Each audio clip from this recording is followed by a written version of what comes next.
The Diable Mystery by R. Austin Freeman. Chapter 1. The Pool in the Wood. There are certain days in our lives which, as we recall them, seem to detach themselves from the general sequence as forming the starting point of a new epoch. Doubtless, if we examine them critically, we should find them to be but links in a connected chain. But in a retrospective glance, their continuity with the past is unperceived, and we see them in relation to the events which followed them rather than to those which went before.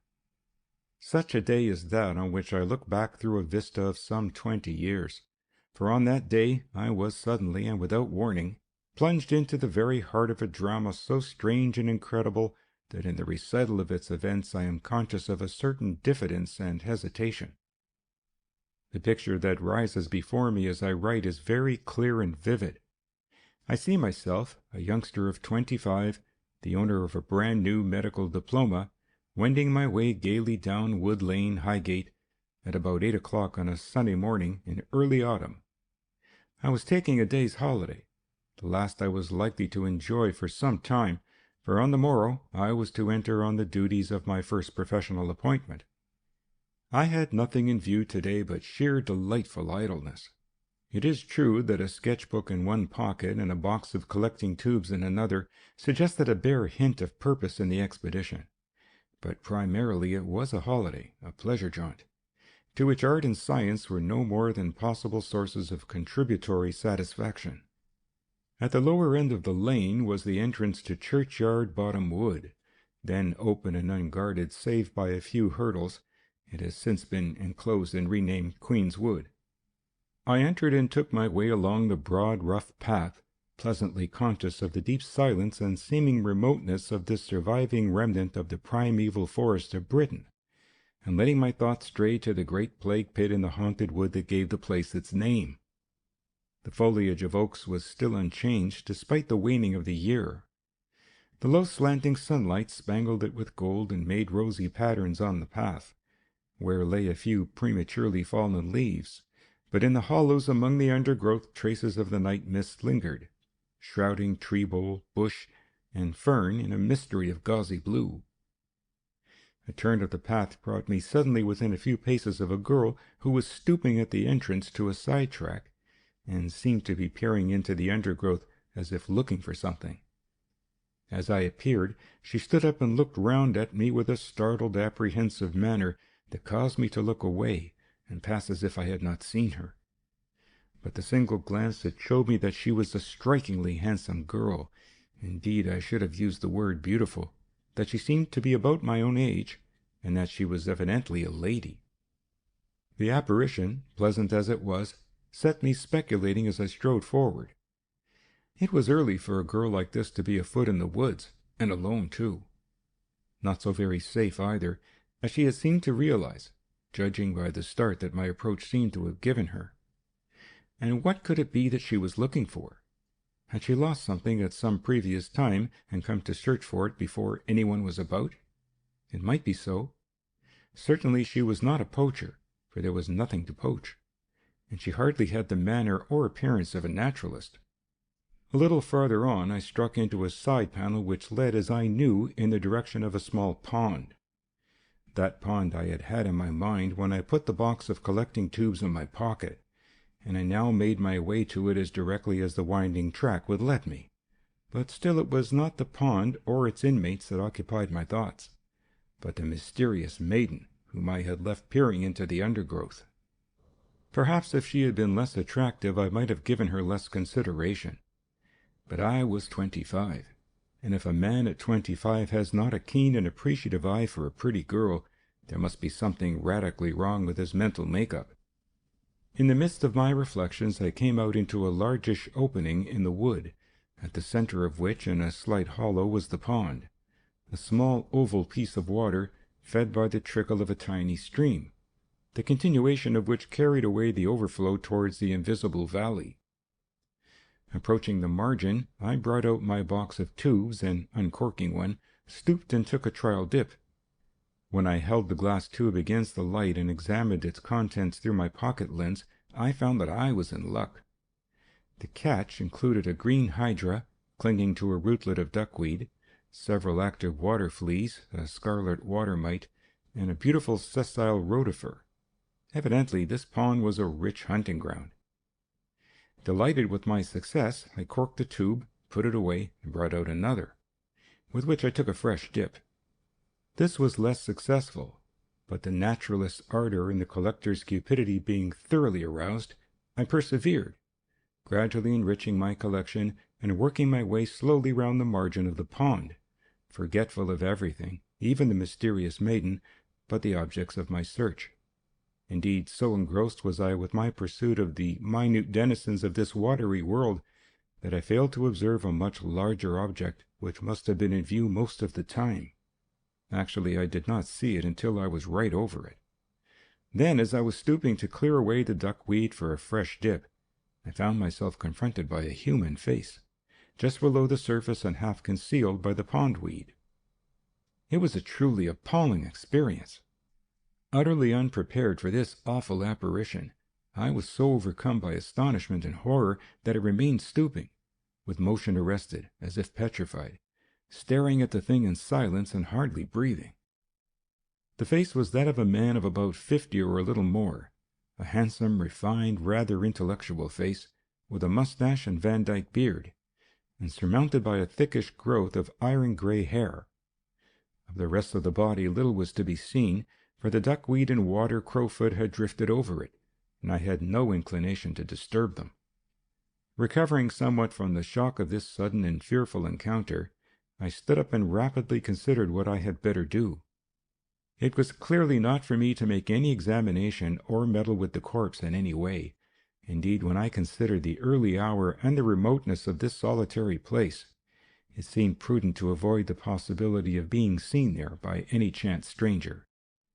Thus reflecting, with my eyes still riveted on the pallid, impassive face, so strangely sleeping below the glassy surface and conveying to me somehow a dim sense of familiarity, I pocketed my tubes and, turning back, stole away along the woodland track, treading lightly, almost stealthily, as one escaping from the scene of a crime.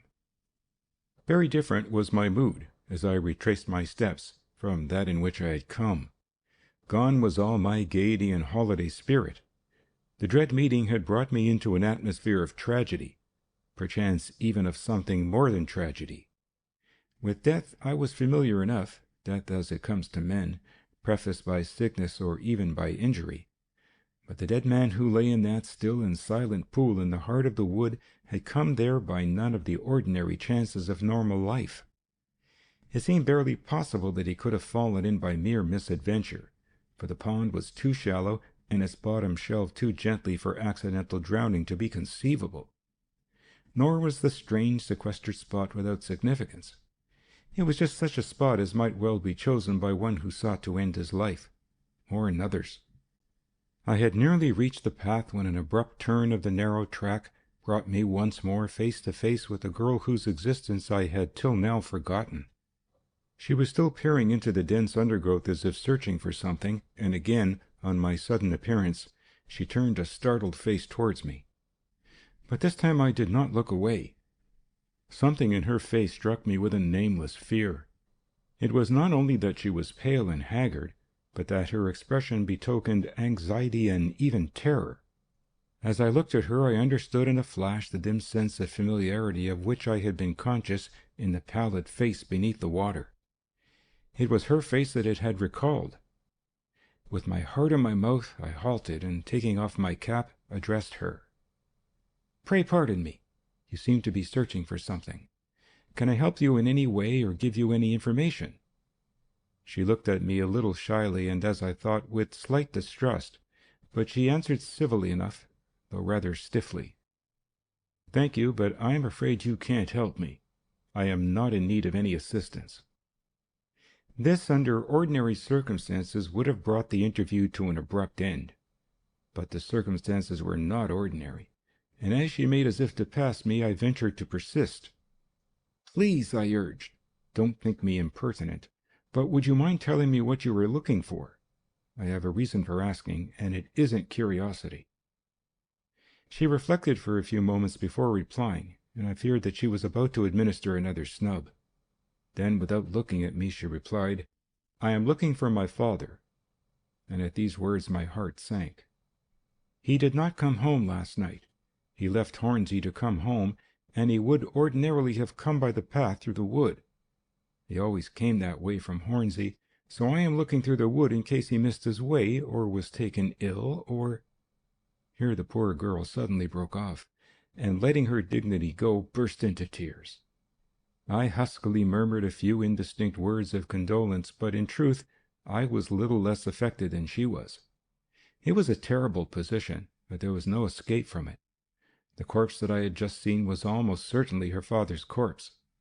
At any rate, the question whether it was or not had to be settled now, and settled by me and her. That was quite clear, but yet I could not screw my courage up to the point of telling her. While I was hesitating, however, she forced the position by a direct question. "You said just now that you had a reason for asking what I was searching for. Would it be—" She paused and looked at me inquiringly as she wiped her eyes. I made a last frantic search for some means of breaking the horrid news to her. Of course there was none. Eventually I stammered, "The reason I asked was—the fact is that I have just seen the body of a man lying—" "Where?" she demanded. "Show me the place." Without replying, I turned and began quickly to retrace my steps along the narrow track. A few minutes brought me to the opening in which the pond was situated, and I was just beginning to skirt the margin, closely followed by my companion, when I heard her utter a low gasping cry. The next moment she had passed me and was running along the bank towards a spot where I could now see the toe of a boot just showing through the duckweed. I stopped short and watched her with my heart in my throat. Straight to the fatal spot she ran, and for a moment stood on the brink, stooping over the weedy surface. Then, with a terrible wailing cry, she stepped into the water. Instantly I ran forward and waded into the pond to her side. Already she had her arms round the dead man's neck and was raising the face above the surface.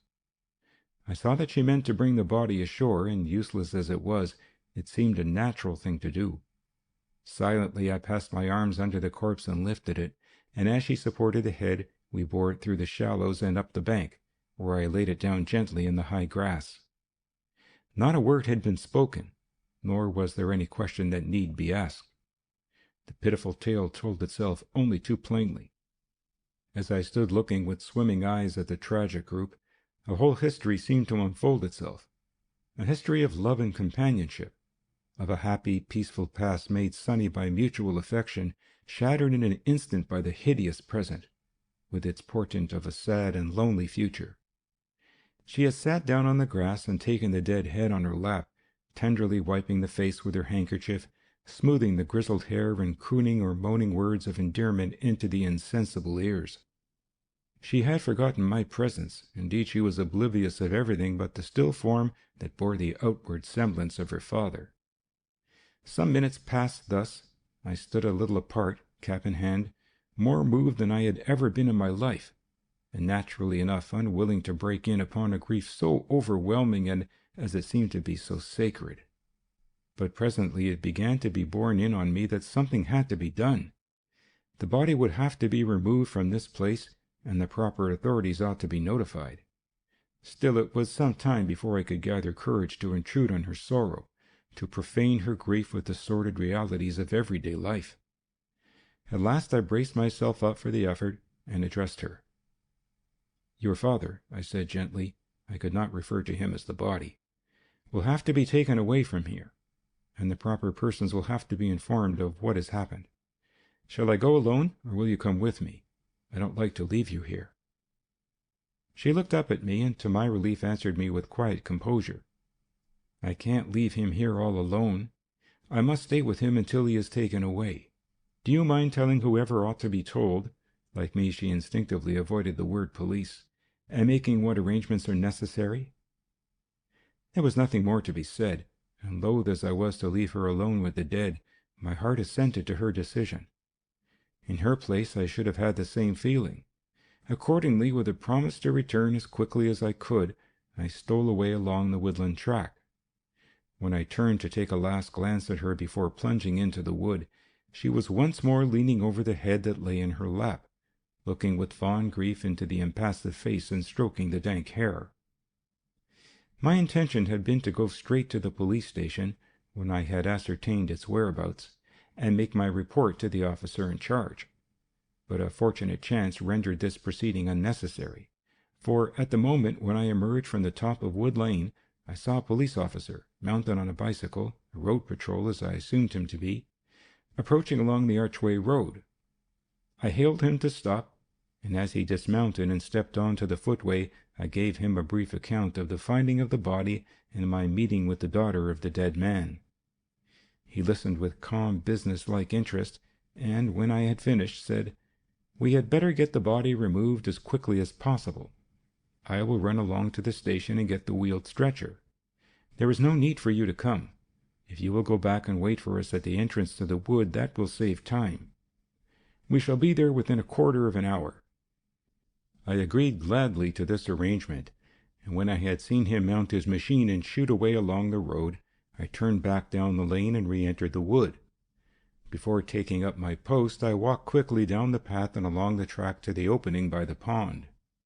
My new friend was sitting just as I had left her, but she looked up as I emerged from the track and advanced towards her. I told her briefly what had happened, and was about to retire when she asked, "Will they take him to our house?" "I am afraid not," I replied. "There will have to be an inquiry by the coroner, and until that is finished his body will have to remain in the mortuary." "I was afraid it might be so," she said with quiet resignation, and as she spoke she looked down with infinite sadness at the waxen face in her lap. A good deal relieved by her reasonable acceptance of the painful necessities, I turned back and made my way to the rendezvous at the entrance to the wood. As I paced to and fro in the shady path, keeping a lookout up the lane, my mind was busy with the tragedy to which I had become a party. It was a grievous affair. The passionate grief which I had witnessed spoke of no common affection. On one life at least this disaster had inflicted irreparable loss, and there were probably others on whom the blow had yet to fall. But it was not only a grievous affair, it was highly mysterious. The dead man had apparently been returning home at night in a customary manner and by a familiar way. That he could have strayed by chance from the open, well-worn path into the recesses of the wood was inconceivable, while the hour and the circumstances made it almost as incredible that he should have been wandering in the wood by choice. And again, the water in which he had been lying was quite shallow, so shallow as to rule out accidental drowning as an impossibility. What could the explanation be? There seemed to be but three possibilities, and two of them could hardly be entertained. The idea of intoxication I rejected at once. The girl was evidently a lady, and her father was presumably a gentleman, who would not be likely to be wandering abroad drunk, nor could a man who was sober enough to have reached the pond have been so helpless as to be drowned in its shallow waters. To suppose that he might have fallen into the water in a fit was to leave unexplained the circumstance of his being in that remote place at such an hour. The only possibility that remained was that of suicide, and I could not but admit that some of the appearances seemed to support that view. The solitary place, more solitary still at night, was precisely such as an intending suicide might be expected to seek. The shallow water presented no inconsistency, and when I recalled how I had found his daughter searching the wood with evident foreboding of evil, I could not escape the feeling that the dreadful possibility had not been entirely unforeseen. My meditations had reached this point when, as I turned once more toward the entrance and looked up the lane, I saw two constables approaching, trundling a wheeled stretcher, while a third man, apparently an inspector, walked by its side. As the little procession reached the entrance and I turned back to show the way, the latter joined me and began at once to interrogate me. I gave him my name, address, and occupation, and followed this with a rapid sketch of the facts as known to me, which he jotted down in a large notebook, and he then said, "As you are a doctor, you can probably tell me how long the man had been dead when you first saw him." "By the appearance and the rigidity," I replied, "I should say about 9 or 10 hours, which agrees pretty well with the account his daughter gave of his movements." The inspector nodded. "The man and the young lady," said he, "are strangers to you, I understand." I suppose you haven't picked up anything that would throw any light on the affair?" "No," I answered. "I know nothing but what I have told you." "Well," he remarked, "it's a queer business. It is a queer place for a man to be in at night, and he must have gone there of his own accord. But there, it is no use guessing. It will all be thrashed out at the inquest." As he reached this discreet conclusion, we came out into the opening, and I heard him murmur very feelingly, "Dear, dear, poor thing." The girl seemed hardly to have changed her position since I had last seen her, but she now tenderly laid the dead head on the grass and rose as we approached, and I saw with great concern that her skirts were soaked almost from the waist downwards. The officer took off his cap, and as he drew near, looked down gravely but with an inquisitive eye at the dead man. Then he turned to the girl and said in a singularly gentle and deferential manner, "This is a very terrible thing, miss, a dreadful thing. I assure you that I am more sorry for you than I can tell, and I hope you will forgive me for having to intrude on your sorrow by asking questions. I won't trouble you more than I can help." "Thank you," she replied quietly. "Of course I realize your position. What do you want me to tell you?" "I understand," replied the inspector, "that this poor gentleman was your father. Would you mind telling me who he was and where he lived, and giving me your own name and address?" "My father's name," she answered, "was Julius D'Arblay. His private address was Ivy Cottage, North Grove, Highgate. His studio and workshop, where he carried on the profession of a modeller, is in Abbey Road, Hornsey. My name is Marion D'Arblay, and I lived with my father. He was a widower, and I was his only child." As she concluded, with a slight break in her voice, the inspector shook his head and again murmured, "Dear, dear," as he rapidly entered her answers in his notebook. Then, in a deeply apologetic tone, he asked, "Would you mind telling us what you know as to how this happened?" "I know very little," she replied. "As he did not come home last night, I went to the studio this morning quite early to see if he was there. He sometimes stayed there all night when he was working very late. The woman who lives in the adjoining house and looks after the studio told me that he had been working late last night, but that he had left to come home soon after 10. He always used to come through the wood because it was the shortest way and the most pleasant. So when I learned that he had started to come home, I came to the wood to see if I could find any traces of him. Then I met this gentleman, and he told me that he had seen a dead man in the wood, and—" Here she suddenly broke down and, sobbing passionately, flung out her hand towards the corpse. The inspector shut his notebook and, murmuring some indistinct words of sympathy, nodded to the constables, who had drawn up the stretcher a few paces away and lifted off the cover. On this silent instruction they approached the body, and, with the inspector's assistance and mine, lifted it on to the stretcher without removing the ladder from its carriage. As they picked up the cover, the inspector turned to Miss D'Arblay and said gently but finally, "You had better not come with us. We must take him to the mortuary, but you will see him again after the inquest, when he will be brought to your house if you wish it." She made no objection, but as the constables approached with the cover, she stooped over the stretcher and kissed the dead man on the forehead. Then she turned away.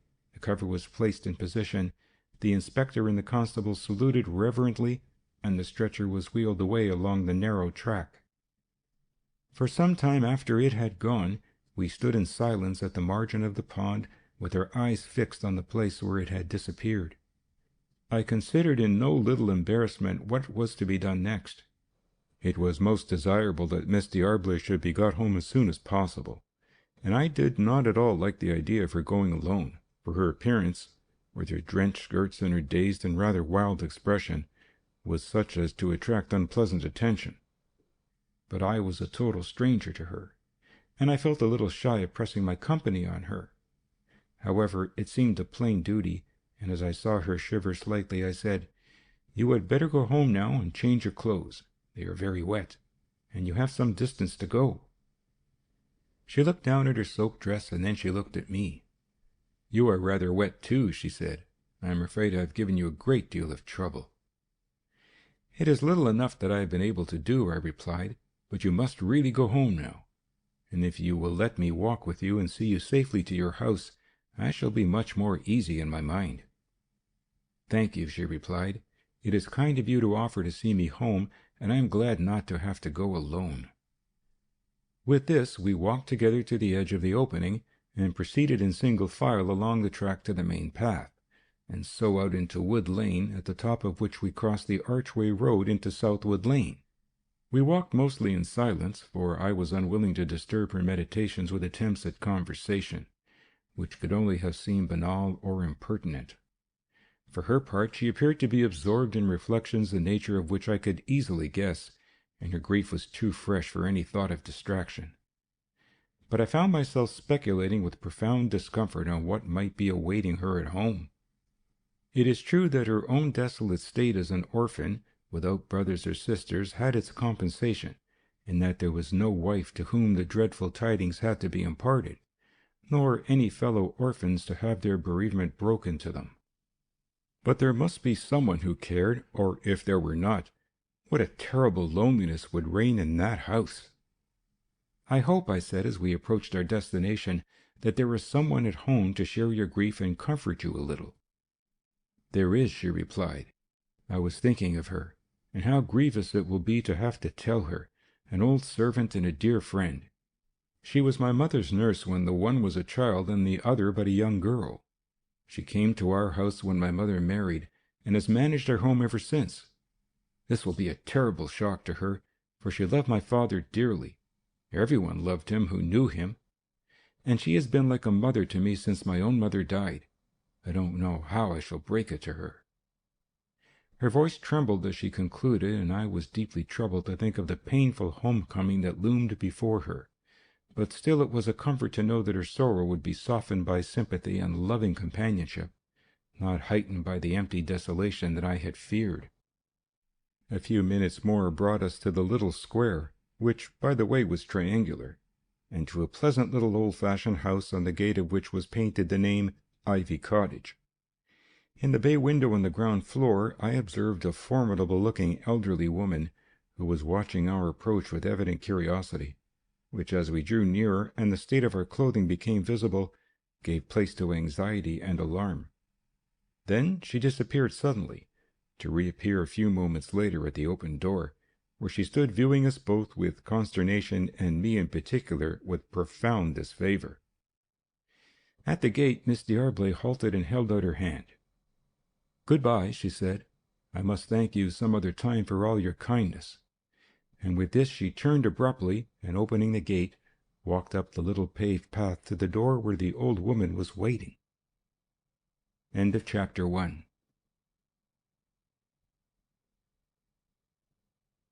Chapter 2. A Conference with Dr. Thorndyke. The sound of the closing door seemed, as it were, to punctuate my experiences and to mark the end of a particular phase. So long as Miss D'Arblay was present, my attention was entirely taken up by her grief and distress. But now that I was alone, I found myself considering at large the events of this memorable morning. What was the meaning of this tragedy? How came this man to be lying dead in that pool? No common misadventure seemed to fit the case. A man may easily fall into deep water and be drowned, may step over a quayside in the dark, or trip on a mooring rope or ringbolt. But here there was nothing to suggest any possible accident. The water was hardly 2 feet deep where the body was lying, and much less close to the edge. If he had walked in the dark, he would simply have walked out again. Besides, how came he there at all? The only explanation that was intelligible was that he went there with the deliberate purpose of making away with himself. I pondered this explanation and found myself unwilling to accept it, notwithstanding that his daughter's presence in the wood, her obvious apprehension, and her terrified searching among the underwood seemed to hint at a definite expectation on her part.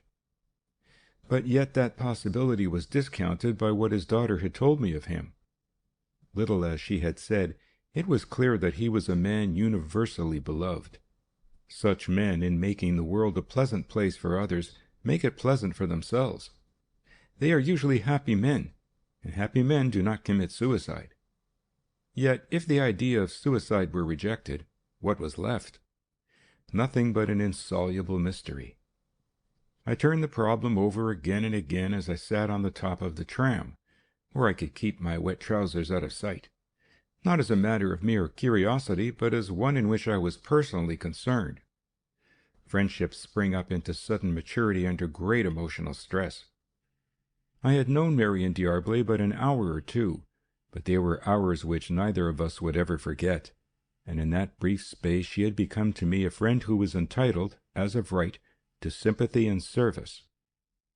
So as I revolved in my mind the mystery of this man's death, I found myself thinking of him not as a chance stranger, but as the father of a friend, and thus it seemed to devolve upon me to elucidate the mystery, if possible. It is true that I had no special qualifications for investigating an obscure case of this kind, but yet I was better equipped than most young medical men. For my hospital, St. Margaret's, though its medical school was but a small one, had one great distinction. The chair of medical jurisprudence was occupied by one of the greatest living authorities on the subject, Dr. John Thorndyke. To him and his fascinating lectures my mind naturally turned, as I ruminated on the problem, and presently, when I found myself unable to evolve any reasonable suggestion, the idea occurred to me to go and lay the facts before the great man himself. Once started, the idea took full possession of me, and I decided to waste no time but to seek him at once. This was not his day for lecturing at the hospital, but I could find his address in our school calendar, and as my means, though modest, allowed of my retaining him in a regular way, I need have no scruples as to occupying his time. I looked at my watch. It was even now but a little past noon. I had time to change and get an early lunch and still make my visit while the day was young. A couple of hours later found me walking slowly down the pleasant tree-shaded footway of King's Bench Walk in the Inner Temple, looking up at the numbers above the entries. Dr. Thorndyke's number was 5A, which I presently discovered inscribed on the keystone of a fine, dignified brick portico of the 17th century, on the jamb whereof was painted his name as the occupant of the first pair. I accordingly ascended the first pair, and was relieved to find that my teacher was apparently at home, for a massive outer door, above which his name was painted, stood wide open, revealing an inner door, furnished with a small, brilliantly burnished brass knocker, on which I ventured to execute a modest rat-tat. Almost immediately the door was opened by a small clerical-looking gentleman who wore a black linen apron, and ought, from his appearance, to have had black gaiters to match, and who regarded me with a look of polite inquiry. "I wanted to see Dr. Thorndyke," said I, adding discreetly, "on a matter of professional business." The little gentleman beamed on me benevolently. "The doctor," said he, "has gone to lunch at his club, but he will be coming in quite shortly. Would you like to wait for him?" "Thank you," I replied. "I should, if you think I shall not be disturbing him." The little gentleman smiled, that is to say, the multitudinous wrinkles that covered his face arranged themselves into a sort of diagram of geniality. It was the crinkliest smile that I had ever seen, but a singularly pleasant one. "The doctor," said he, "is never disturbed by professional business. No man is ever disturbed by having to do what he enjoys doing." As he spoke, his eyes turned unconsciously to the table, on which stood a microscope, a tray of slides and mounting material, and a small heap of what looked like dressmaker's cuttings. "Well," I said, "don't let me disturb you if you are busy." He thanked me very graciously, and having installed me in an easy-chair, sat down at the table and resumed his occupation, which apparently consisted in isolating fibers from the various samples of cloth and mounting them as microscopic specimens. I watched him as he worked, admiring his neat, precise, unhurried methods, and speculating on the purpose of his proceedings, whether he was preparing what one might call museum specimens to be kept for reference, or whether these preparations were related to some particular case. I was considering whether it would be admissible for me to ask a question on the subject when he paused in his work, assuming a listening attitude, with one hand holding a mounting needle, raised and motionless. "Here comes the doctor," said he. I listened intently and became aware of footsteps, very faint and far away, and only barely perceptible.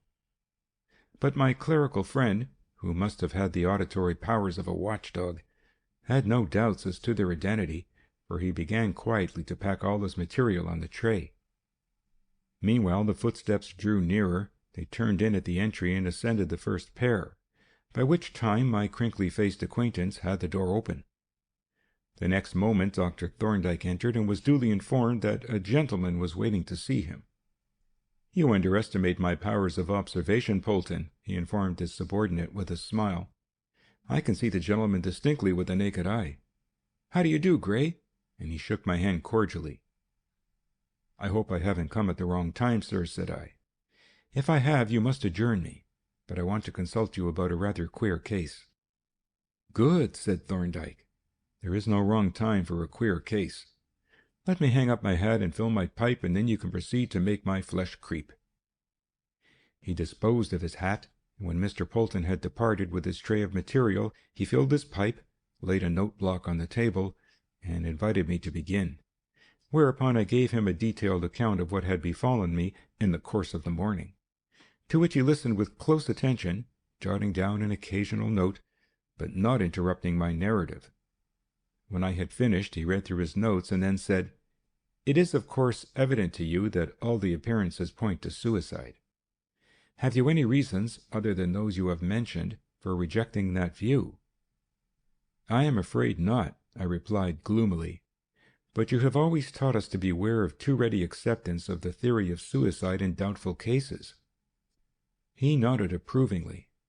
"Yes," he said, "that is a cardinal principle in medical legal practice. All other possibilities should be explored before suicide is accepted. But our difficulty in this case is that we have hardly any of the relevant facts. The evidence at the inquest may make everything clear. On the other hand, it may leave things obscure. But what is your concern with this case? You are merely a witness to finding the body. The parties are all strangers to you, are they not?" "They were," I replied, "but I feel that someone ought to keep an eye on things for Miss D'Arblay's sake, and circumstances seem to have put the duty on me. So as I can afford to pay any costs that are likely to be incurred, I propose to ask you to undertake the case, on a strict business footing, you know, sir." "When you speak of my undertaking the case," said he, "what is it that is in your mind? What do you want me to do in the matter?" "I want you to take any measures that you may think necessary," I replied, "to ascertain definitely, if possible, how this man came by his death." He reflected a while before answering.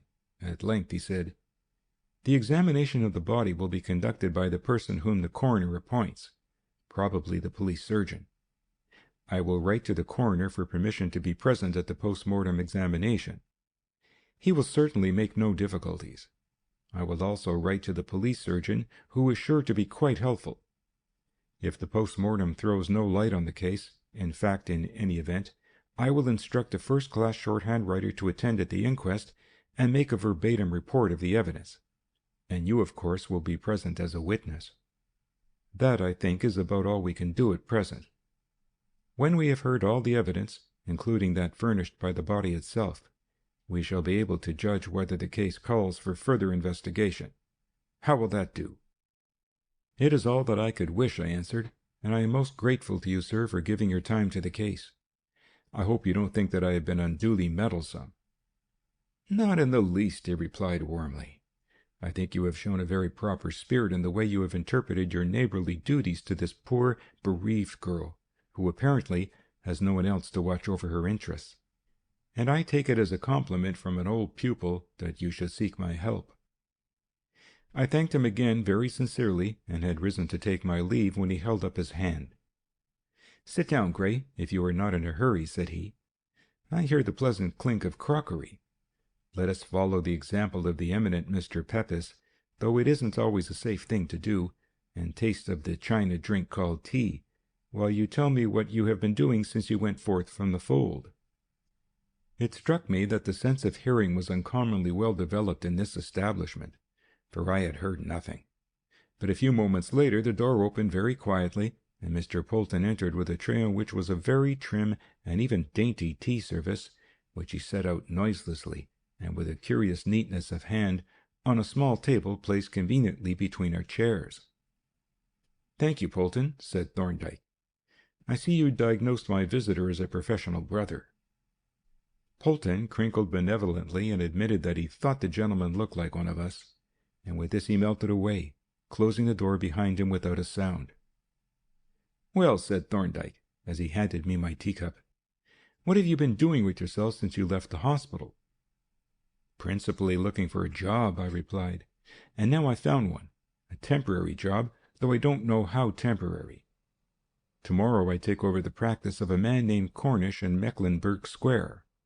Cornish is a good deal run down, and wants to take a quiet holiday on the East Coast. He doesn't know how long he will be away. It depends on his health, but I have told him that I am prepared to stay as long as he wants me to. I hope I shan't make a mess of the job, but I know nothing of general practice." "You will soon pick it up," said Thorndyke, "but you had better get your principal to show you the ropes before he goes, particularly the dispensing and bookkeeping. The essentials of practice, you know, but the little practical details have to be learnt. And you are doing well to make your first plunge into professional life in a practice that is a going concern. The experience will be valuable when you make a start on your own account." On this plane of advice and comment our talk proceeded until I thought that I had stayed long enough, when I once more rose to depart. Then, as we were shaking hands, Thorndyke reverted to the object of my visit. "I shall not appear in this case unless the coroner wishes me to," said he. "I shall consult with the official medical witness, and he will probably give our joint conclusions in his evidence, unless we should fail to agree, which is very unlikely. But you will be present, and you had better attend closely to the evidence of all the witnesses and let me have your account of the inquest, as well as the shorthand writer's report. Goodbye, Gray. You won't be far away if you should want my help or advice." I left the precincts of the temple in a much more satisfied frame of mind. The mystery which seemed to me to surround the death of Julius D'Arblay would be investigated by a supremely competent observer, and I need not further concern myself with it. Perhaps there was no mystery at all. Possibly the evidence at the inquest would supply a simple explanation. At any rate, it was out of my hands and into those of one immeasurably more capable, and I could now give my undivided attention to the new chapter of my life that was to open on the morrow. End of Chapter 2.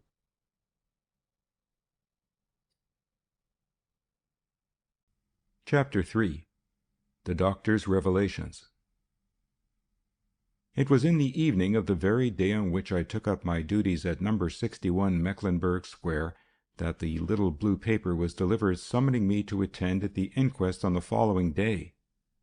Fortunately, Dr. Cornish's practice was not of a highly strenuous type, and the time of year tended to a small visiting list, so that I had no difficulty in making the necessary arrangements. In fact, I made them so well that I was the first to arrive at the little building in which the inquiry was to be held, and was admitted by the caretaker to the empty room. A few minutes later, however, the inspector made his appearance, and while I was exchanging a few words with him, the jury began to straggle in, followed by the reporters, a few spectators and witnesses, and finally the coroner, who immediately took his place at the head of the table and prepared to open the proceedings.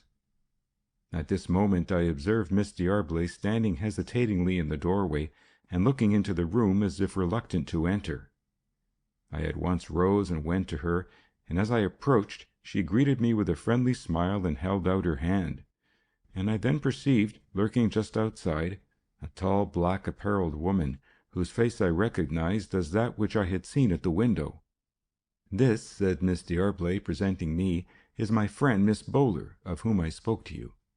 This, Arabella dear, is the gentleman who was so kind to me on that dreadful day."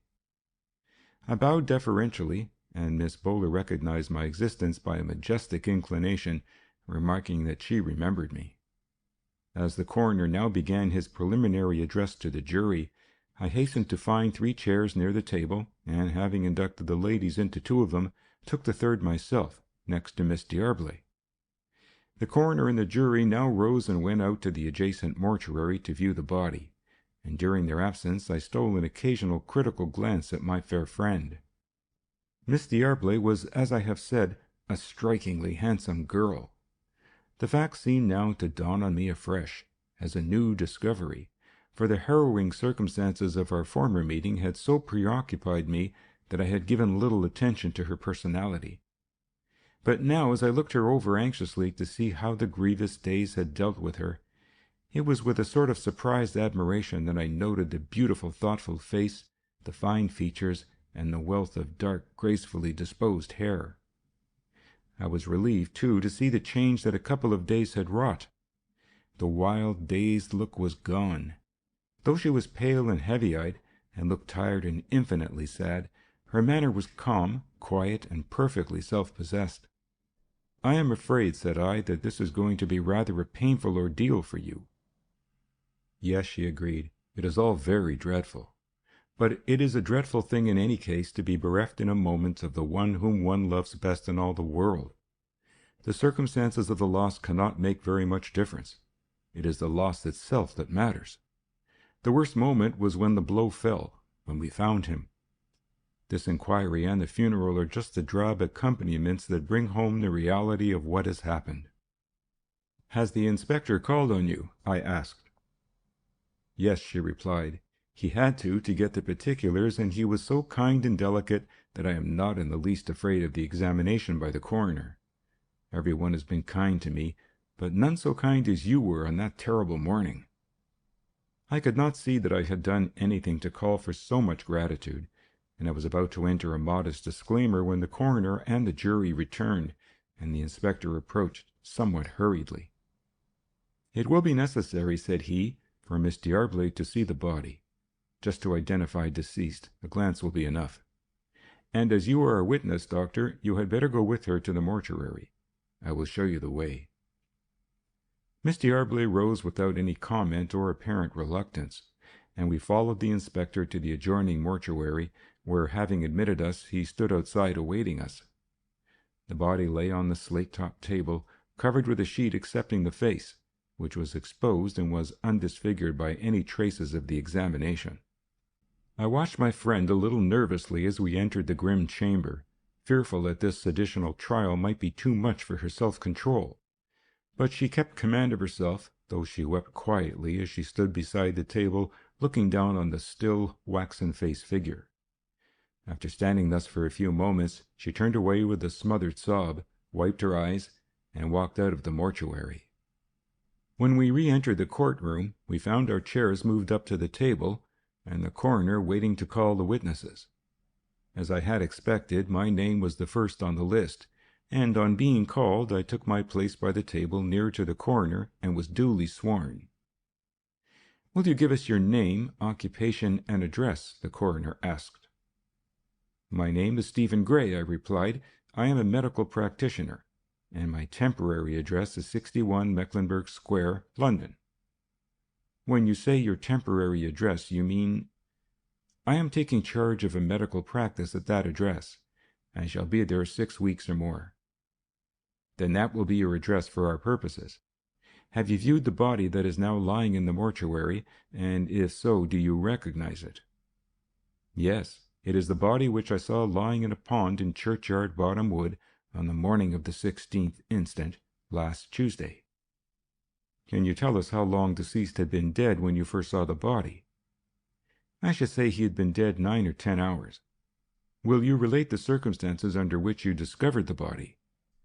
I gave a circumstantial account of the manner in which I had made the tragic discovery, to which not only the jury but also the spectators listened with eager interest.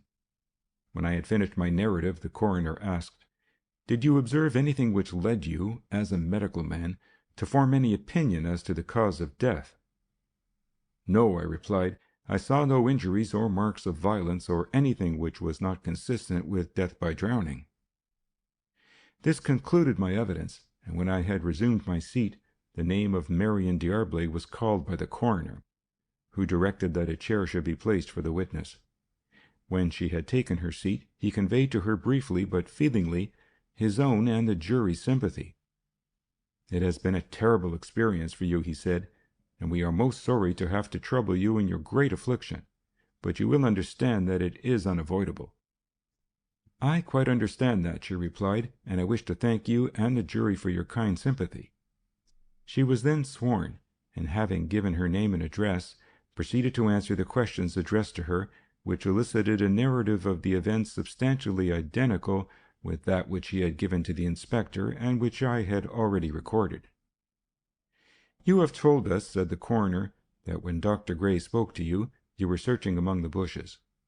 Will you tell us what was in your mind, what you were searching for, and what induced you to make that search?"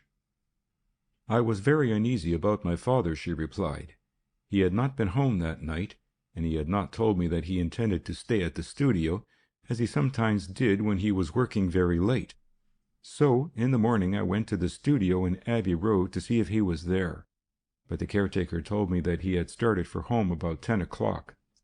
Then I began to fear that something had happened to him, and as he always came home by the path through the wood, I went there to see if anything had happened to him." "Had you in your mind any definite idea as to what might have happened to him?" "I thought he might have been taken ill or have fallen down dead. He once told me that he would probably die quite suddenly. I believed that he suffered from some affection of the heart, but he did not like speaking about his health." "Are you sure that there was nothing more than this in your mind?" "There was nothing more. I thought that his heart might have failed, and that he might have wandered, in a half-conscious state, away from the main path and fallen dead in one of the thickets." The coroner pondered this reply for some time. I could not see why, for it was plain and straightforward enough. At length he said, very gravely and with what seemed to me unnecessary emphasis, "I want you to be quite frank and open with us, Miss D'Arblay. Can you swear that there was no other possibility in your mind than that of sudden illness?" She looked at him in surprise, apparently not understanding the drift of the question. As to me, I assumed that he was endeavoring delicately to ascertain whether deceased was addicted to drink. "I have told you exactly what was in my mind," she replied. "Have you ever had any reason to suppose or to entertain the possibility that your father might take his own life?" "Never," she answered emphatically. "He was a happy, even-tempered man, always interested in his work and always in good spirits. I am sure he would never have taken his own life." The coroner nodded with a rather curious air of satisfaction, as if he were concurring with the witness's statement. Then he asked in the same grave, emphatic manner, "So far as you know, had your father any enemies?" "No," she replied confidently. "He was a kindly, amiable man who disliked nobody, and everyone who knew him loved him." As she uttered this panegyric, and what prouder testimony could a daughter have given, her eyes filled, and the coroner looked at her with deep sympathy, but yet with a somewhat puzzled expression. "You are sure," he said gently, "that there was no one whom he might have injured, even inadvertently, or who bore him any grudge or ill will?" "I am sure," she answered, "that he never injured or gave offense to anyone, and I do not believe that there was any person in the whole world who bore him anything but good will." The coroner noted this reply, and as he entered it in the depositions, his face bore the same curious, puzzled or doubtful expression. When he had written the answer down, he asked, "By the way, what was the deceased's occupation?" "He was a sculptor by profession, but in late years he worked principally as a modeler for various trades, pottery manufacturers, picture frame makers, carvers, and the makers of high-class wax figures for shop windows." "Had he any assistants or subordinates?" "No, he worked alone. Occasionally I helped him with his molds when he was very busy or had a very large work on hand, but usually he did everything himself. Of course, he occasionally employed models." "Do you know who those models were?" "They were professional models. The men, I think, were all Italians, and some of the women were too. I believe my father kept a list of them in his address book." "Was he working from a model on the night of his death?"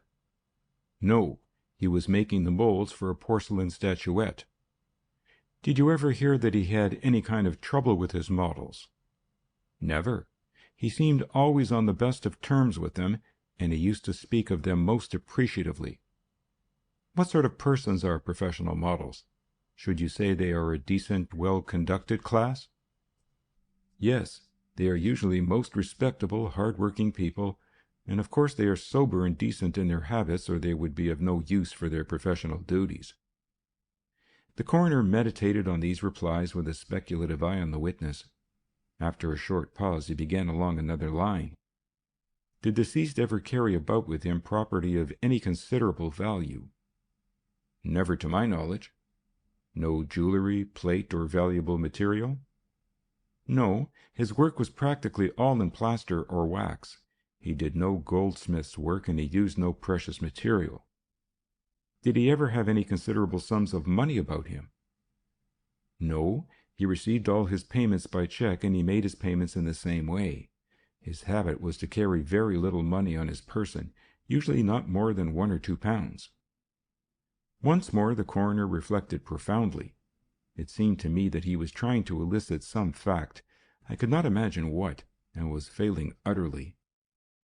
At length, after another puzzled look at the witness, he turned to the jury and inquired if any of them wished to put any questions, and when they had severally shaken their heads, he thanked Miss D'Arblay for the clear and straightforward way in which she had given her evidence, and released her.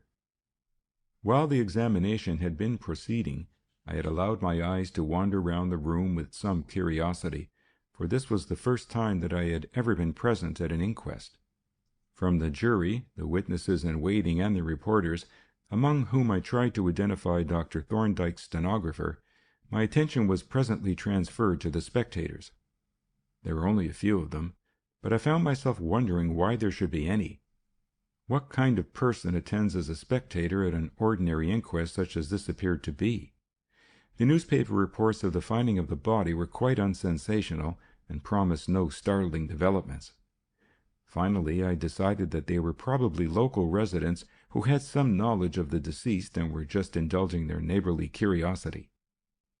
Among them, my attention was particularly attracted by a middle-aged woman who sat near me.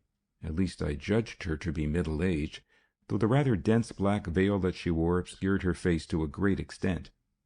Apparently she was a widow, and advertised the fact by the orthodox old-fashioned weeds.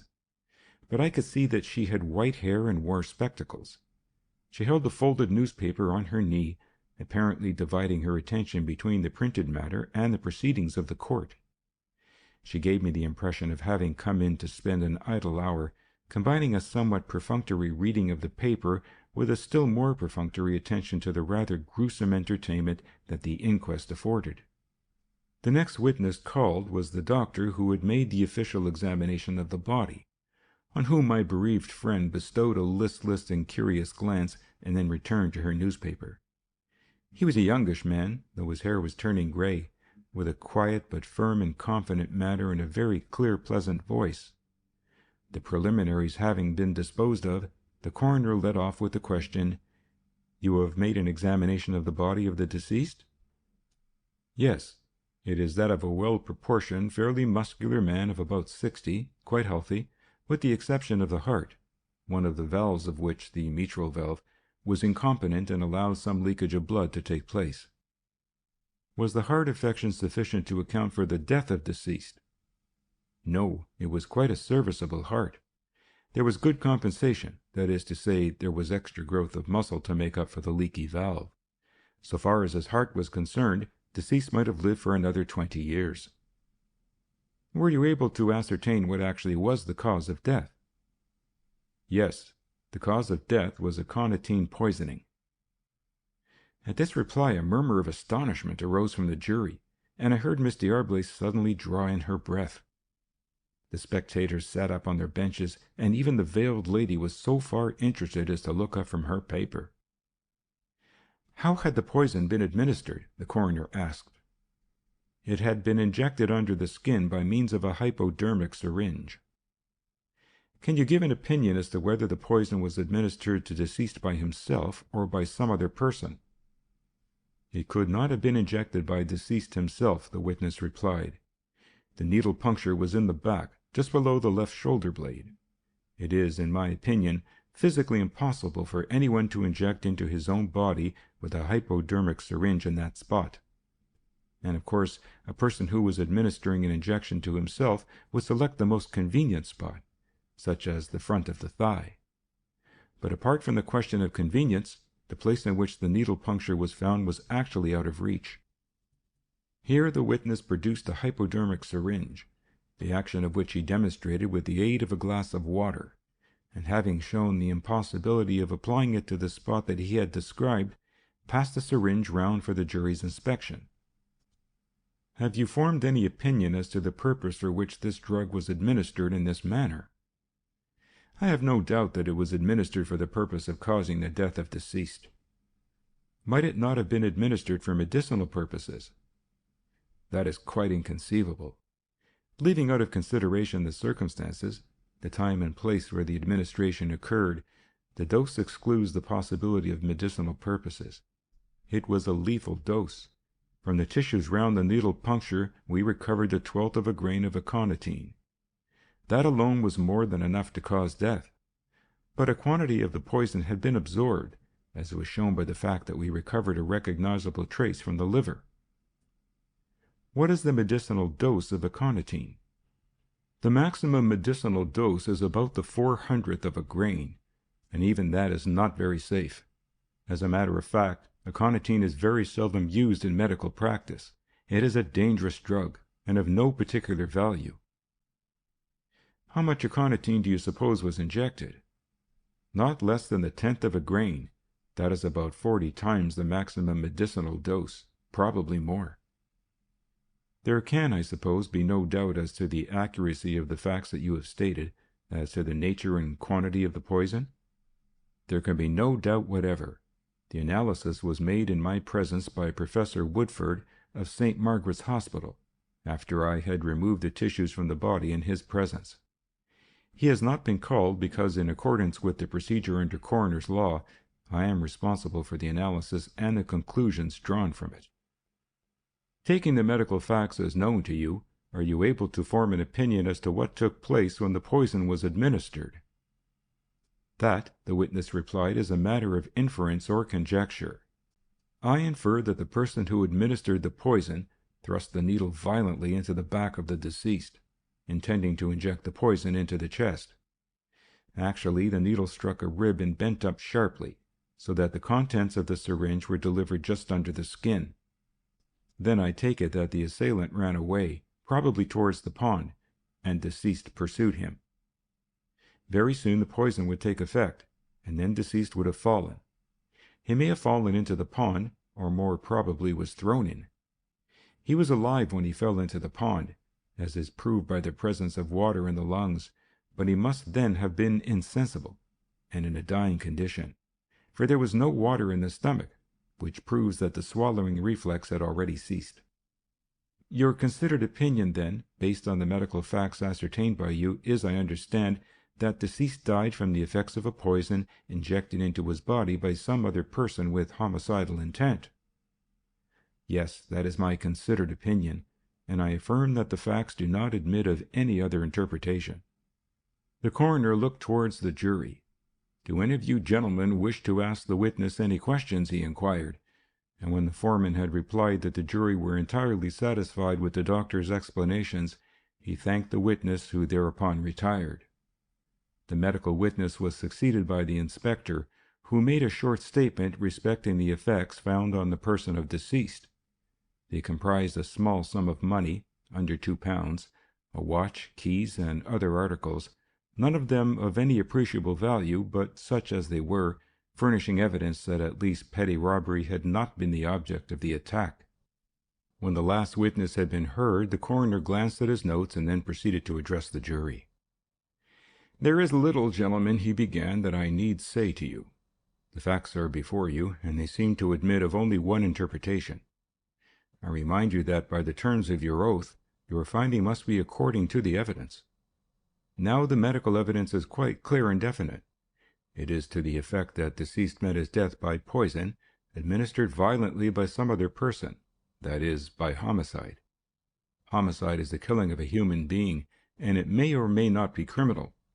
But if the homicidal act is done with the intent to kill, if that intention has been deliberately formed, that is to say, if the homicidal act has been premeditated, then that homicide is willful murder.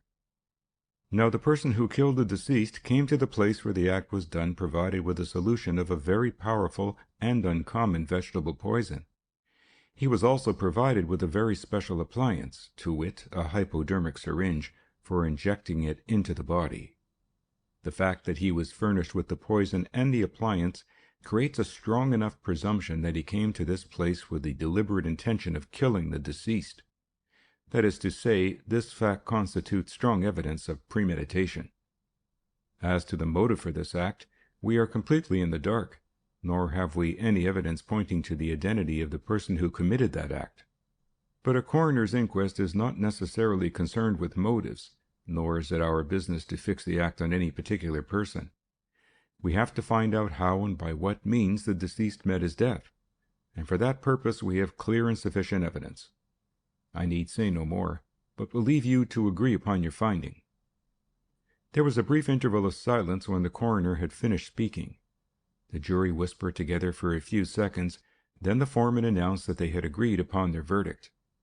"And what is your decision, gentlemen?" the coroner asked. "We find," was the reply, "that deceased met his death by willful murder, committed by some person unknown." The coroner bowed. "I am in entire agreement with you, gentlemen," said he. "No other verdict was possible, and I am sure you will join me in the hope that the wretch who committed this dastardly crime may be identified and in due course brought to justice." This brought the proceedings to an end. As the court rose, the spectators filed out of the building, and the coroner approached Miss D'Arblay to express once more his deep sympathy with her in her tragic bereavement. I stood apart with Miss Bowler, whose rugged face was wet with tears, but set in a grim and wrathful scowl. "Things have taken a terrible turn," I ventured to observe. She shook her head and uttered a sort of low growl. "It won't bear thinking of," she said gruffly. "There is no possible retribution that would meet the case. One has thought that some of the old punishments were cruel and barbarous, but if I could lay my hands on the villain that did this—" She broke off, leaving the conclusion to my imagination, and in an extraordinarily different voice said, "Come, Miss Marion, let us get out of this awful place." As we walked away slowly in silence, I looked at Miss D'Arblay, not without anxiety. She was very pale, and the dazed expression that her face had borne on the fatal day of the discovery had to some extent reappeared. But now the signs of bewilderment and grief were mingled with something new.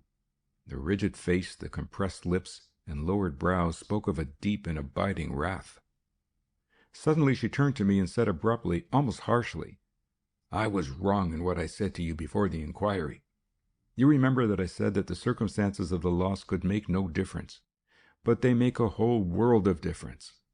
I had supposed that my dear father had died as he thought he would die, that it was the course of nature, which we cannot rebel against.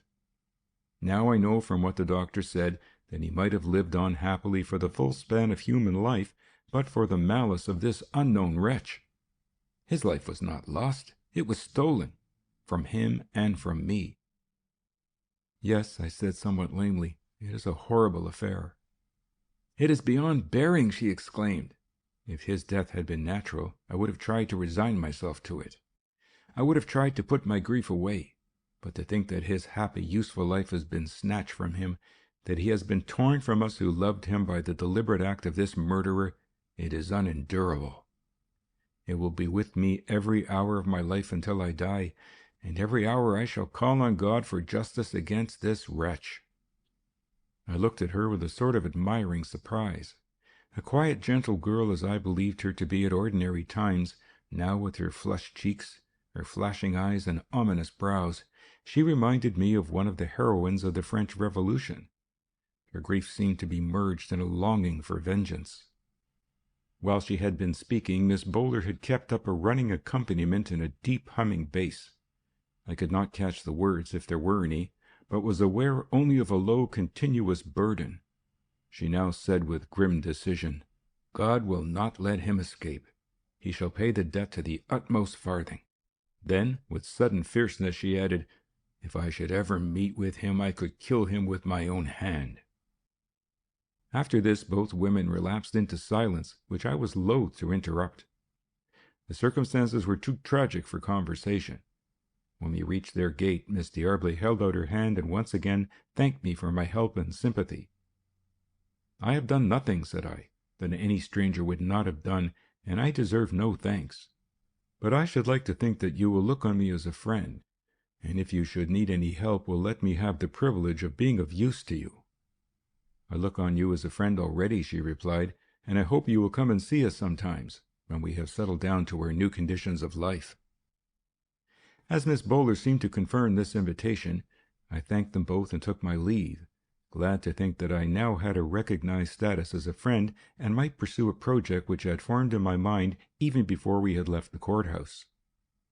The evidence of the murder, which had fallen like a thunderbolt on us all, had a special significance for me, for I knew that Dr. Thorndyke was behind this discovery, though to what extent I could not judge. The medical witness was an obviously capable man, and it might be that he would have made the discovery without assistance. But a needle puncture in the back is a very inconspicuous thing. 99 doctors in 100 would almost certainly have overlooked it, especially in the case of a body apparently found drowned, and seeming to call for no special examination beyond the search for gross injuries. The revelation was very characteristic of Thorndyke's methods and principles. It illustrated in a most striking manner the truth which he was never tired of insisting on, that it is never safe to accept obvious appearances, and that every case, no matter how apparently simple and commonplace, should be approached with suspicion and skepticism and subjected to the most rigorous scrutiny. That was precisely what had been done in this case, and thereby an obvious suicide had been resolved into a cunningly planned and skillfully executed murder. It was quite possible that, but for my visit to Thorndyke, those cunning plans would have succeeded, and the murderer have secured the cover of a verdict of death by misadventure or suicide while temporarily insane. At any rate, the results had justified me in invoking Dr. Thorndyke's aid, and the question now arose whether it would be possible to retain him for the further investigation of the case. This was the project that had occurred to me as I listened to the evidence and realized how completely the unknown murderer had covered up his tracks. But there were difficulties.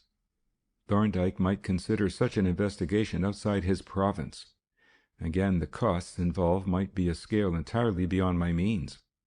The only thing to be done was to call on Thorndyke and hear what he had to say on the subject, and this I determined to do on the first opportunity. And having formed this resolution, I made my way back by the shortest route to Mecklenburgh Square, where the evening consultations were now nearly due. End of Chapter 3.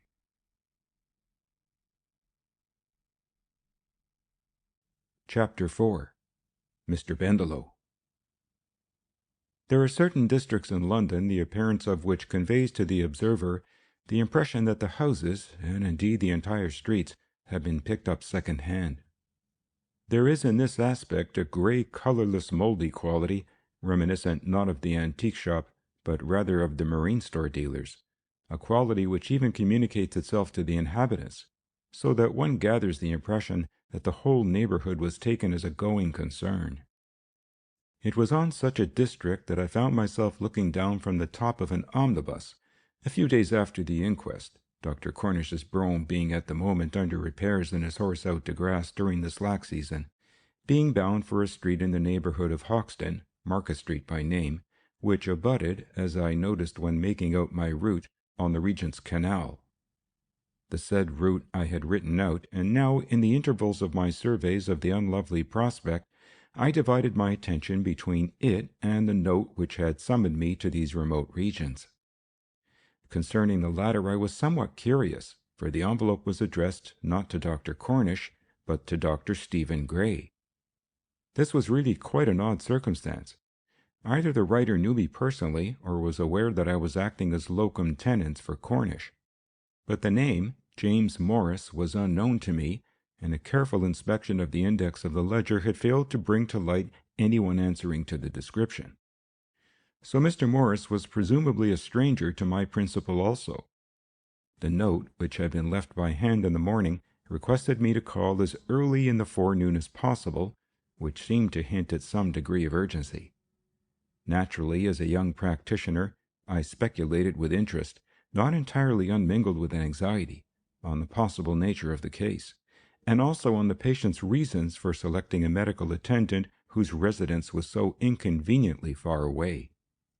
In accordance with my written route, I got off the omnibus at the corner of Shepherdess Walk and pursuing that pastoral thoroughfare for some distance, presently plunged into a labyrinth of streets adjoining it, and succeeded most effectually in losing myself.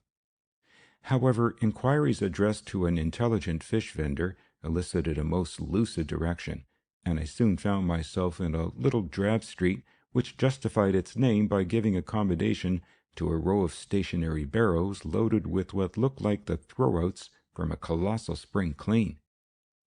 Passing along this curbside market and reflecting, like Diogenes in similar circumstances, how many things there were in the world that I did not want, I walked slowly up the street looking for number 23, my patient's number, and the canal which I had seen on the map. I located them both at the same instant, for number 23 turned out to be the last house on the opposite side, and a few yards beyond it the street was barred by a low wall, over which, as I looked, the mast of a sailing barge came into view and slowly crept past. I stepped up to the wall and looked over. Immediately beneath me was the towing path, alongside which the barge was now bringing up and beginning to lower her mast, apparently in order to pass under a bridge that spanned the canal some 200 yards farther along. From these nautical maneuvers I transferred my attention to my patient's house, or at least so much of it as I could see, for number 23 appeared to consist of a shop with nothing over it. There was, however, in a wall which extended to the canal wall a side door with a bell and knocker, so I inferred that the house was behind the shop, and that the latter had been built on a formerly existing front garden. The shop itself was somewhat reminiscent of the stalls down the street, for though the fascia was newly painted, with the inscription J. Morris, General Dealer, the stock in trade exhibited in the window was in the last stage of senile decay. It included, I remember, a cracked Toby jug, a mariner's sextant of an obsolete type, a Dutch clock without hands, a snuff-box, one or two plaster statuettes, an invalid punch bowl, a shiny, dark, and inscrutable oil painting, and a plaster mask, presumably the death mask of some celebrity whose face was unknown to me. My examination of this collection was brought to a sudden end by the apparition of a face above the half-blind of a glazed shop door, the face of a middle-aged woman who seemed to be inspecting me with malevolent interest. Assuming, rather too late, a brisk professional manner, I opened the shop door, thereby setting a bell jangling within, and confronted the owner of the face. "I am Dr. Gray," I began to explain. "Side door," she interrupted brusquely. "Ring the bell and knock." I backed out hastily and proceeded to follow the directions, giving a tug at the bell and delivering a flourish on the knocker. The hollow reverberations of the latter almost suggested an empty house, but my vigorous pull at the bell handle produced no audible result, from which I inferred, wrongly as afterwards appeared, that it was out of repair. After waiting quite a considerable time, I was about to repeat the performance when I heard sounds within, and then the door was opened, to my surprise, by the identical sour-faced woman whom I had seen in the shop. As her appearance and manner did not invite conversation, and she uttered no word, I followed her in silence through a long passage, or covered way, which ran parallel to the side of the shop and presumably crossed the site of the garden. It ended at a door which opened into the hall proper, a large square space into which the doors of the ground-floor rooms opened. It contained the main staircase and was closed in at the farther end by a heavy curtain which extended from wall to wall. We proceeded in this funereal manner up the stairs to the first floor on the landing, of which my conductress halted, and for the first time broke the silence. "You will probably find Mr. Bendelow asleep or dozing," she said in a rather gruff voice. "If he is, there is no need for you to disturb him." "Mr. Bendelow!" I exclaimed. "I understood that his name was Morris." "Well, it isn't," she retorted. "It is Bendelow. My name is Morris, and so is my husband's. It was he who wrote to you." "By the way," said I, "how did he know my name? I am acting for Dr. Cornish, you know." "I didn't know," said she, "and I don't suppose he did. Probably the servant told him. But it doesn't matter. Here you are, and you will do as well as another. I was telling you about Mr. Bendelow. He is in a pretty bad way. The specialist whom Mr. Morris took him to, Dr. Artemus Cropper, said he had cancer of the pylorus, whatever that is." "Pylorus," I corrected. Well, pylorus then, if you prefer it, she said impatiently. At any rate, whatever it is, he's got cancer of it, and as I said before, he is in a pretty bad way. Dr. Cropper told us what to do, and we are doing it. He wrote out full directions as to diet, I will show them to you presently, and he said that Mr. Bendelow was to have a dose of morphia if he complained of pain, which he does, of course, and that as there was no chance of his getting better, it didn't matter how much morphia he had. The great thing was to keep him out of pain. So we give it to him twice a day, at least my husband does, and that keeps him fairly comfortable. In fact, he sleeps most of the time, and is probably dozing now, so you are not likely to get much out of him, especially as he is rather hard of hearing even when he is awake. And now you had better come in and have a look at him. She advanced to the door of a room and opened it softly, and I followed in a somewhat uncomfortable frame of mind. It seemed to me that I had no function but that of a mere figurehead. Dr. Cropper, whom I knew by name as a physician of some reputation, had made the diagnosis and prescribed the treatment, neither of which I, as a mere beginner, would think of contesting. It was an unsatisfactory, even ignominious position from which my professional pride revolted. But apparently it had to be accepted. Mr. Bendelow was a most remarkable-looking man. Probably he had always been somewhat peculiar in appearance, but now the frightful emaciation, which strongly confirmed Cropper's diagnosis, had so accentuated his original peculiarities that he had the appearance of some dreadful mirthless caricature. Under the influence of the remorseless disease, every structure which was capable of shrinking had shrunk to the vanishing point, leaving the unshrinkable skeleton jutting out with a most horrible and grotesque effect. His great hooked nose, which must always have been strikingly prominent, stuck out now thin and sharp, like the beak of some bird of prey. His heavy, beetling brows, which must always have given to his face a frowning sullenness, now overhung sockets which had shrunk away into mere caverns. His naturally high cheekbones were now not only prominent, but exhibited the details of their structure as one sees them in a dry skull. Altogether his aspect was at once pitiable and forbidding. Of his age I could form no estimate. He might have been 100. The wonder was that he was still alive, that there was yet left in that shriveled body enough material to enable its mechanism to continue its functions. He was not asleep, but was in that somnolent, lethargic state that is characteristic of the effects of morphia. He took no notice of me when I approached the bed, nor even when I spoke his name somewhat loudly. "I told you wouldn't get much out of him," said Mrs. Morris, looking at me with a sort of grim satisfaction. "He doesn't have a great deal to say to any of us nowadays." "Well," said I, "there is no need to rouse him, but I had better just examine him, if only as a matter of form. I can't take the case entirely on hearsay." "I suppose not," she agreed. "You know best. Do what you think necessary, but don't disturb him more than you can help." It was not a prolonged examination. The first touch of my fingers on the shrunken abdomen made me aware of the unmistakable hard mass, and rendered further exploration needless. There could be no doubt as to the nature of the case or of what the future held in store. It was only a question of time, and a short time at that. The patient submitted to the examination quite passively, but he seemed to be fully aware of what was going on, for he looked at me in a sort of drunken, dreamy fashion, but without any sign of interest in my proceedings. When I had finished, I looked him over again, trying to reconstitute him as he might have been before this deadly disease fastened on him. I observed that he seemed to have a fair crop of hair of a darkish iron gray. I say seemed, because the greater part of his head was covered by a skull cap of black silk, but a fringe of hair straying from under it onto the forehead suggested that he was not bald. His teeth, too, which were rather conspicuous, were natural teeth and in good preservation. In order to verify this fact, I stooped and raised his lip the better to examine them, but at this point Mrs. Morris intervened. "There, that will do," she said impatiently. "You are not a dentist, and his teeth will last as long as he will want them. If you have finished, you had better come with me, and I will show you Dr. Cropper's prescriptions. Then you can tell me if you have any further directions to give."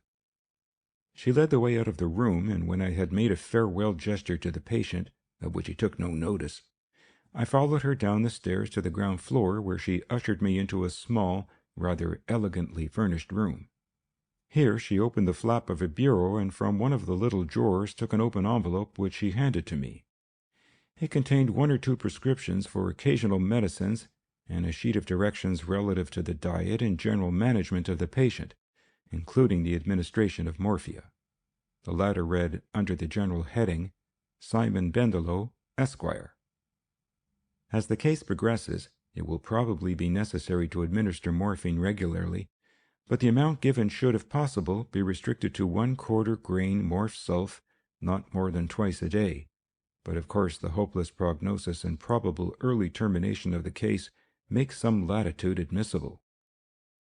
Although I was in complete agreement with the writer, I was a little puzzled by these documents.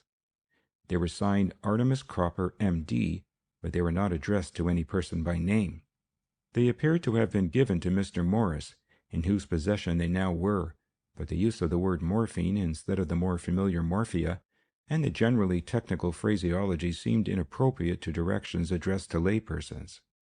As I returned them, I remarked, "These directions read as if they had been intended for the information of a medical man." "They were," she replied. "They were meant for the doctor who was attending Mr. Bendelow at the time. When we moved to this place, I got them from him to show to the new doctor. You are the new doctor." "Then you haven't been here very long?" "No," she replied. "We have only just moved in. And that reminds me that our stock of morphia is running out. Could you bring a fresh tube of the tabloids next time you call? My husband left an empty tube for me to give to you to remind you what size the tabloids are." He gives Mr. Bendelow the injections. "Thank you," said I, "but I don't want the empty tube. I read the prescription and shan't forget the dose. I will bring a new tube tomorrow. That is, if you want me to call every day. It seems hardly necessary." "No, it doesn't," she agreed. "I should think twice a week would be quite enough. Monday and Thursday would suit me best. If you could manage to come about this time, I should be sure to be in. My time is rather taken up, as I haven't a servant at present." It was a bad arrangement. Fixed appointments are things to avoid in medical practice. Nevertheless, I agreed to it, subject to unforeseen obstacles, and was forthwith conducted back along the covered way and launched into the outer world with a farewell which would be inadequate to describe as unemotional. As I turned away from the door, I cast a passing glance at the shop window, and once again I perceived a face above the half-blind. It was a man's face this time, presumably the face of Mr. Morris, and like his wife he seemed to be taking stock of me. I returned the attention, and carried away with me the instantaneous mental photograph of a man in that unprepossessing transitional state between being clean-shaved and wearing a beard which is characterized by a sort of grubby prickliness that disfigures the features without obscuring them. His stubble was barely a week old, but as his complexion and hair were dark, the effect was very untidy and disreputable. And yet, as I have said, it did not obscure the features. I was even able, in that momentary glance, to note a detail which would probably have escaped a non-medical eye, the scar of a hare-lip which had been very neatly and skilfully mended, and which a mustache would probably have concealed altogether. I did not, however, give much thought to Mr. Morris. It was his dour-faced wife with her gruff, overbearing manner who principally occupied my reflections. She seemed to have divined in some way that I was but a beginner. Perhaps my youthful appearance gave her the hint, and to have treated me with almost open contempt. In truth, my position was not a very dignified one. The diagnosis of the case had been made for me, the treatment had been prescribed for me, and was now being carried out by other hands than mine. My function was to support a kind of legal fiction that I was conducting the case, but principally to supply the morphia, which a chemist might have refused to do, and when the time came, to sign the death certificate. It was an ignominious role for a young and ambitious practitioner, and my pride was disposed to boggle at it. But yet there was nothing to which I could object. The diagnosis was undoubtedly correct, and the treatment and management of the case exactly such as I should have prescribed. Finally, I decided that my dissatisfaction was principally due to the unattractive personality of Mrs. Morris. And with this conclusion, I dismissed the case from my mind and let my thoughts wander into more agreeable channels. End of Chapter 4.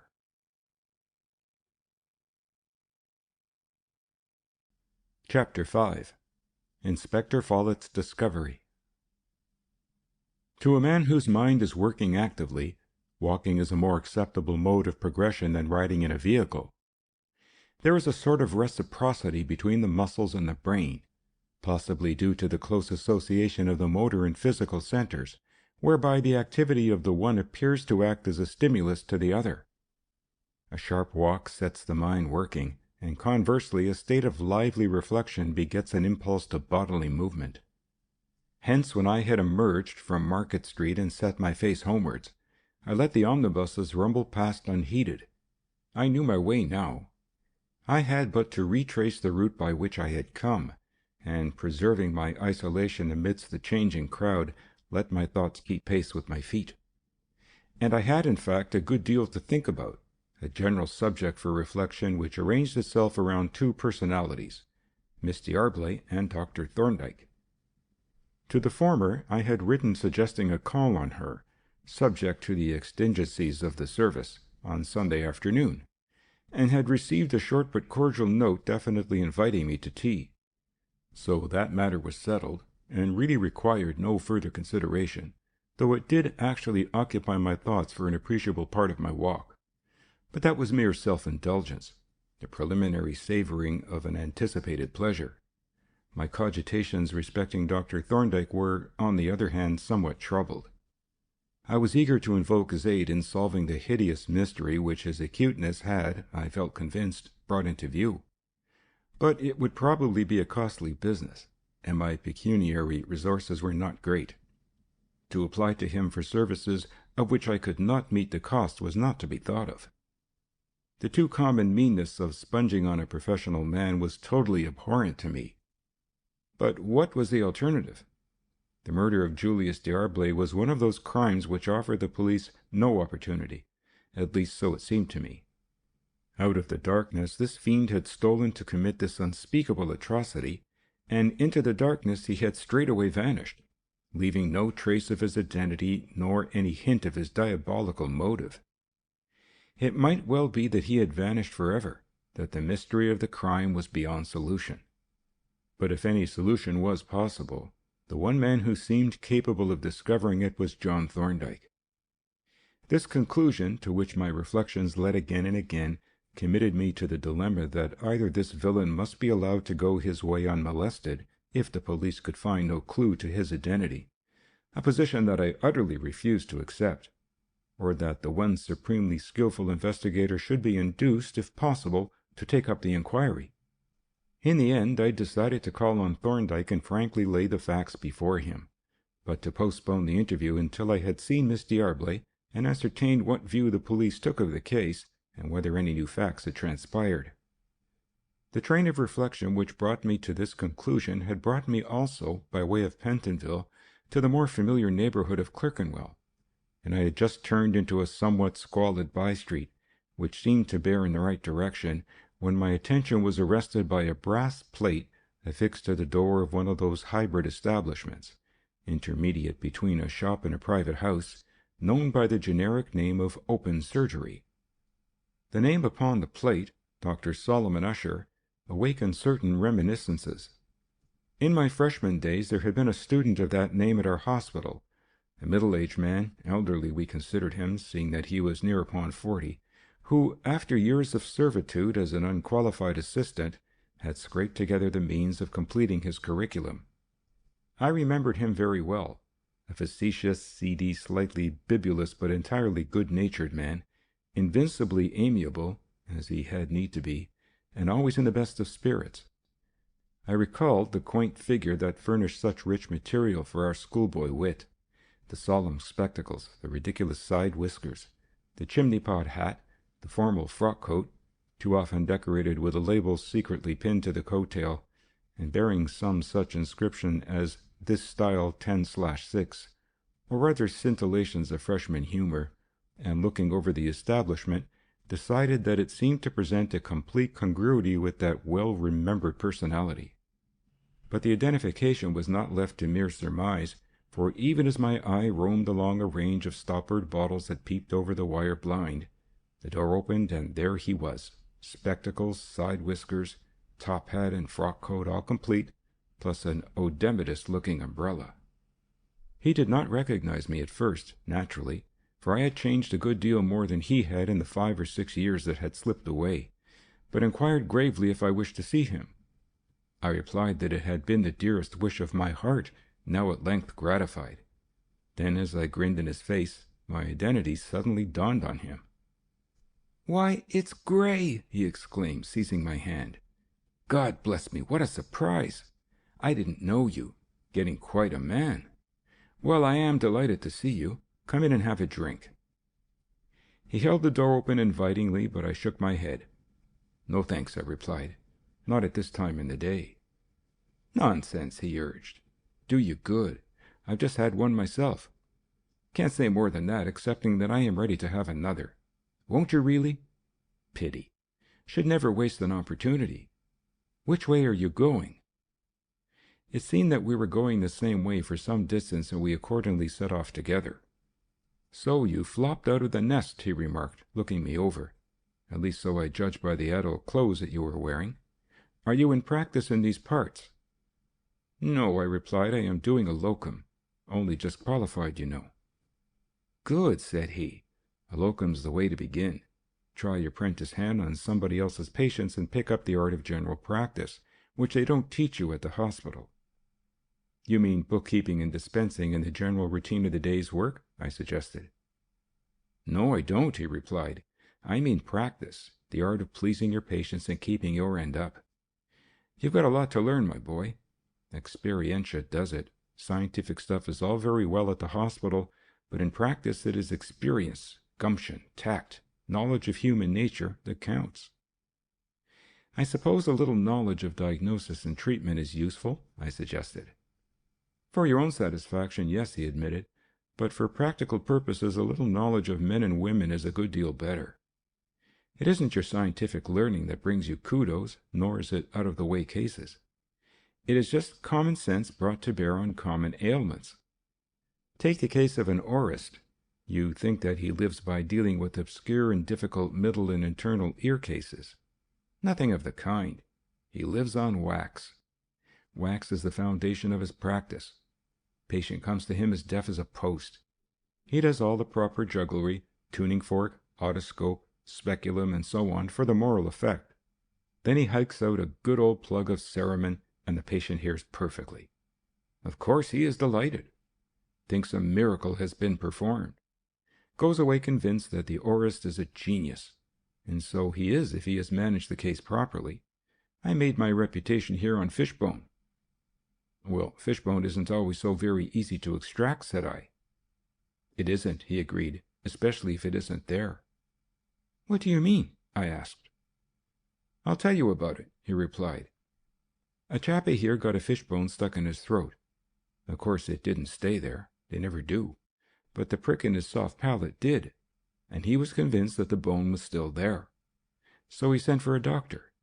Doctor came, looked in his throat. Couldn't see any fishbone, and like a fool said so.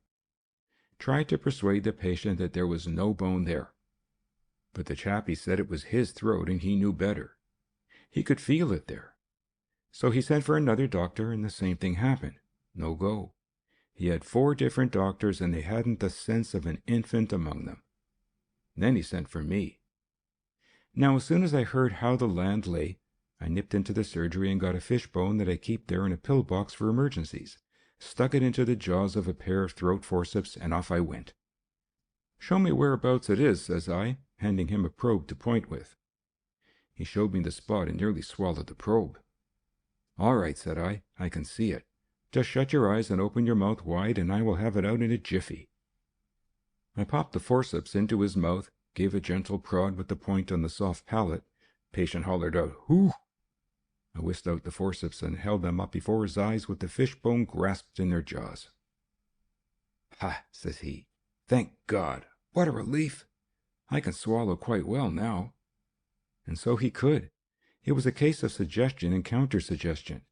Imaginary fishbone cured by imaginary extraction. And it made my local reputation. Well, goodbye, old chap. I've got a visit to make here. Come in one evening and smoke a pipe with me.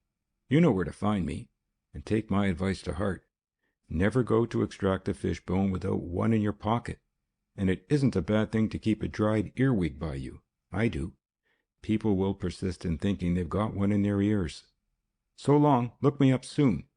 And with a farewell flourish of the umbrella, he turned to a shabby street door and began to work the top bell pull as if it were the handle of an air pump.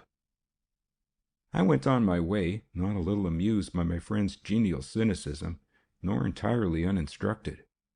For there is a soul of truth in things erroneous, as the philosopher reminds us, and if the precepts of Solomon Usher did not sound the highest note of professional ethics, they were based on a very solid foundation of worldly wisdom. When, having finished my short round of visits, I arrived at my temporary home, I was informed by the housemaid in a mysterious whisper that a police officer was waiting to see me. Name of Follett, she added. He's waiting in the consulting room. Proceeding thither, I found my friend, the Highgate inspector, with one eye closed, standing before a card of test types that hung on the wall. We greeted one another cordially, and then, as I looked at him inquiringly, he produced from his pocket, without remark, an official envelope from which he extracted a coin, a silver pencil, and a button. These objects he laid on the writing table, and silently directed my attention to them. A little puzzled by his manner, I picked up the coin and examined it attentively. It was a Charles II guinea dated 1663, very clean and bright and in remarkably perfect preservation. But I could not see that it was any concern of mine. "It is a beautiful coin," I remarked, "but what about it?" "It doesn't belong to you, then?" he asked. "No, I wish it did." "Have you ever seen it before?" "Never, to my knowledge." "What about the pencil case?" I picked it up and turned it over in my fingers. "No," I said, "it's not mine, and I have no recollection of ever having seen it before." "And the button?" "It is apparently a waistcoat button," I said after having inspected it, "apparently belonging to a tweed waistcoat, and judging by the appearance of the thread and the wisp of cloth that still holds it, it must have been pulled off with some violence. But it isn't off my waistcoat, if that is what you want to know." "I didn't much think it was," he replied, "but I thought it best to make sure. And it didn't come from poor Mr. D'Arblay's waistcoat, because I have examined that and there is no button missing. I showed these things to Miss D'Arblay, and she assured that none of them belonged to her father. He never used a pencil case, artists don't, as a rule. And as to the guinea, she knew nothing about it. If it was her father's, he must have come by it immediately before his death. Otherwise, she felt sure he would have shown it to her, seeing that they were both interested in anything in the nature of sculpture." "Where did you get these things?" I asked. "From the pond in the wood," he replied. "I will tell you how I came to find them, that is, if I am not taking up too much of your time." "Not at all," I assured him, and even as I spoke I thought of Solomon Usher. He wouldn't have said that. He would have anxiously consulted his engagement book to see how many minutes he could spare. However, Inspector Follett was not a patient, and I wanted to hear his story. So having established him in the easy chair, I sat down to listen. "The morning after the inquest," he began, "an officer of the CID came up to get particulars of the case and see what was to be done. Well, as soon as I had told him all I knew and shown him our copy of the depositions, it was pretty clear to me that he didn't think there was anything to be done but wait for some fresh evidence. Mind you, Doctor, this is in strict confidence." "I understand that, but if the Criminal Investigation Department doesn't investigate crime, what the deuce is the good of it?" "That is hardly a fair way of putting it," he protested. "The people at Scotland Yard have got their hands pretty full, and they can't spend their time in speculating about cases in which there is no evidence. They can't create evidence, and you can see for yourself that there isn't the ghost of a clue to the identity of the man who committed this murder. But they are keeping the case in mind, and meanwhile we have got to report any new facts that may turn up. Those were our instructions, and when I heard them I decided to do a bit of investigating on my own, with the superintendent's permission, of course. Well, I began by searching the wood thoroughly, but I got nothing out of that excepting Mr. D'Arblay's hat, which I found in the undergrowth not far from the main path.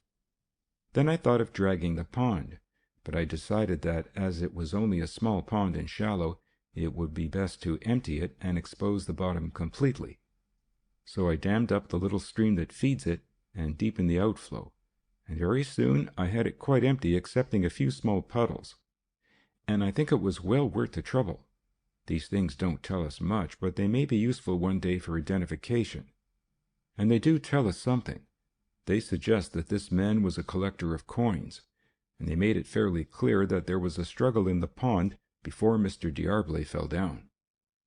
That is, assuming that the things belonged to the murderer, I interposed. There is no evidence that they did.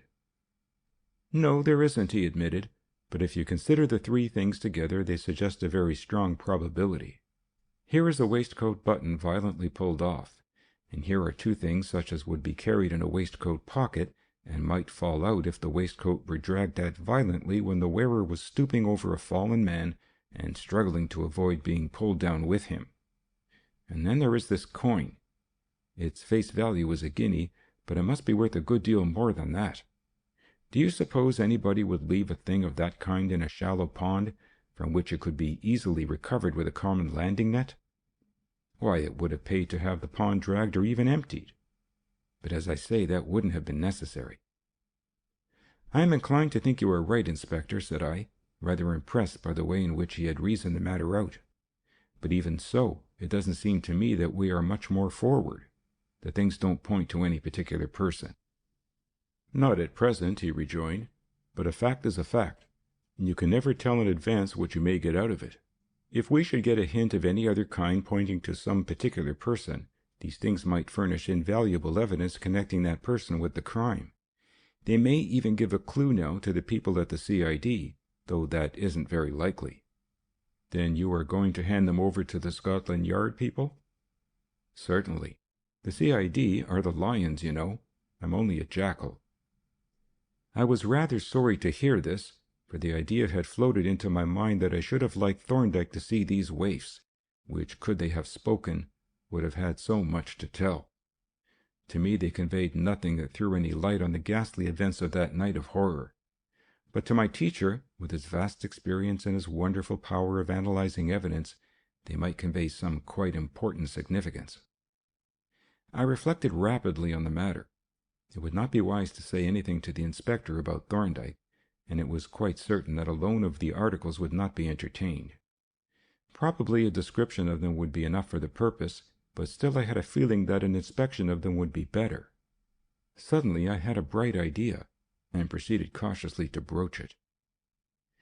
I should rather like to have a record of these things, said I, particularly of the coin. Would you object to my taking an impression of it in sealing wax? Inspector Follett looked doubtful. It would be a bit irregular, he said.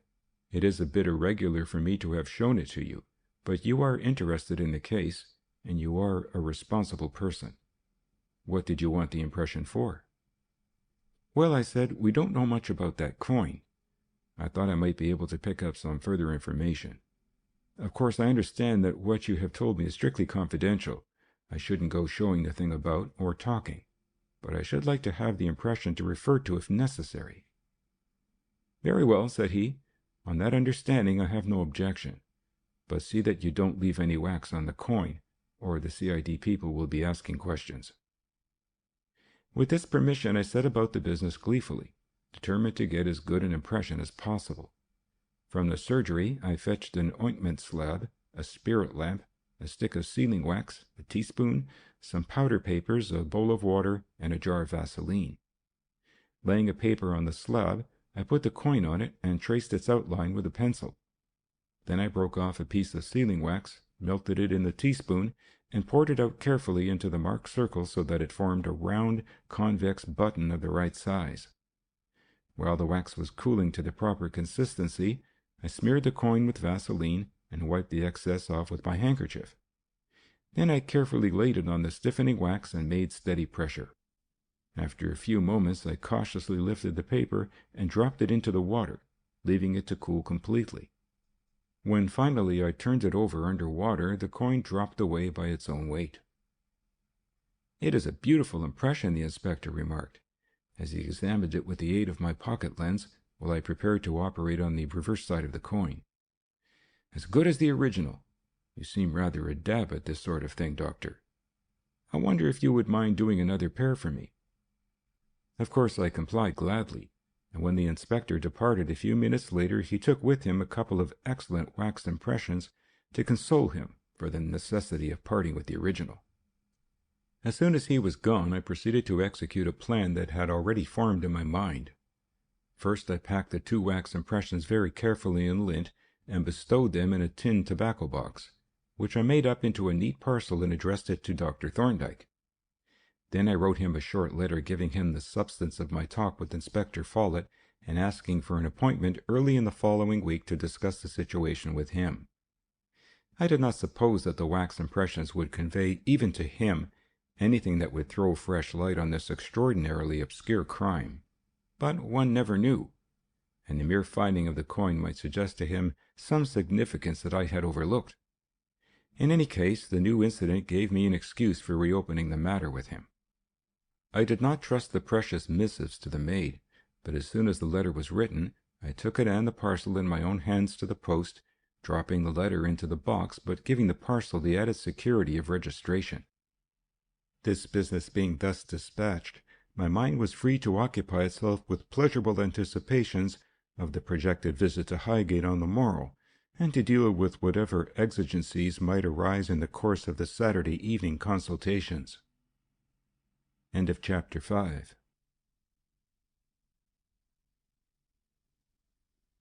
Chapter 6. Marion D'Arblay at Home. Most of us have, I imagine, been conscious at times of certain misgivings as to whether the progress of which we hear so much has done for us all that it is assumed to have done, whether the undoubted gain of advancing knowledge has not a somewhat heavy counterpoise of loss. We moderns are accustomed to look upon a world filled with objects that would have made our forefathers gasp with admiring astonishment, and we are accordingly a little puffed up by our superiority. But the museums and galleries and ancient buildings sometimes tell a different tale. By them we are made aware that these same rude forefathers were endowed with certain powers and aptitudes that seem to be denied to the present generation. Some such reflections as these passed through my mind as I sauntered about the ancient village of Highgate, having arrived in the neighborhood nearly an hour too early. Very delightful the old village was to look upon, and so it had been even when the mellow red brick was new and the plaster on the timber houses was but freshly laid, when the great elms were saplings and the stage wagon with its procession of horses rumbled along the road which now resounds to the thunder of the electric tram. It was not time that made beautiful its charming old houses and pleasant streets and closes, but fine workmanship guided by unerring taste. At 4 o'clock precisely, by the chime of the church clock, I pushed open the gate of Ivy Cottage, and as I walked up the flagged path, read the date 1709 on a stone tablet let into the brickwork. I had no occasion to knock, for my approach had been observed, and as I mounted the threshold, the door opened and Miss D'Arblay stood in the opening. "Miss Bowler saw you coming up the grove," she explained, as we shook hands. "It is surprising how much of the outer world you can see from a bay window. It is as good as a watchtower." She disposed of my hat and stick, and then preceded me into the room to which the window appertained, where, beside a bright fire, Miss Bowler was at the moment occupied with a brilliantly burnished copper kettle and a silver teapot.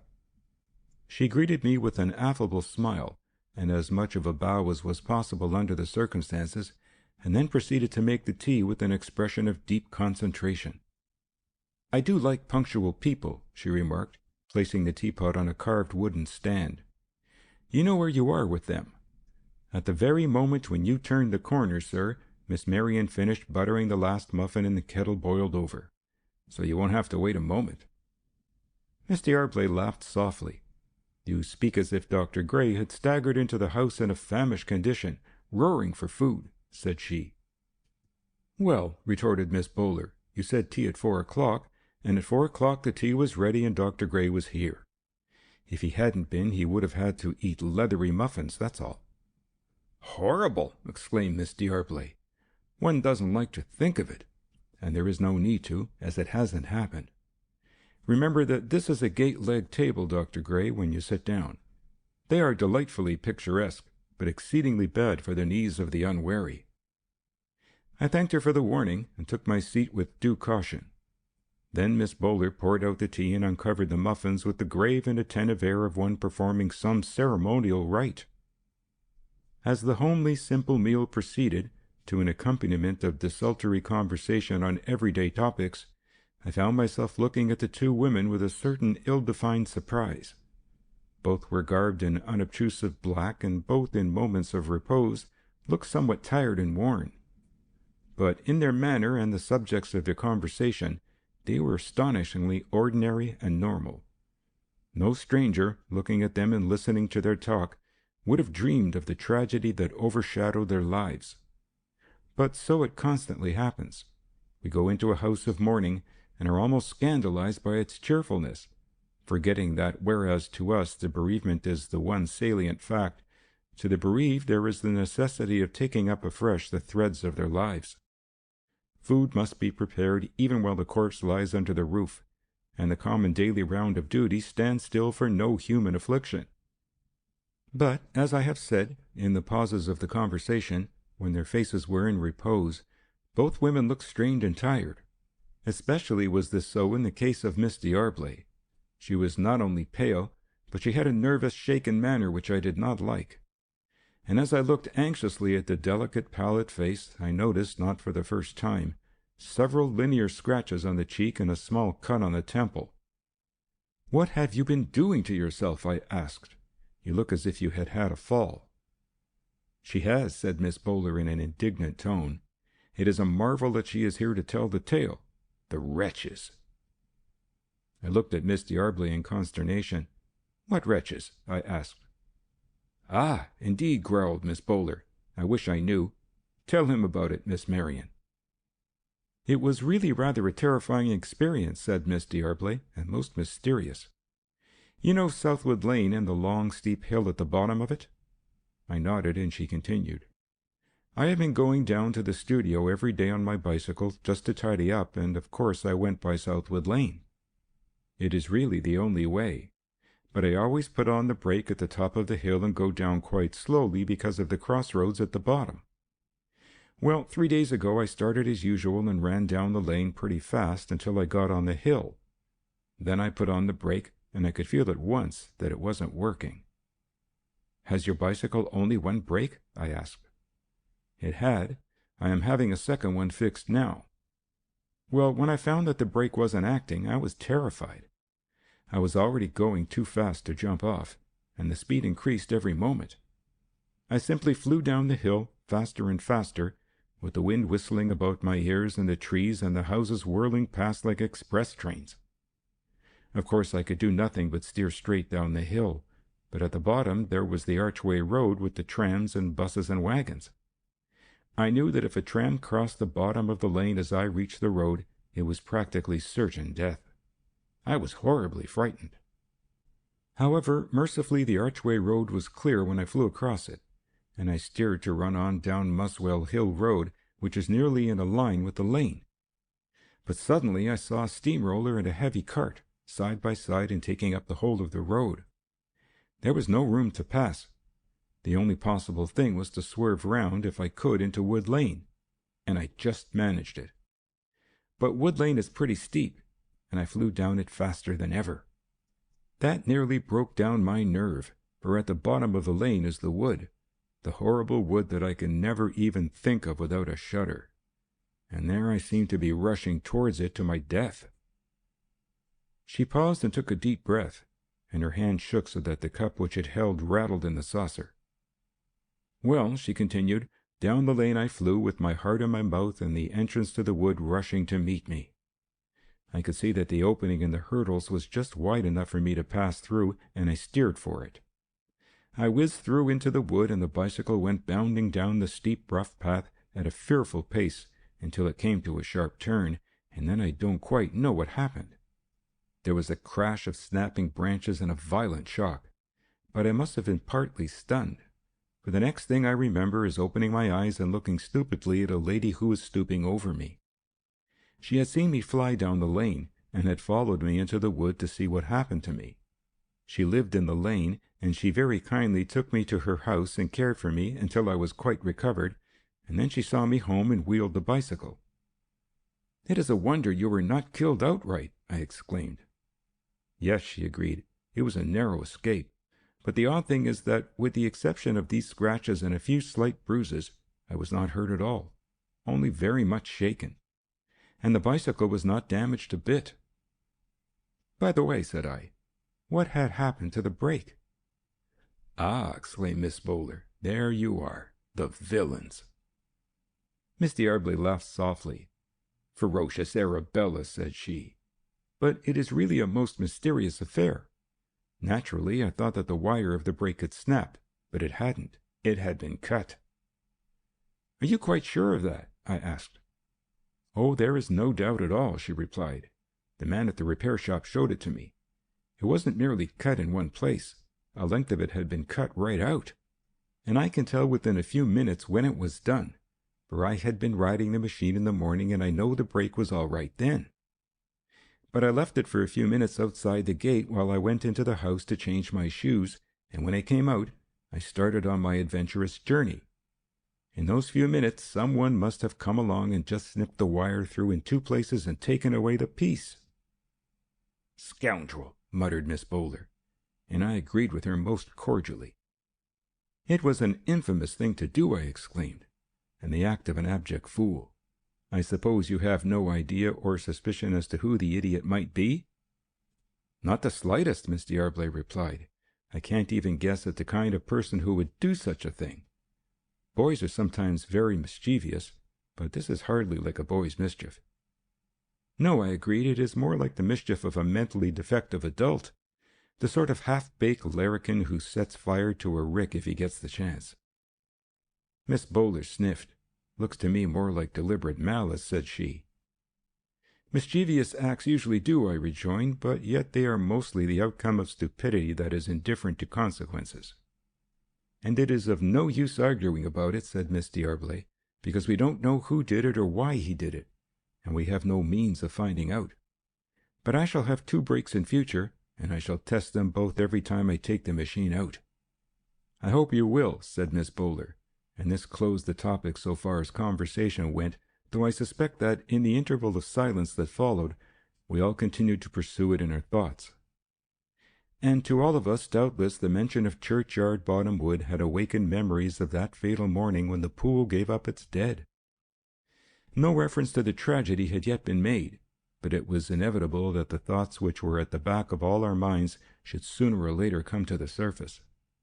They were, in fact, brought there by me, though unintentionally, for as I sat at the table, my eyes had strayed more than once to a bust, or rather a head, for there were no shoulders, which occupied the center of the mantelpiece. It was apparently of lead, and was a portrait, and a very good one, of Miss D'Arblay's father. At the first glance I had recognized the face which I had first seen through the water of the pool. Miss D'Arblay, who was sitting facing it, caught my glance and said, "You are looking at that head of my dear father. I suppose you recognized it?" "Yes, instantly. I should take it to be an excellent likeness." "It is," she replied, "and that is something of an achievement in a self-portrait in the round." "Then he modelled it himself?" "Yes, with the aid of 1 or 2 photographs and a couple of mirrors. I helped him by taking the dimensions with calipers and drawing out a scale. Then he made a wax cast in a fireproof mold, and we cast it together in type metal, as we had no means of melting bronze. Poor Daddy! How proud he was when we broke away the mold and found the casting quite perfect." She sighed as she gazed fondly on the beloved features, and her eyes filled. Then, after a brief silence, she turned to me and asked, "Did Inspector Follett call on you? He said he was going to." "Yes, he called yesterday to show me the things that he had found in the pond.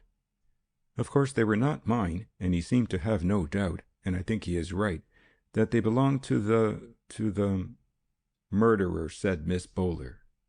"Yes, he seemed to think that they might furnish some kind of clue, but I am afraid he had nothing very clear in his mind. I suppose that coin suggested nothing to you?" Miss D'Arblay shook her head. "Nothing," she replied. "As it is an ancient coin, the man may be a collector or a dealer—" "Or a forger," interposed Miss Bowler. "Or a forger. But no such person is known to us, and even that is mere guesswork." "Your father was not interested in coins, then?" "As a sculptor, yes, and more especially in medals and plaquettes. But not as a collector. He had no desire to possess, only to create. And so far as I know, he was not acquainted with any collectors. So this discovery of the inspectors, so far from solving the mystery, only adds a fresh problem." She reflected for a few moments with knitted brows, then turning to me quickly, she asked, "Did the inspector take you into his confidence at all? He was very reticent to me, though most kind and sympathetic. But do you think that he, or the others, are taking any active measures?" "My impression," I answered reluctantly, "is that the police are not in a position to do anything. The truth is that this villain seems to have gotten away without leaving a trace." "That is what I feared," she sighed. Then with sudden passion, though in a quiet, suppressed voice, she exclaimed, "But he must not escape. It would be too hideous an injustice. Nothing can bring back my dear father from the grave. But if there is a God of justice, this murderous wretch must be called to account and made to pay the penalty of his crime." "He must," Miss Bowler assented in deep, ominous tones, "and he shall, though God knows how it is to be done." "For the present," said I, "there is nothing to be done but to wait and see if the police are able to obtain any fresh information, and meanwhile to turn over every circumstance that you can think of, to recall the way your father spent his time, the people he knew, and the possibility in each case that some cause of enmity might have arisen." "That is what I have done," said Miss D'Arblay. "Every night I lie awake, thinking, but nothing comes of it. The thing is incomprehensible. This man must have been a deadly enemy of my father's. He must have hated him with the most intense hatred, or he must have had some strong reason other than mere hatred for making away with him. But I cannot imagine any person hating my father, and I certainly have no knowledge of any such person, nor can I conceive of any reason that any human creature could have had for wishing for my father's death. I cannot begin to understand the meaning of what has happened." "But yet," said I, "there must be a meaning. This man, unless he was a lunatic, which he apparently was not, must have had a motive for committing the murder. That motive must have had some background, some connection with circumstances of which somebody has knowledge. Sooner or later those circumstances will almost certainly come to light, and then the motive for the murder will come into view. But once the motive is known, it should not be difficult to discover who could be influenced by such a motive. Let us for the present be patient and see how events shape. But let us also keep a constant watch for any glimmer of light, for any fact that may bear on either the motive or the person." The two women looked at me earnestly and with an expression of respectful confidence, of which I knew myself to be wholly undeserving. "It gives me new courage," said Miss D'Arblay, "to hear you speak in that reasonable, confident tone. I was in despair, but I feel that you are right. There must be some explanation of this awful thing, and if there is, it must be possible to discover it. But we ought not to put the burden of our troubles on you, though you have been so kind." "You have done me the honor," said I, "to allow me to consider myself your friend. Surely friends should help to bear one another's burdens." "Yes," she replied, "in reason, and you have given most generous help already. But we must not put too much on you. When my father was alive, he was my great interest and chief concern. Now that he is gone, the great purpose of my life is to find the wretch who murdered him and to see that justice is done. That is all that seems to matter to me. But it is my own affair. I ought not to involve my friends in it." "I can't admit that," said I. "The foundation of friendship is sympathy and service. If I am your friend, then what matters to you matters to me, and I may say that in the very moment when I first knew that your father had been murdered, I made the resolve to devote myself to the discovery and punishment of his murderer by any means that lay in my power. So you must count on me as your ally as well as your friend." As I made this declaration, to an accompaniment of approving growls from Miss Bowler, Marion D'Arblay gave me one quick glance and then looked down, and once more her eyes filled. For a few moments she made no reply, and when at length she spoke, her voice trembled. "You leave me nothing to say," she murmured, "but to thank you from my heart. But you little know what it means to us, who felt so helpless, to know that we have a friend so much wiser and stronger than ourselves." I was a little abashed, knowing my own weakness and helplessness, to find her putting so much reliance on me. However, there was Thorndyke in the background, and now I was resolved that if the thing was in any way to be compassed, his help must be secured without delay. A longish pause followed, and as it seemed to me that there was nothing more to say on this subject until I had seen Thorndyke, I ventured to open a fresh topic. "What will happen to your father's practice?" I asked. "Will you be able to get anyone to carry it on for you?" "I am glad you asked that," said Miss D'Arblay, "because now that you are our counselor we can take your opinion. I have already talked the matter over with Arabella, with Miss Bowler." "There is no need to stand on ceremony," the latter lady interposed. "Arabella is good enough for me." "Arabella is good enough for anyone," said Miss D'Arblay. "Well, the position is this. The part of my father's practice that was concerned with original work, pottery figures and reliefs and models for goldsmiths' work, will have to go. No one but a sculptor of his own class could carry that on. But the wax figures for the shop windows are different. When he first started, he used to model the heads and limbs in clay and make plaster casts from which to make the gelatin molds for the wax work. But as time went on, these casts accumulated, and he very seldom had need to model fresh heads or limbs. The old casts could be used over and over again. Now there is a large collection of plaster models in the studio, heads, arms, legs, and faces, especially faces, and as I have a fair knowledge of the waxwork, from watching my father and sometimes helping him, it seemed that I might be able to carry on that part of the practice." "You think you could make the wax figures yourself?" I asked. "Of course she could," exclaimed Miss Bowler. "She's her father's daughter. Julius D'Arblay was a man who could do anything he turned his hand to and do it well. And Miss Marion is just like him. She is quite a good modeler, so her father said, and she wouldn't have to make the figures, only the wax parts." "Then they are not wax all over?" said I. "No," answered Miss D'Arblay. "They are just dummies, wooden frameworks covered with stuffed canvas, with wax heads, busts, and arms, and shaped legs. That is what poor Daddy used to hate about them. He would have liked to model complete figures." "And as to the business side, could you dispose of them?" "Yes, if I could do them satisfactorily. The agent who dealt with my father's work has already written to me asking if I could carry on. I know he will help me so far as he can. He was quite fond of my father." "And you have nothing else in view?" "Nothing by which I could earn a real living. For the last year or two I have worked at writing and illuminating, addresses, testimonials, and church services, when I could get them, and filled in the time writing special window tickets. But that isn't very remunerative, whereas the wax figures would yield quite a good living." And then she added, after a pause, "I have the feeling that Daddy would have liked me to carry on his work, and I should like it myself. He taught me quite a lot, and I think he meant me to join him when he got old." As she had evidently made up her mind, and as her decision seemed quite a wise one, I concurred with as much enthusiasm as I could muster.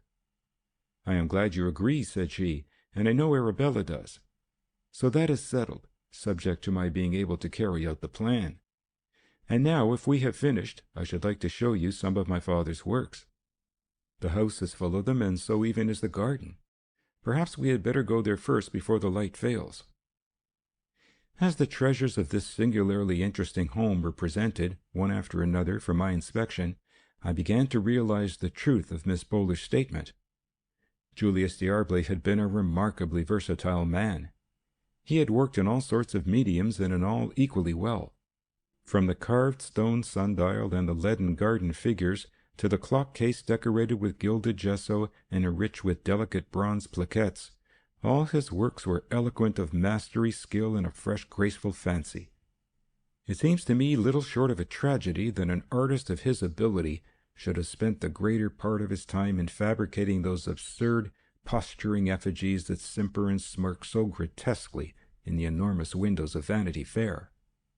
I had intended, in compliance with polite conventions, to make this, my first visit, a rather short one, but a tentative movement to depart only elicited protests, and I was easily persuaded to stay until the exigencies of Dr. Cornish's practice seemed to call me.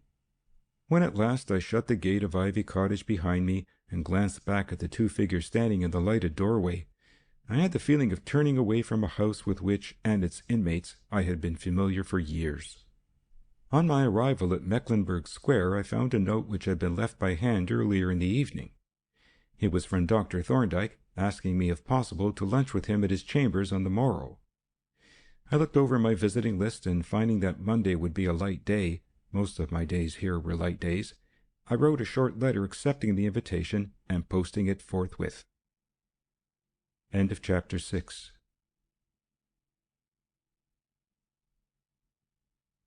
Chapter 7. Enlarging Thorndyke's Knowledge. "I am glad you were able to come," said Thorndyke, as we took our places at the table. "Your letter was a shade ambiguous. You spoke of discussing the D'Arblay case, but I think you had something more than discussion in your mind." "You are quite right," I replied. "I had in my mind to ask if it would be possible for me to retain you, I believe that is the correct expression, to investigate the case, as the police seem to think there is nothing to go on, and if the costs would be likely to be within my means." "As to the costs," said he, "we can dismiss them. I see no reason to suppose that there would be any costs." "But your time, sir," I began. He laughed derisively. "Do you propose to pay me for indulging in my pet hobby? No, my dear fellow, it is I who should pay you for bringing a most interesting and intriguing case to my notice. So your questions are answered. I shall be delighted to look into this case, and there will be no costs unless we have to pay for some special services. If we do, I will let you know." I was about to utter a protest, but he continued. "And now, having disposed of the preliminaries, let us consider the case itself. Your very shrewd and capable inspector believes that the Scotland Yard people will take no active measures unless some new facts turn up. I have no doubt he is right, and I think they are right too. They can't spend a lot of time, which means public money, on a case in which hardly any data are available, and which holds out no promise of any result. But we mustn't forget that we are in the same boat. Our chances of success are infinitesimal. This investigation is a forlorn hope. That, I may say, is what commends it to me, but I want you to understand clearly that failure is what we have to expect." "I understand that," I answered gloomily, but nevertheless rather disappointed at this pessimistic view. There seems to be nothing whatever to go on. "Oh, it isn't so bad as that," he rejoined. "Let us just run over the data that we have. Our object is to fix the identity of the man who killed Julius D'Arblay. Let us see what we know about him. We will begin with the evidence at the inquest. From that we learned, 1. That he is a man of some education, ingenious, subtle, resourceful. This murder was planned with extraordinary ingenuity and foresight. The body was found in the pond with no telltale mark on it but an almost invisible pinprick in the back. The chances were 1,000 to 1, or more, against that tiny puncture ever being observed, and if it had not been observed, the verdict would have been found drowned or found dead, and the fact of the murder would never have been discovered. 2. We also learned that he has some knowledge of poisons. The common vulgar poisoner is reduced to flypapers, weed killer or rat poison, arsenic or strychnine. But this man selects the most suitable of all poisons for his purpose, and administers it in the most effective manner, with a hypodermic syringe. 3. We learned further that he must have had some extraordinarily strong reason for making away with D'Arblay. He made most elaborate plans. He took endless trouble.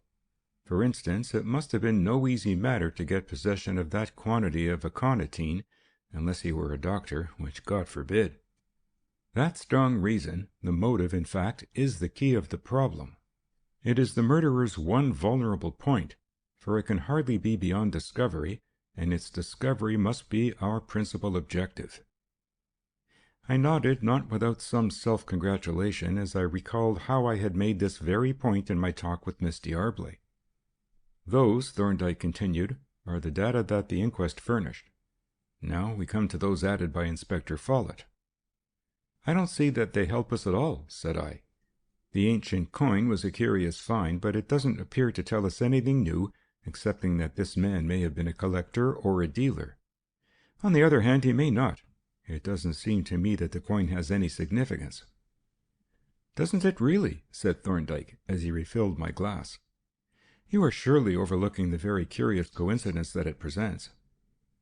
What coincidence is that? I asked in some surprise. The coincidence, he replied, that both the murderer and the victim should be, to a certain extent, connected with a particular form of activity. Here is a man who commits a murder and who, at the time of committing it, appears to have been in possession of a coin, which is not a current coin, but a collector's piece, and behold, the murdered man is a sculptor, a man who presumably was capable of making a coin, or at least the working model. There is no evidence, I objected, that D'Arblay was capable of cutting a die. He was not a die sinker. There was no need for him to be, Thorndyke rejoined. Formerly, the metallist who designed the coin cut the die himself. But that is not the modern practice. Nowadays, the designer makes the model, first in wax and then in plaster, on a comparatively large scale. The model of a shilling may be 3 inches or more in diameter. The actual die sinking is done by a copying machine, which produces a die of the required size by mechanical reduction. I think there could be no doubt that D'Arblay could have modeled the design for a coin on the usual scale, say 3 or 4 inches in diameter.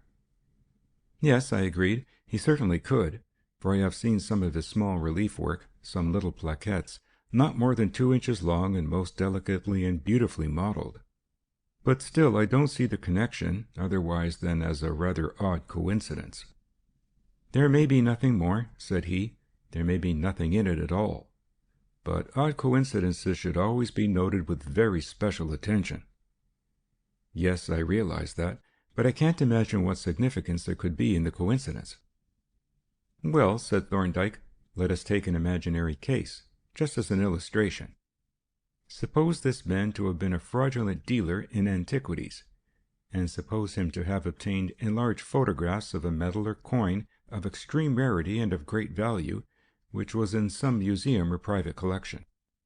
Suppose him to have taken the photographs to D'Arblay and commissioned him to model from them a pair of exact replicas in hardened plaster.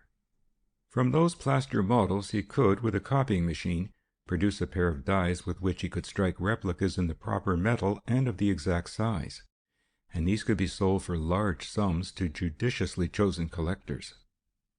I don't believe D'Arblay would have accepted such a commission, I exclaimed indignantly. We may assume that he would not, if the fraudulent intent had been known to him. But it would not have been, and there is no reason why he should have refused a commission merely to make a copy. Still, I am not suggesting that anything of the kind really happened. I am simply giving you an illustration of one of the innumerable ways in which a perfectly honest sculptor might be made use of by a fraudulent dealer. In that case, his honesty would be a source of danger to him, for if a really great fraud were perpetrated by means of his work, it would clearly be to the interest of the perpetrator to get rid of him. An honest and unconscious collaborator in a crime is apt to be a dangerous witness if questions arise. I was a good deal impressed by this demonstration. Here, it seemed to me, was something very like a tangible clue. But at this point, Thorndyke again applied a cold douche. Still, he said, we are only dealing with generalities, and rather speculative ones. Our assumptions are subject to all sorts of qualifications. It is possible, for instance, though very improbable, that D'Arblay may have been murdered in error by a perfect stranger, that he may have walked into an ambush prepared for someone else. Again, the coin may not have belonged to the murderer at all, though that is also most improbable. But there are numerous possibilities of error, and we can eliminate them only by following up each suggested clue and seeking verification or disproof. Every new fact that we learn is a multiple gain, for as money makes money, so knowledge begets knowledge. "That is very true," I answered dejectedly, for it sounded rather like a platitude, "but I don't see any means of following up any of these clues." "We are going to follow up one of them after lunch, if you have time," said he. As he spoke, he took from the table drawer a paper packet in a jeweler's leather case. "This," he said, handing me the packet, "contains your sealing wax molds. You had better take care of them and keep the box with the marked side up to prevent the wax from warping. Here are a pair of casts in hardened plaster, fictile ivory as it is called, which my assistant Polton has made." He opened the case and passed it to me, when I saw that it was lined with purple velvet and contained what looked like 2 old ivory replicas of the mysterious coin. "Mr. Polton is quite an artist," I said, regarding them admiringly. "But what are you going to do with these?" I had intended to take them round to the British Museum and show them to the keeper of the coins and medals, or one of his colleagues. But I think I will just ask a few questions and hear what he says before I produce the casts. Have you time to come round with me?" "I shall make time. But what do you want to know about the coin?" "It is just a matter of verification," he replied. "My books on the British coinage describe the Charles II guinea as having a tiny elephant under the bust on the obverse, to show that the gold from which it was minted came from the Guinea coast." "Yes," said I. "Well, there is a little elephant under the bust in this coin." "True," he replied, "but this elephant has a castle on his back, and would ordinarily be described as an elephant and castle, to distinguish him from the plain elephant which appeared on some coins. What I want to ascertain is whether there were 2 different types of guinea. The books make no mention of a second variety." "Surely they would have referred to it if there had been," said I. "So I thought," he replied, "but it is better to make sure than to think." "I suppose it is," I agreed without much conviction, though I don't see that, even if there were 2 varieties, that fact would have any bearing on what we want to know. "Neither do I," he admitted, "but then you can never tell what a fact will prove until you are in possession of the fact. And now, as we seem to have finished, perhaps we had better make our way to the museum." The Department of Coins and Medals is associated in my mind with an impassive-looking Chinese person in bronze who presides over the upper landing of the main staircase. In fact, we halted for a moment before him to exchange a final word. "It will probably be best," said Thorndyke, "to say nothing about this coin, or indeed about anything else. We don't want to enter into any explanations." "No," I agreed. "It is best to keep one's own counsel." And with this we entered the hall, where Thorndyke led the way to a small door and pressed the electric bell push. An attendant admitted us, and when we had signed our names in the visitor's book, he ushered us into the keeper's room. As we entered, a keen-faced, middle-aged man who was seated at a table inspected us over his spectacles, and apparently recognizing Thorndyke, rose and held out his hand. "Quite a long time since I have seen you," he remarked, after the preliminary greetings. "I wonder what your quest is this time." "It is a very simple one," said Thorndyke. "I am going to ask if you can let me look at the Charles II guinea dated 1663. "Certainly I can," was the reply, accompanied by an inquisitive glance at my friend. "It is not a rarity, you know." He crossed the room to a large cabinet, and having run his eye over the multitudinous labels, drew out a small, very shallow drawer. With this in his hand he returned, and picking a coin out of its circular pit, held it out to Thorndyke, who took it from him, holding it delicately by the edge. He looked at it attentively for a few moments, and then silently presented the obverse for my inspection. Naturally, my eye at once sought the little elephant under the bust, and there it was, but there was no castle on its back. "Is this the only type of guinea issued at that date?" Thorndyke asked. "The only type," was the reply. "This is the first issue of the guinea." "There was no variation or alternative form?" "There was a form which had no elephant under the bust. Only those which were minted from African gold bore the elephant." "I notice that this coin has a plain elephant under the bust, but I seem to have heard of a guinea bearing this date, which had an elephant and castle under the bust. You are sure there was no such guinea?" Our official friend shook his head as he took the coin from Thorndyke and replaced it in its cell. "As sure," he replied, "as one can be of a universal negative. The elephant and castle did not appear until 1685. He picked up the drawer and was just moving away towards the cabinet when there came a sudden change in his manner. "Wait!" he exclaimed, stopping and putting down the drawer. "You are quite right. Only it was not an issue, it was a trial piece, and only a single coin was struck. I will tell you about it. There is a rather curious story hanging to that piece.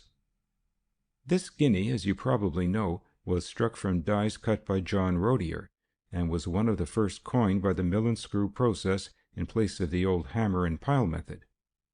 Now, when Rodier had finished the dies, a trial piece was struck, and in striking that piece the obverse die cracked right across, but apparently only at the last turn of the screw, for the trial piece was quite perfect. Of course, Rodier had to cut a new die, and for some reason he made a slight alteration. The first die had an elephant and castle under the bust. In the second one he changed this to a plain elephant. So your impression was so far correct, but the coin, if it still exists, is absolutely unique." "It is not known, then, what became of this trial piece?" "Oh, yes, up to a point. That is the queerest part of the story. For a time it remained in the possession of the Slingsby family. Slingsby was the master of the mint when it was struck. Then it passed through the hands of various collectors, and finally was bought by an American collector named Van Zellen. Now, Van Zellen was a millionaire, and his collection was a typical millionaire's collection. It consisted entirely of things of enormous value which no ordinary man could afford, or of unique things of which nobody could possibly have a duplicate. It seems that he was a rather solitary man, and that he spent most of his evenings alone in his museum, gloating over his possessions. One morning Van Zellen was found dead in the little study attached to the museum. That was about 18 months ago. There was an empty champagne bottle on the table and a half-emptied glass, which smelt of bitter almonds, and in his pocket was an empty phial labeled hydrocyanic acid. At first it was assumed that he had committed suicide, but when later the collection was examined, it was found that a considerable part of it was missing. A clean sweep had been made of the gems, jewels, and other portable objects of value, and among other things, this unique trial guinea had vanished. Surely you remember the case?" "Yes," replied Thorndyke, "I do, now you mention it, but I never heard what was stolen. Do you happen to know what the later developments were?" "There were none. The identity of the murderer was never even guessed at, and not a single item of the stolen property has ever been traced. To this day the crime remains an impenetrable mystery, unless you know something about it." And again our friend cast an inquisitive glance at Thorndyke. "My practice," the latter replied, "does not extend to the United States. Their own very efficient investigators seem to be able to do all that is necessary. But I am very much obliged to you for having given us so much of your time, to say nothing of this extremely interesting information. I shall make note of it, for American crime occasionally has its repercussions on this side."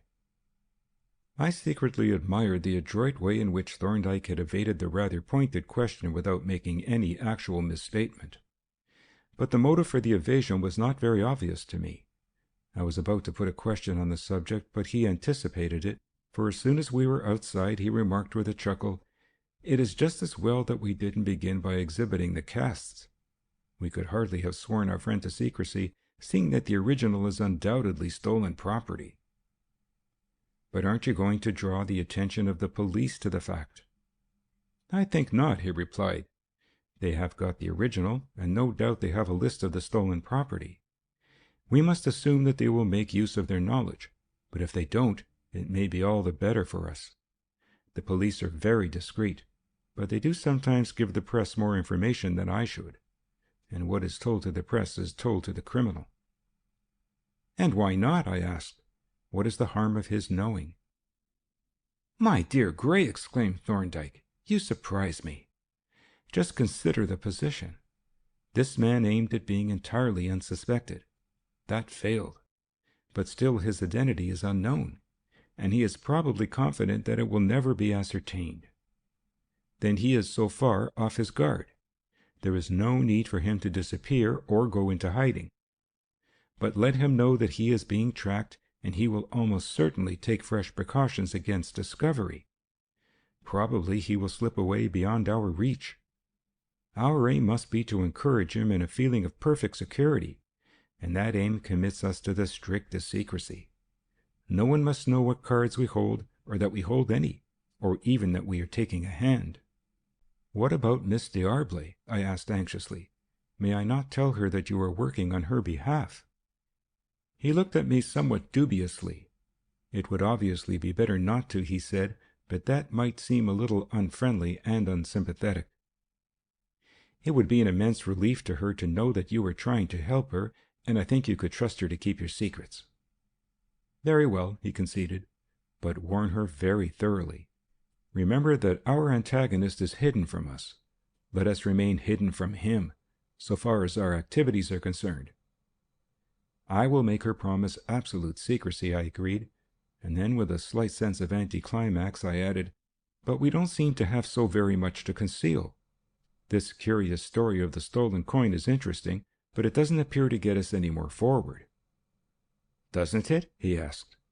Now, I was just congratulating myself on the progress that we had made, on the way in which we are narrowing down the field of inquiry. Let us trace our progress. When you found the body, there was no evidence as to the cause of death, no suspicion of any agent whatever. Then came the inquest, demonstrating the cause of death and bringing into view a person of unknown identity, but having certain distinguishing characteristics. Then Follett's discovery added some further characteristics and suggested certain possible motives for the crime. But still there was no hint as to the person's identity or position in life. Now we have good evidence that he is a professional criminal of a dangerous type, that he is connected with another crime and with a quantity of easily identified stolen property. We also know that he was in America about 18 months ago, and we can easily get exact information as to dates and locality. This man is no longer a mere formless shadow. He is in a definite category of possible persons. But, I objected, the fact that he had the coin in his possession does not prove that he is the man who stole it. Not by itself, Thorndyke agreed, but taken in conjunction with the crime, it is almost conclusive. You appear to be overlooking the striking similarity of the two crimes. Each was a violent murder committed by means of poison, and in each case, the poison selected was the most suitable one for the purpose. The one, aconitine, was calculated to escape detection. The other, hydrocyanic acid, the most rapidly acting of all poisons, was calculated to produce almost instant death in a man who was probably struggling and might have raised an alarm. I think we are fairly justified in assuming that the murderer of Van Zelen was the murderer of D'Arblay. If that is so, we have two groups of circumstances to investigate, two tracks by which to follow him, and sooner or later I feel confident we shall be able to give him a name. Then, if we have kept our own counsel and he is unconscious of the pursuit, we shall be able to lay our hands on him. But here we are at the Foundling Hospital. It is time for each of us to get back to the routine of duty. End of Chapter 7.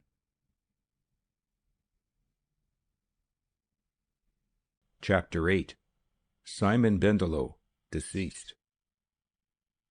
It was near the close of my incumbency of Dr. Cornish's practice. Indeed, Cornish had returned on the previous evening, that my unsatisfactory attendance on Mr. Simon Bendelow came to an end. It had been a wearisome affair. In medical practice, perhaps even more than in most human activities, continuous effort calls for the sustenance of achievement.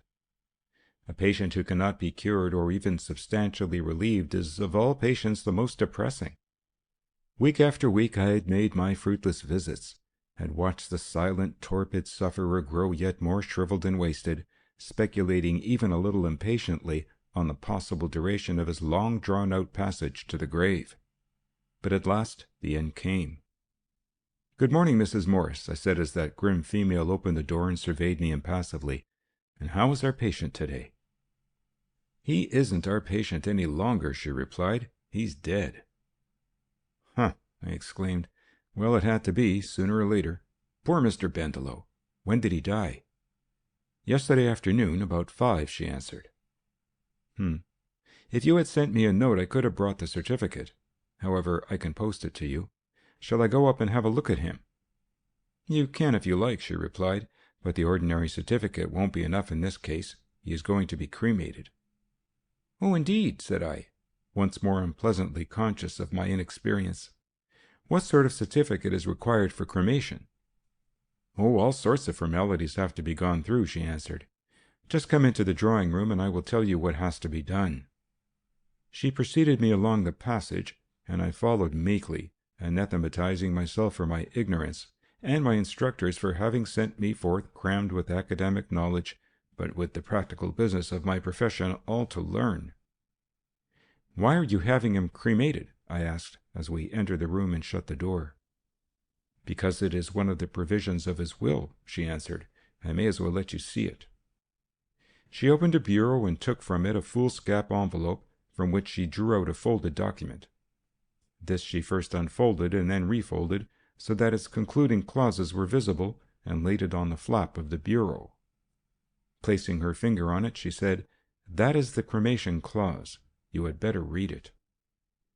I ran my eye over the clause, which read, "I desire that my body shall be cremated, and I appoint Sarah Elizabeth Morris, the wife of the aforesaid James Morris, to be the residuary legatee and sole executrix of this my will." Then followed the attestation clause, underneath which was the shaky but characteristic signature of Simon Bendelow, and opposite this the signatures of the witnesses, Anne Dewsnap and Martha Bonington, both described as spinsters, and both of a joint address which was hidden by the folding of the document. "So much for that," said Mrs. Morris, returning the will to its envelope, "and now as to the certificate. There is a special form for cremation, which has to be signed by 2 doctors, and one of them must be a hospital doctor or a consultant. So I wrote off at once to Dr. Cropper, as he knew the patient, and I have had a telegram from him this morning saying that he will be here this evening at 8 o'clock to examine the body and sign the certificate. Can you manage to meet him at that time?" "Yes," I replied, "fortunately I can, as Dr. Cornish is back." "Very well," said she, "then in that case you needn't go up now. You will be able to make the examination together. 8 o'clock sharp, remember."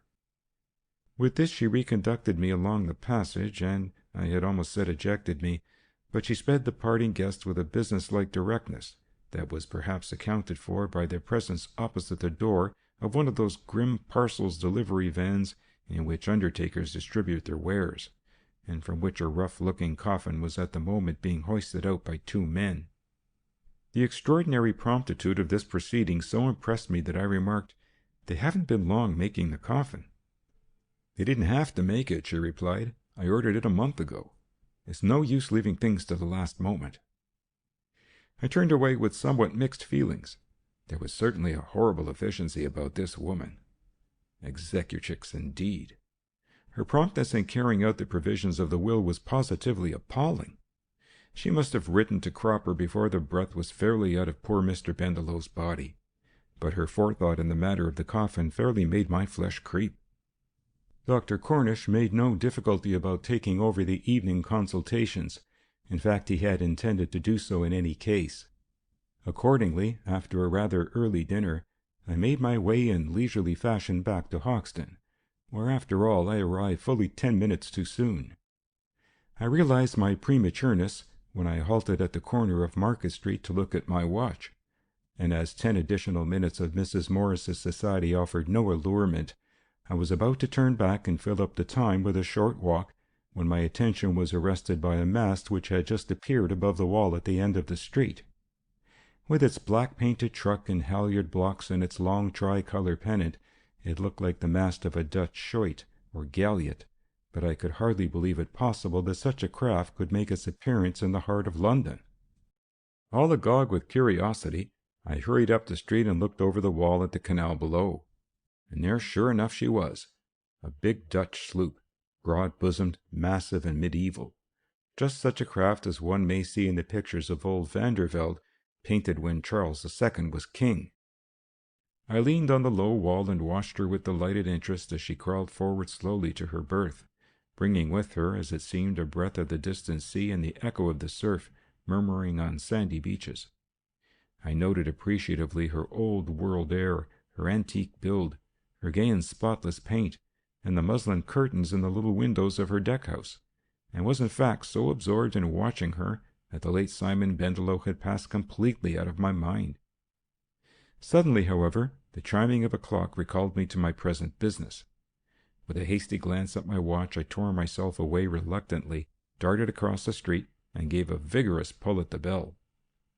Dr. Cropper had not yet arrived, but the deceased had not been entirely neglected, for when I had spent some 5 minutes staring inquisitively about the drawing-room into which Mrs. Morris had shown me, that lady returned, accompanied by 2 other ladies, whom she introduced to me somewhat informally by the names of Miss Dewsnap and Miss Bonington respectively. I recognized the names as those of the 2 witnesses to the will, and inspected them with furtive curiosity, though indeed they were quite unremarkable excepting as typical specimens of the genus elderly spinster. "Poor Mr. Bendelow," murmured Miss Dewsnap, shaking her head and causing an artificial cherry in her bonnet to waggle idiotically. "How beautiful he looks in his coffin!" She looked at me as if for confirmation, so that I was fain to admit that his beauty in this new setting had not yet been revealed to me. "So peaceful," she added, with another shake of her head, and Miss Bonington chimed in with the comment, "Peaceful and restful." Then they both looked at me, and I mumbled indistinctly that I had no doubt he did, the fact being that inmates of coffins are not in general much addicted to boisterous activity. "Ah," Miss Dewsnap resumed, "how little did I think when I first saw him, sitting up in bed so cheerful in that nice sunny room in the house at—" "Why not?" interrupted Mrs. Morris. "Did you think he was going to live forever?" "No, Mrs. Morris, ma'am," was the dignified reply. "I did not. No such idea ever entered my head. I know too well that we mortals are all born to be gathered in at last as the— "Sparks fly upward," murmured Miss Bonington. "As the corn is gathered in at harvest time," Miss Dewsnap continued with slight emphasis, "but not to be cast into a burning fiery furnace. When I first saw him in the other house at—" "I don't see what objection you need to have to cremation," interrupted Mrs. Morris. "It was his own choice, and a good one, too.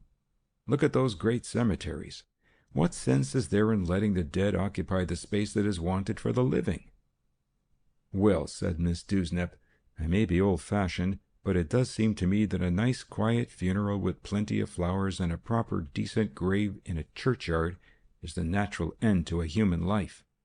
That is what I look forward to myself." "Then you are not likely to be disappointed," said Mrs. Morris, "though I don't quite see what satisfaction you expect to get out of your own funeral." Miss Dewsnap made no reply, and an interval of dismal silence followed. Mrs. Morris was evidently impatient of Dr. Cropper's unpunctuality. I could see that she was listening intently for the sound of the bell, as she had been even while the conversation was in progress.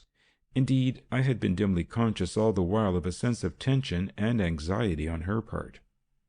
She had seemed to me to watch her 2 friends with a sort of uneasiness, and to give quite uncalled-for attention to their rather trivial utterances. At length her suspense was relieved by a loud ringing of the bell. She started up and opened the door, but she had barely crossed the threshold when she suddenly turned back and addressed me.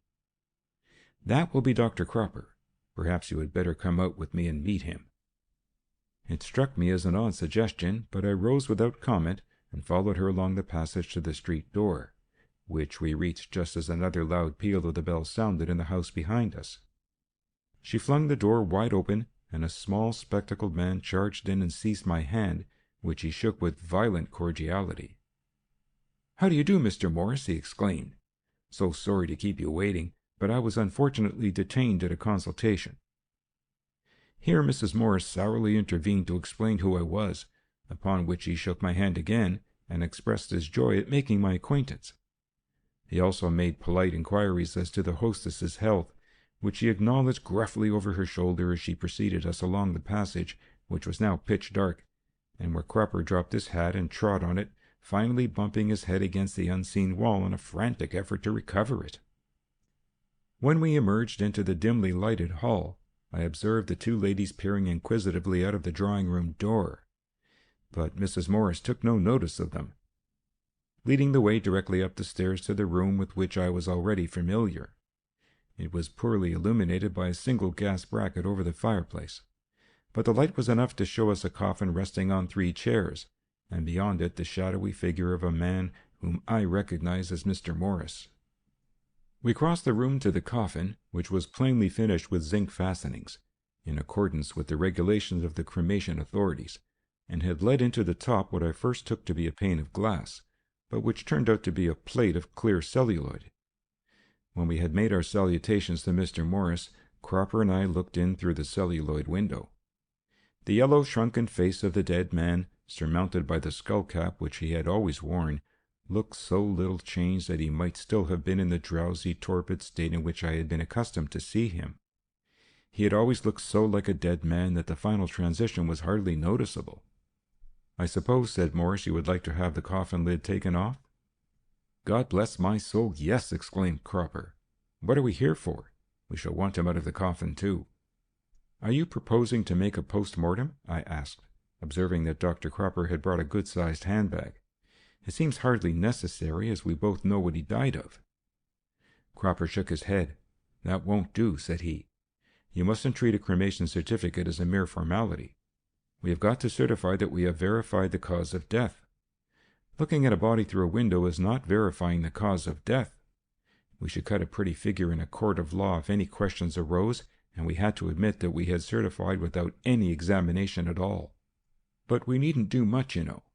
Just get the body out on the bed, and a single small incision will settle the nature of the growth. Then everything will be regular and in order.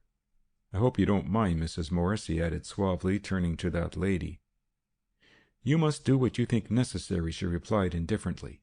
"It is no affair of mine," and with this she went out of the room and shut the door. While we had been speaking, Mr. Morris, who apparently had kept a screwdriver in readiness for the possible contingency, had been neatly extracting the zinc screws and now lifted off the coffin lid. Then the 3 of us raised the shriveled body, it was as light as a child's, and laid it on the bed. I left Cropper to do what he thought necessary, and while he was unpacking his instruments, I took the opportunity to have a good look at Mr. Morris, for it is a singular fact that in all the weeks of my attendance at this house I had never come into contact with him since that first morning, when I had caught a momentary glimpse of him as he looked out over the blind through the glazed shop door. In the interval his appearance had changed considerably for the better. He was no longer a merely unshaved man, his beard had grown to a respectable length, and so far as I could judge in the uncertain light, the hairlip scar was completely concealed by his mustache. "Let me see," said Cropper, as he polished a scalpel on the palm of his hand. "When did you say Mr. Bendelow died?" "Yesterday afternoon at about 5 o'clock," replied Mr. Morris. "Did he really?" said Cropper, lifting one of the limp arms and letting it drop on the bed. "Yesterday afternoon? Now, Gray, doesn't that show how careful one should be in giving opinions as to the time that has elapsed since death? If I had been shown this body and asked how long the man had been dead, I should have said 3 or 4 days. There isn't the least trace of rigor mortis left, and the other appearances, but there it is. You are never safe in giving dogmatic opinions." "No," I agreed. "I should have said he had been dead more than 24 hours, but I suppose there is a good deal of variation." "There is," he replied. "You can't apply averages to particular cases." I did not consider it necessary to take any active part in the proceedings. It was his diagnosis, and it was for him to verify it. At his request, Mr. Morris fetched a candle and held it as he was directed, and while these preparations were in progress, I looked out of the window, which commanded a partial view of the canal. The moon had now risen, and its full light fell on the white-painted hull of the Dutch sloop, which had come to rest and made fast alongside a small wharf. It was quite a pleasant picture, strangely at variance with the squalid neighborhood around. As I looked down on the little vessel, with the ruddy light glowing from the deck-house windows and casting shimmering reflections in the quiet water, the sight seemed to carry me far away from the sordid streets around into the fellowship of the breezy ocean and the faraway shores whence the little craft had sailed, and I determined, as soon as our business was finished, to seek some access to the canal and indulge myself with a quiet stroll in the moonlight along the deserted towing path. "Well, Gray," said Cropper, standing up with the scalpel and forceps in his hands, "there it is if you want to see it. Typical carcinoma. Now we can sign the certificates with a clear conscience. I'll just put in a stitch or two, and then we can put him back in his coffin. I suppose you have got the forms?" "They are downstairs," said Mr. Morris. "When we have got him back I will show you the way down." This, however, was unnecessary, as there was only one staircase, and I was not a stranger. Accordingly, when we had replaced the body, we took our leave of Mr. Morris and departed, and glancing back as I passed out of the door, I saw him driving in the screws with the ready skill of a cabinet-maker. The filling up of the forms was a portentous business, which was carried on in the drawing-room under the superintendence of Mrs. Morris, and was watched with respectful interest by the two spinsters. When it was finished and I had handed the registration certificate to Mrs. Morris, Cropper gathered up the forms B and C and slipped them into a long envelope on which the medical referee's address was printed. "I will post this off tonight," said he, "and you will send in Form A, Mrs. Morris, when you have filled it in." "I have sent it off already," she replied. "Good," said Dr. Cropper. "Then that is all. And now I must run away. Can I put you down anywhere, Gray?" "Thank you, no," I replied. "I thought of taking a walk along the towpath, if you can tell me how to get down to it, Mrs. Morris." "I can't," she replied, "but when Dr. Cropper has gone, I will run up and ask my husband. I dare say he knows." We escorted Cropper along the passage to the door, which he reached without mishap, and having seen him into his brougham, turned back to the hall where Mrs. Morris ascended the stairs, and I went into the drawing-room, where the two spinsters appeared to be preparing for departure. In a couple of minutes Mrs. Morris returned, and seeing both the ladies standing, said, "You are not going yet, Miss Dewsnap. You must have some refreshment before you go. Besides, I thought you wanted to see Mr. Bendelow again."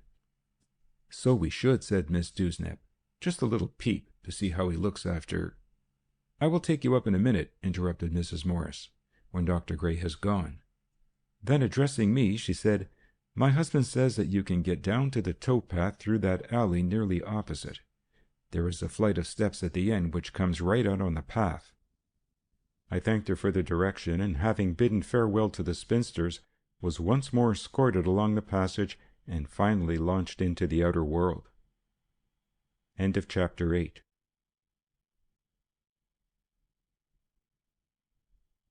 Chapter 9. A Strange Misadventure.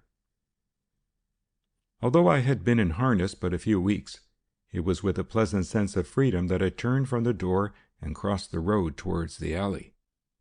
My time was practically my own, for though I was remaining with Dr. Cornish until the end of the week, he was now in charge, and my responsibilities were at an end. The alley was entered by an arched opening, so narrow that I had never suspected it of being a public thoroughfare, and I now threaded it with my shoulders almost touching the walls. Whither it finally led I have no idea, for when I reached another arched opening in the left-hand wall, and saw that this gave on a flight of stone steps, I descended the ladder and found myself on the towpath. At the foot of the steps I stood a while and looked about me. The moon was nearly full, and shone brightly on the opposite side of the canal, but the towpath was in deep shadow, being flanked by a high wall, behind which were the houses of the adjoining streets. Looking back, that is, to my left, I could just make out the bridge and the adjoining buildings, all their unlovely details blotted out by the thin night haze, which reduced them to mere flat shapes of grey. A little nearer, one or two spots of ruddy light with wavering reflections beneath them marked the cabin windows of the sloop, and her mast, rising above the grey obscurity, was clearly visible against the sky. Naturally, I turned in that direction, sauntering luxuriously and filling my pipe as I went. Doubtless by day the place was sordid enough in aspect, though it is hard to vulgarize a navigable waterway, but now in the moonlit haze the scene was almost romantic. And it was astonishingly quiet and peaceful. From above, beyond the high wall, the noises of the streets came subdued and distant, like sounds from another world, but here there was neither sound nor movement. The towpath was utterly deserted, and the only sign of human life was the glimmer of light from the sloop. It was delightfully restful. I found myself treading the gravel lightly not to disturb the grateful silence, and as I strolled along, enjoying my pipe, I let my thoughts ramble idly from one topic to another. Somewhere above me, in that rather mysterious house, Simon Bendelow was lying in his narrow bed, the wasted yellow face looking out into the darkness through that queer little celluloid window. Or perhaps Miss Dewsnap and her friend were even now taking their farewell peep at him. I looked up, but of course the house was not visible from the towpath, nor was I now able to guess at its position. A little farther, and the hull of the sloop came clearly into view, and nearly opposite to it, on the towpath, I could see some kind of shed or hut against the wall, with a derrick in front of it overhanging a little quay. When I had nearly reached the shed, I passed a door in the wall, which apparently communicated with some house in one of the streets above. Then I came to the shed, a small wooden building which probably served as a lighterman's office, and I noticed that the derrick swung from one of the corner posts. But at this moment my attention was attracted by sounds of mild revelry from across the canal. Someone in the sloop's deckhouse had burst into song. I stepped out onto the little quay and stood at the edge, looking across at the homely curtained windows and wondering what the interior of the deckhouse looked like at this moment. Suddenly my ear caught an audible creak from behind me. I was in the act of turning to see whence it came, when something struck me a heavy glancing blow on the arm, crashed to the ground, and sent me flying over the edge of the quay. Fortunately, the water here was not more than 4 feet deep, and as I plunged in feet first, and I am a good swimmer, I never lost control of myself. In a moment I was standing up with my head and shoulders out of water, not particularly alarmed, though a good deal annoyed and much puzzled as to what had happened. My first care was to recover my hat, which was floating forlornly close by, and the next was to consider how I should get ashore. My left arm was numb from the blow and was evidently useless for climbing. Moreover, the face of the quay was of a smooth concrete, as was also the wall below the towpath. But I remembered having passed a pair of boat steps some 50 yards back, and decided to make for them. I had thought of hailing the sloop, but as the droning song still came from the deckhouse, it was clear that the Dutchman had heard nothing, and I did not think it worth while to disturb them. Accordingly, I set forth for the steps, walking with no little difficulty over the soft muddy bottom, keeping close to the side and steadying myself with my right hand, with which I could just reach the edge of the coping. It seemed a long journey, for one cannot progress very fast over soft mud with the water up to one's armpits. But at last I reached the steps and managed to scramble up onto the towpath. There I stood for a moment or two irresolute. My first impulse was to hurry back as fast as I could and seek the Morrises' hospitality, for I was already chilled to the bone and felt as physically wretched as the proverbial cat in similar circumstances. But I was devoured by curiosity as to what had happened, and moreover I believed that I had dropped my stick on the quay. The latter consideration decided me, for it was a favorite stick, and I set out for the quay at a very different pace from that at which I had approached it the first time. The mystery was solved long before I arrived at the quay, at least it was solved in part, for the derrick which had overhung the quay now lay on the ground. Obviously it had fallen, and had missed my head only by a matter of inches. But how had it come to fall? Again, obviously the guy rope had given way. As it could not have broken, seeing that the derrick was unloaded and the rope must have been strong enough to bear the last load, I was a good deal puzzled as to how the accident could have befallen. Nor was I much less puzzled when I had made my inspection. The rope was of course unbroken, and its fall, the part below the pulley blocks, passed into the shed through a window-like hole. This I could see as I approached, and also that a door in the end of the shed nearest to me was ajar. Opening it, I plunged into the dark interior, and partly by touch and partly by the faint glimmer that came in at the window, I was able to make out the state of affairs. Just below the hole through which the rope entered was a large cleat, on which the fall must have been delayed. But the cleat was vacant, the rope hung down from the hole, and its end lay in an untidy raffle on the floor. It looked as if it had been cast off the cleat, but as there had apparently been no one in the shed, the only possible supposition was that the rope had been badly secured, that it had gradually worked loose and had at last slipped off the cleat. But it was difficult to understand how it had slipped right off. I found my stick lying at the edge of the quay and close by it my pipe. Having recovered these treasures, I set off to retrace my steps along the towpath, sped on my way by a jovial chorus from the sloop. A very few minutes brought me to the steps, which I ascended two at a time, and then, having traversed the alley, I came out sheepishly into Market Street. To my relief, I saw a light in Mr. Morris's shop, and I could even make out a moving figure in the background.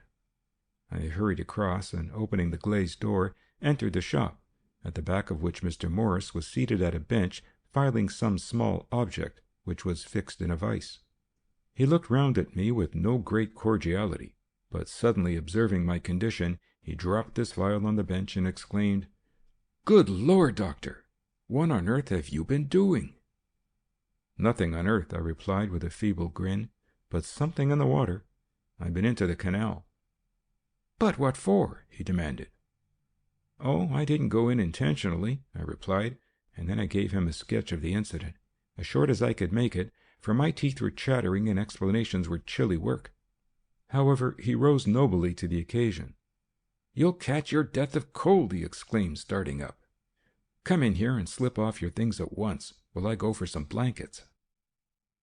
He led me into a little den behind the shop, and having lighted a gas fire, went out by a back door.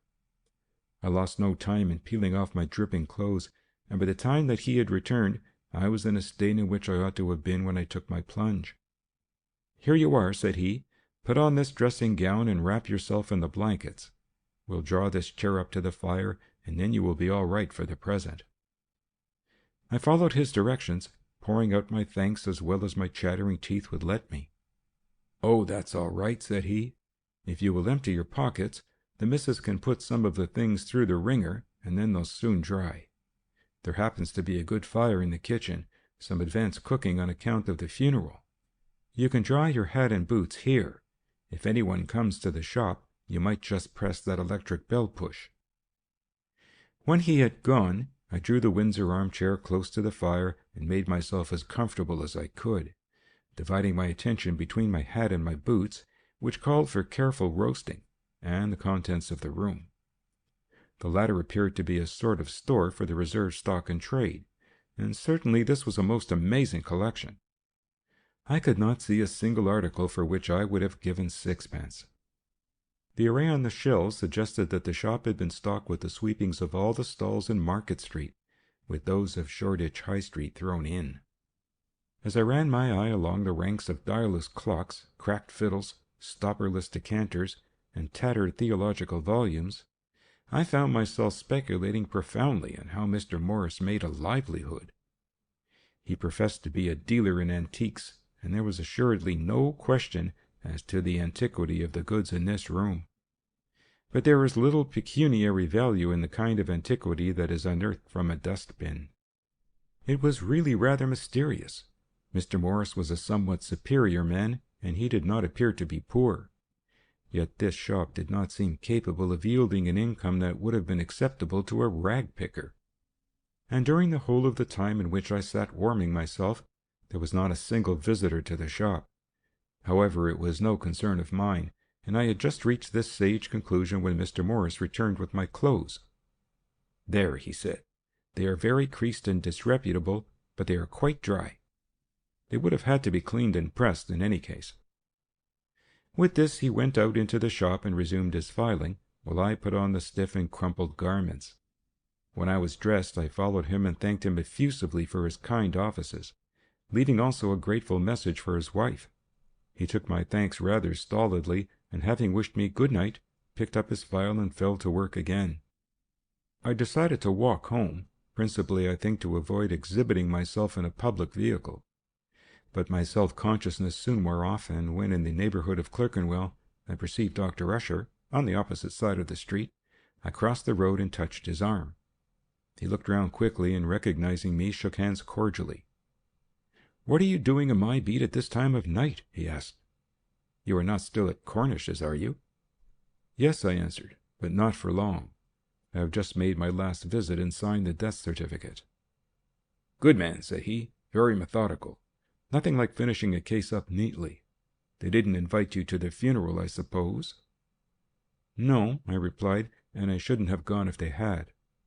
"Quite right," he agreed.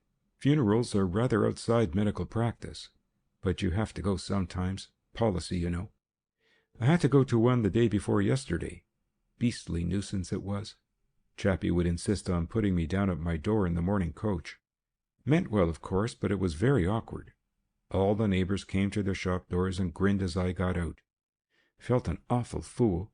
Couldn't grin back, you see. Had to keep up the farce to the end. I don't see that it was exactly a farce, I objected. That is because you weren't there, he retorted. It was the silliest exhibition you ever saw. Just think of it. The parson who ran the show had actually got a lot of school children to stand round the grave and sing a blooming hymn. Safe in the arms of, the confounded doggerel. Well, why not? I protested. I dare say the friends of the deceased liked it. No doubt, said he. I expect they put the parson up to it. But it was sickening to hear those kids bleating that stuff. How did they know where he was? An old rip with malignant disease of the pancreas, too. Really, Usher, I exclaimed, laughing at his quaint cynicism, you are unreasonable. There are no pathological disqualifications for the better land, I hope.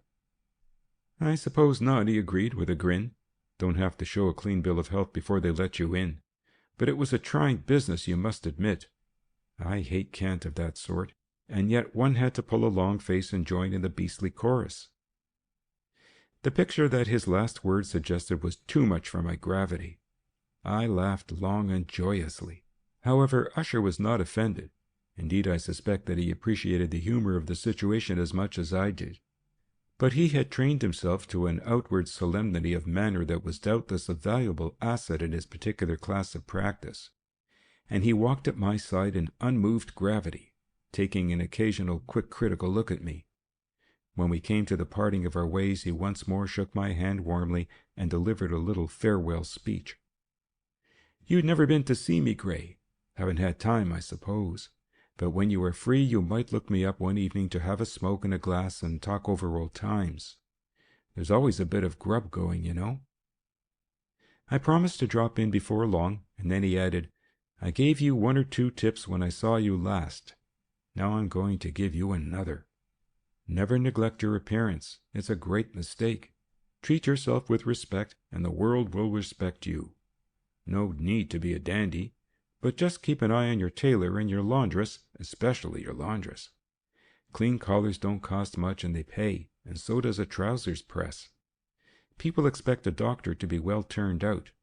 Now you mustn't think me impertinent. We are old pals, and I want you to get on. So long, old chap. Look me up as soon as you can. And without giving me the opportunity to reply, he turned about and bustled off, swinging his umbrella and offering perhaps a not very impressive illustration of his own excellent precepts. But his words served as a reminder which caused me to pursue the remainder of my journey by way of side streets, neither too well lighted nor too much frequented. As I let myself in with my key and closed the street door, Cornish stepped out of the dining room. I thought you were lost, Gray, said he. Where the deuce have you been all this time? Then, as I came into the light of the hall lamp, he exclaimed, And what in the name of fortune have you been up to? I have had a wedding, I explained. I'll tell you all about it presently. Dr. Thorndyke is in the dining room, said he. Came in a few minutes ago to see you. He seized me by the arm and ran me into the room, where I found Thorndyke methodically filling his pipe. He looked up as I entered and regarded me with raised eyebrows. Why, my dear fellow, you've been in the water, he exclaimed. But yet your clothes are not wet. What has been happening to you? If you can wait a few minutes, I replied, while I wash and change, I will relate my adventures. But perhaps you haven't time. I want to hear all about it, he replied, so run along and be as quick as you can. I bustled up to my room, and having washed and executed a lightning change, came down to the dining room, where I found Cornish in the act of setting out decanters and glasses. I've told Dr. Thorndyke what took you to Hoxton, said he, and he wants a full account of everything that happened. He is always suspicious of cremation cases, as you know from his lectures. Yes, I remember his warning, said I, but this was a perfectly commonplace, straightforward affair. Did you go for your swim before or after the examination? Thorndyke asked. Oh, after, I replied. "Then let us hear about the examination first," said he. On this I plunged into a detailed account of all that had befallen since my arrival at Market Street, to which Thorndyke listened, not only patiently, but with the closest attention, and even cross-examined me to elicit further details. Everything seemed to interest him, from the construction of the coffin to the contents of Mr. Morris's shop. When I had finished, Cornish remarked, "Well, it is a queer affair. I don't understand that rope at all. Ropes don't uncleat themselves. They may slip, but they don't come right off the cleat. It looks more as if some mischievous fool had cast it off for a joke." "But there was no one there," said I. "The shed was empty when I examined it, and there was not a soul in sight on the towpath." "Could you see the shed when you were in the water?" Thorndyke asked. "No, my head was below the level of the towpath. But if anyone had run out and made off, I must have seen him on the path when I came out. He couldn't have got out of sight in time. Besides, it is incredible that even a fool should play such a trick as that." "It is," he agreed, "but every explanation seems incredible. The only plain fact is that it happened. It is a queer business altogether, and not the least queer feature in the case is your friend Morris. Hoxton is an unlikely place for a dealer in antiques, unless he should happen to deal in other things as well. Things, I mean, of ambiguous ownership." "Just what I was thinking," said Cornish. "Sounds uncommonly like a fence. However, that is no business of ours." "No," agreed Thorndyke, rising and knocking out his pipe. "And now I must be going. Do you care to walk with me to the bottom of Doughty Street, Gray?" I assented at once, suspecting that he had something to say to me that he did not wish to say before Cornish. And so it turned out, for as soon as we were outside, he said, "What I really called about was this. It seems that we have done the police an injustice. They were more on the spot than we gave them credit for. I have learned, and this is in the strictest confidence, that they took that coin round to the British Museum for the expert's report. Then a very curious fact came to light. That coin is not the original which was stolen. It is an electrotype in gold, made in two halves very neatly soldered together and carefully worked on the milled edge to hide the join. That is extremely important in several respects. In the first place, it suggests an explanation of the otherwise incredible circumstance that it was being carried loose in the waistcoat pocket. It had probably been recently obtained from the electrotyper. That suggests the question, is it possible that D'Arblay might have been that electrotyper? Did he ever work the electrotype process? We must ascertain whether he did. "There is no need," said I. "It is known to me as a fact that he did. The little plaquettes that I took for castings are electrotypes made by himself. He worked the process quite a lot, and was very skillful in finishing. For instance, he did a small bust of his daughter in 2 parts and brazed them together." "Then you see, Gray," said Thorndyke, "that advances us considerably. We now have a plausible suggestion as to the motive and a new field of investigation. Let us suppose that this man employed D'Arblay to make electrotype copies of certain unique objects with the intention of disposing them to collectors. The originals, being stolen property, would be almost impossible to dispose of with safety, but a copy would not necessarily incriminate the owner. But when D'Arblay had made the copies, he would be a dangerous person, for he would know who had the originals. Here, to a man whom we know to be a callous murderer, would be a sufficient reason for making away with D'Arblay." "But do you think that D'Arblay would have undertaken such a decidedly fishy job? It seems hardly like him." "Why not?" demanded Thorndyke. "There was nothing suspicious about the transaction. The man who wanted the copies was the owner of the originals, and D'Arblay would not know or suspect that they were stolen." "That is true," I admitted, "but you were speaking of a new field of investigation." "Yes. If a number of copies of different objects have been made, there is a fair chance that some of them have been disposed of. If they have and can be traced, they will give us a start along a new line, which may bring us in sight of the man himself. Do you ever see Miss D'Arblay now?" "Oh, yes," I replied. "I am quite one of the family at Highgate. I have been there every Sunday lately." "Have you?" he exclaimed with a smile. "You are a pretty locum tenens. However, if you are quite at home there, you can make a few discreet inquiries. Find out, if you can, whether any electrodes had been made recently, and if so, what they were and who was the client. Will you do that?"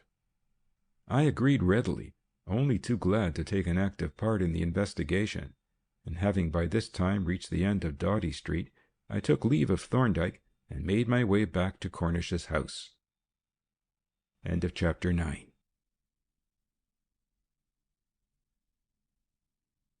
Chapter 10. Marion's Peril. The mist, which had been gathering since the early afternoon, began to thicken ominously as I approached Abbey Road, Hornsey, from Crouch End Station, causing me to quicken my pace so that I might make my destination before the fog closed in. For this was my first visit to Marion D'Arblay's studio, and the neighborhood was strange to me. And in fact I was none too soon, for hardly had I set my hand on the quaint bronze knocker above the plate inscribed Mr. J. D'Arblay, when the adjoining houses grew pale and shadowy and then vanished altogether. My elaborate knock, in keeping with the distinguished knocker, was followed by soft, quick footsteps, the sound whereof set my heart ticking in double-quick time. The door opened, and there stood Miss D'Arblay, garbed in a most alluring blue smock or pinafore, with sleeves rolled up to the elbow, with a smile of friendly welcome on her comely face, and looking so sweet and charming that I yearned then and there to take her in my arms and kiss her. This, however, being inadmissible, I shook her hand warmly and was forthwith conducted through the outer lobby into the main studio, where I stood looking about me with amused surprise. She looked at me inquiringly as I emitted an audible chuckle. "It is a queer-looking place," said I, "something between a miracle shrine hung with votive offerings from sufferers who had been cured of sore heads and arms and legs, and a meat emporium in a cannibal district." "It is nothing of the kind," she exclaimed indignantly. "I don't mind the votive offerings, but I reject the cannibal meat market as a gross and libelous fiction. But I suppose it does look rather queer to a stranger." "To a what?" I demanded fiercely. "Oh, I only meant a stranger to the place, of course, and you know I did, so you needn't be cantankerous." She glanced smilingly round the studio, and for the first time, apparently, the oddity of its appearance dawned on her, for she laughed softly and then turned a mischievous eye on me as I gaped about me like a bumpkin at a fair. The studio was a very large and lofty room or hall, with a partially glazed roof and a single large window just below the skylight. The walls were fitted partly with rows of large shelves, and the remainder with ranks of pegs. From the latter hung row after row of casts of arms, hands, legs, and faces, especially faces, while the shelves supported a weird succession of heads, busts, and a few half-length but armless figures. The general effect was very strange and uncanny, and what made it more so was the fact that all the heads presented perfectly smooth, bare craniums. "Are artists' models usually bald?" I inquired, as I noted this latter phenomenon. "Now you are being foolish," she replied, "willfully and deliberately foolish. You know very well that all these heads have got to be fitted with wigs, and you couldn't fit a wig to a head that already had a fine covering of plaster curls. But I must admit that it rather detracts from the beauty of a girl's head if you represent it without hair. The models used to hate it when they were shown with heads like old gentlemen's, and so did poor Daddy. In fact, he usually rendered the hair in the clay, just sketchily, for the sake of the model's feelings and his own, and took it off afterwards with a wire tool. But there is the kettle boiling over. I must make the tea." While this ceremony was being performed, I strolled round the studio and inspected the casts, more particularly the heads and faces. Of these latter the majority were obviously modelled, but I noticed a number with closed eyes, having very much the appearance of death masks. When we had taken our places at the little table near the great gas ring, I inquired what they were. "They do look rather cadaverous, don't they?" she said, as she poured out the tea. "But they are not death masks. They are casts from living faces, mostly from the faces of models. But my father always used to take a cast from anyone who would let him. They are quite useful to work from, though, of course, the eyes have to be put in from another cast or from life." "It must be rather an unpleasant operation," I said, having the plaster poured over the face. "How does the victim manage to breathe?" The usual plan is to put little tubes or quills into the nostrils. But my father could keep the nostrils free without any tubes. He was a very skillful molder, and then he always used the best plaster, which set very quickly, so that it only took a few minutes. And how are you getting on, and what were you doing when I came in? I am getting on quite well, she replied. My work has been passed as satisfactory, and I have 3 new commissions. When you came in, I was just getting ready to make a mold for a head and shoulders. After tea I shall go on with it, and you shall help me. But tell me about yourself. You have finished with Dr. Cornish, haven't you? Yes, I am a gentleman at large for the time being, but that won't do. I shall have to look out for another job. I hope it will be a London job, she said. Arabella and I would feel quite lonely if you went away even for a week or 2. We both look forward so much to our little family gathering on Sunday afternoon. You don't look forward to it as much as I do, I said warmly. It is difficult for me to realize that there was ever a time when you were not a part of my life. And yet we are quite new friends. Yes, she said, only a few weeks old. But I have the same feeling. I seem to have known you for years, and as for Arabella, she speaks of you as if she had nursed you from infancy. You have a very insinuating way with you. Oh, don't spoil it by calling me insinuating, I protested. No, I won't, she replied. It was the wrong word. I meant sympathetic. You have the gift of entering into other people's troubles and feeling them as if they were your own, which is a very precious gift to the other people. Your troubles are my own, said I, since I have the privilege to be your friend. But I have been a happier man since I shared them. It is very nice of you to say that, she murmured, with a quick glance at me and just a faint heightening of color, and then for a while neither of us spoke. Have you seen Dr. Thorndyke lately? She asked, when she had refilled our cups, and thereby, as it were, punctuated our silence. Yes, I answered. I saw him only a night or 2 ago, and that reminds me that I was commissioned to make some inquiries. Can you tell me if your father ever did any electrotype work for outsiders? I don't know, she answered. He used latterly to electrotype most of his own work instead of sending it to the bronze founders, but it is hardly likely that he would do electrodes for outsiders. There are firms who do nothing else, and I know that when he was busy, he used to send his work to them. But why do you ask? I related to her what Thorndyke had told me, and pointed out the importance of ascertaining the facts, which she saw at once. As soon as we have finished tea, she said, we will go and look over the cupboard where the electro-molds were kept, that is, the permanent ones.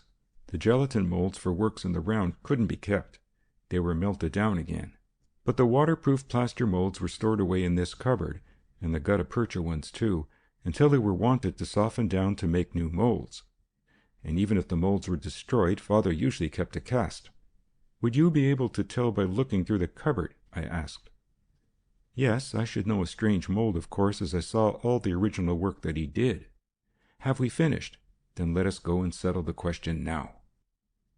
She produced a bunch of keys from her pocket and crossed the studio to a large, tall cupboard in a corner.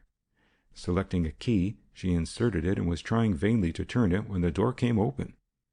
She looked at it in surprise and then turned to me with a somewhat puzzled expression. This is really very curious, she said. When I came here this morning, I found the outer door unlocked. Naturally, I thought I must have forgotten to lock it, though that would have been an extraordinary oversight. And now I find this door unlocked. But I distinctly remember locking it before going away last night, when I had put back the box of modeling wax. What do you make of that? It looks as if someone had entered the studio last night with false keys or by picking the lock. But why should they? Perhaps the cupboard will tell. You will know if it has been disturbed. She ran her eyes along the shelves and said at once, It has been.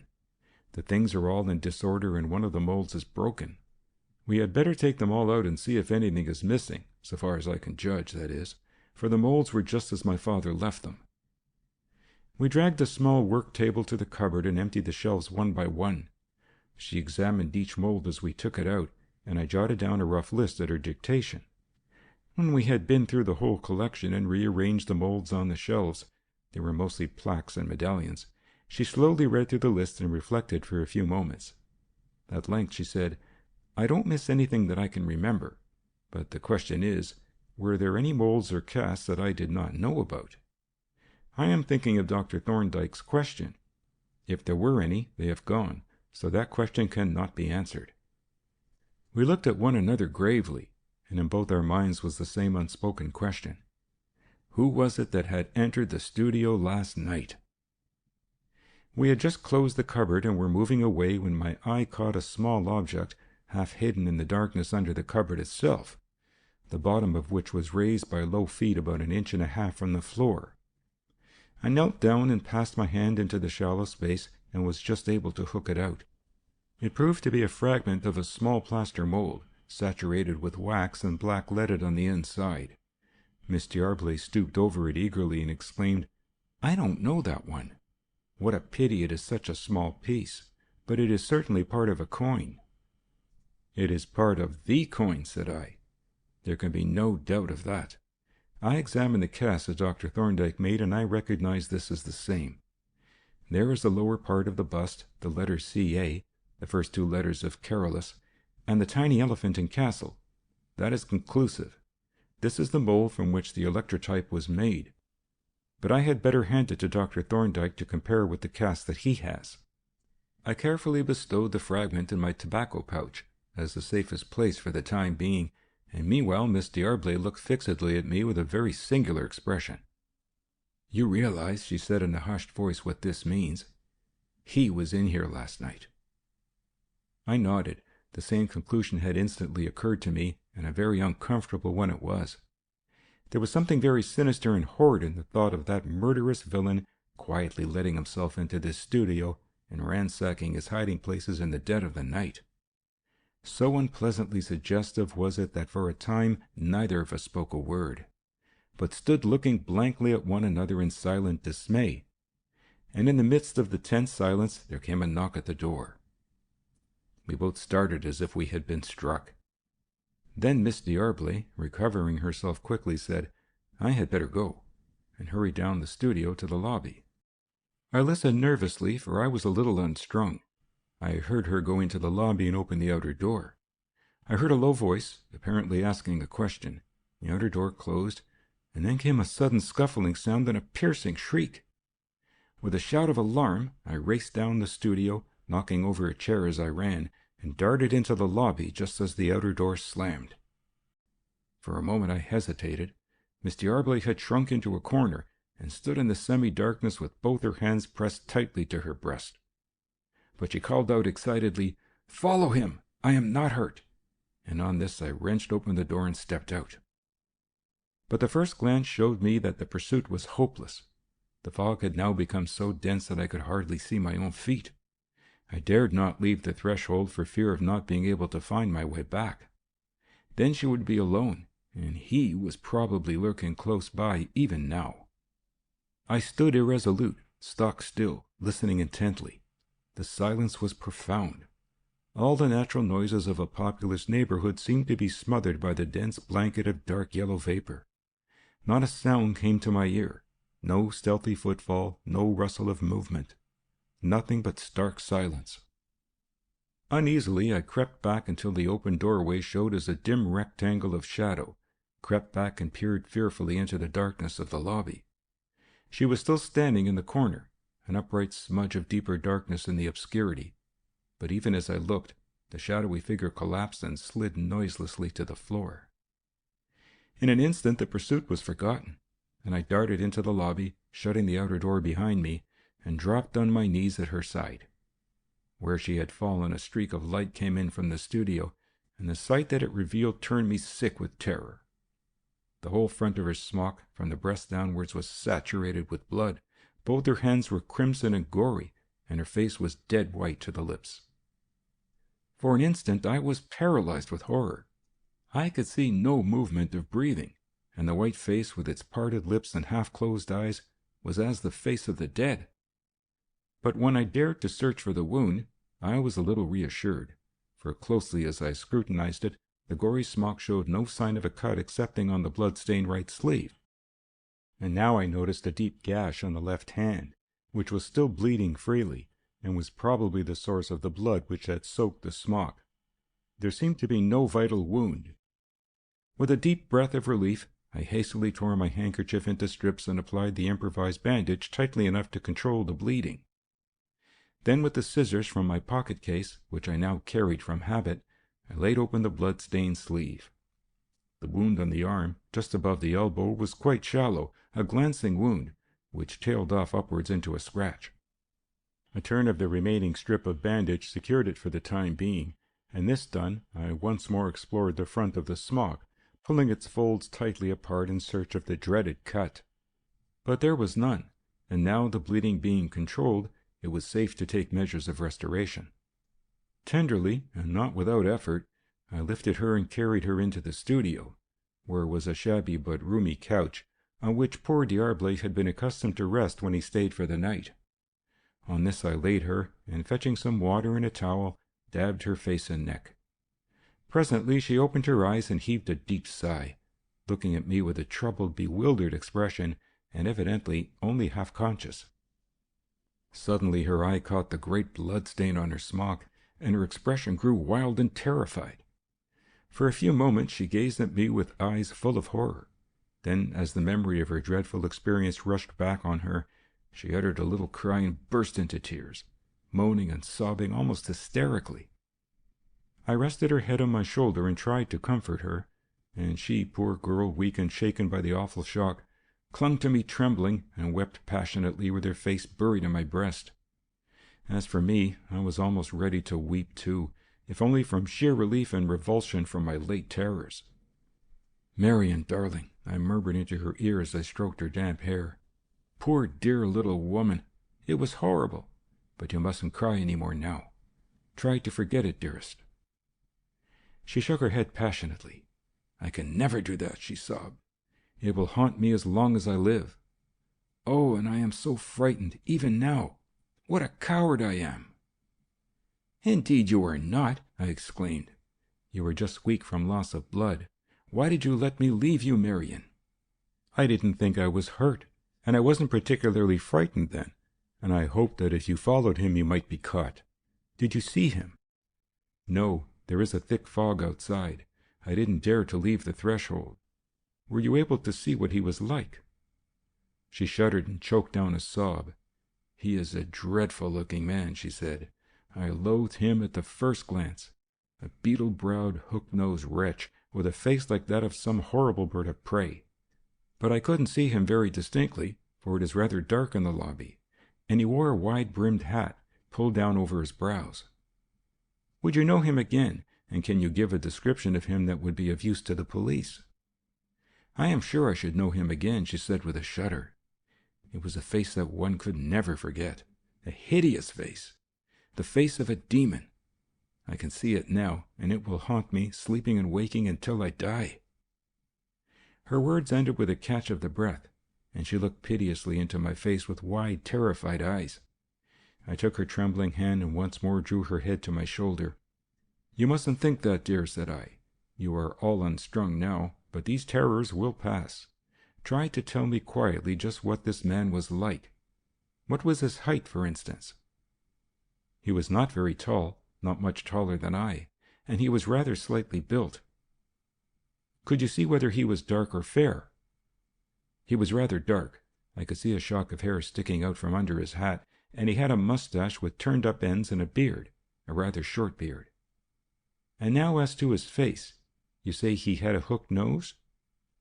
"Yes, a great high-bridged nose like the beak of some horrible bird, and his eyes seemed to be deep-set under heavy brows with bushy eyebrows.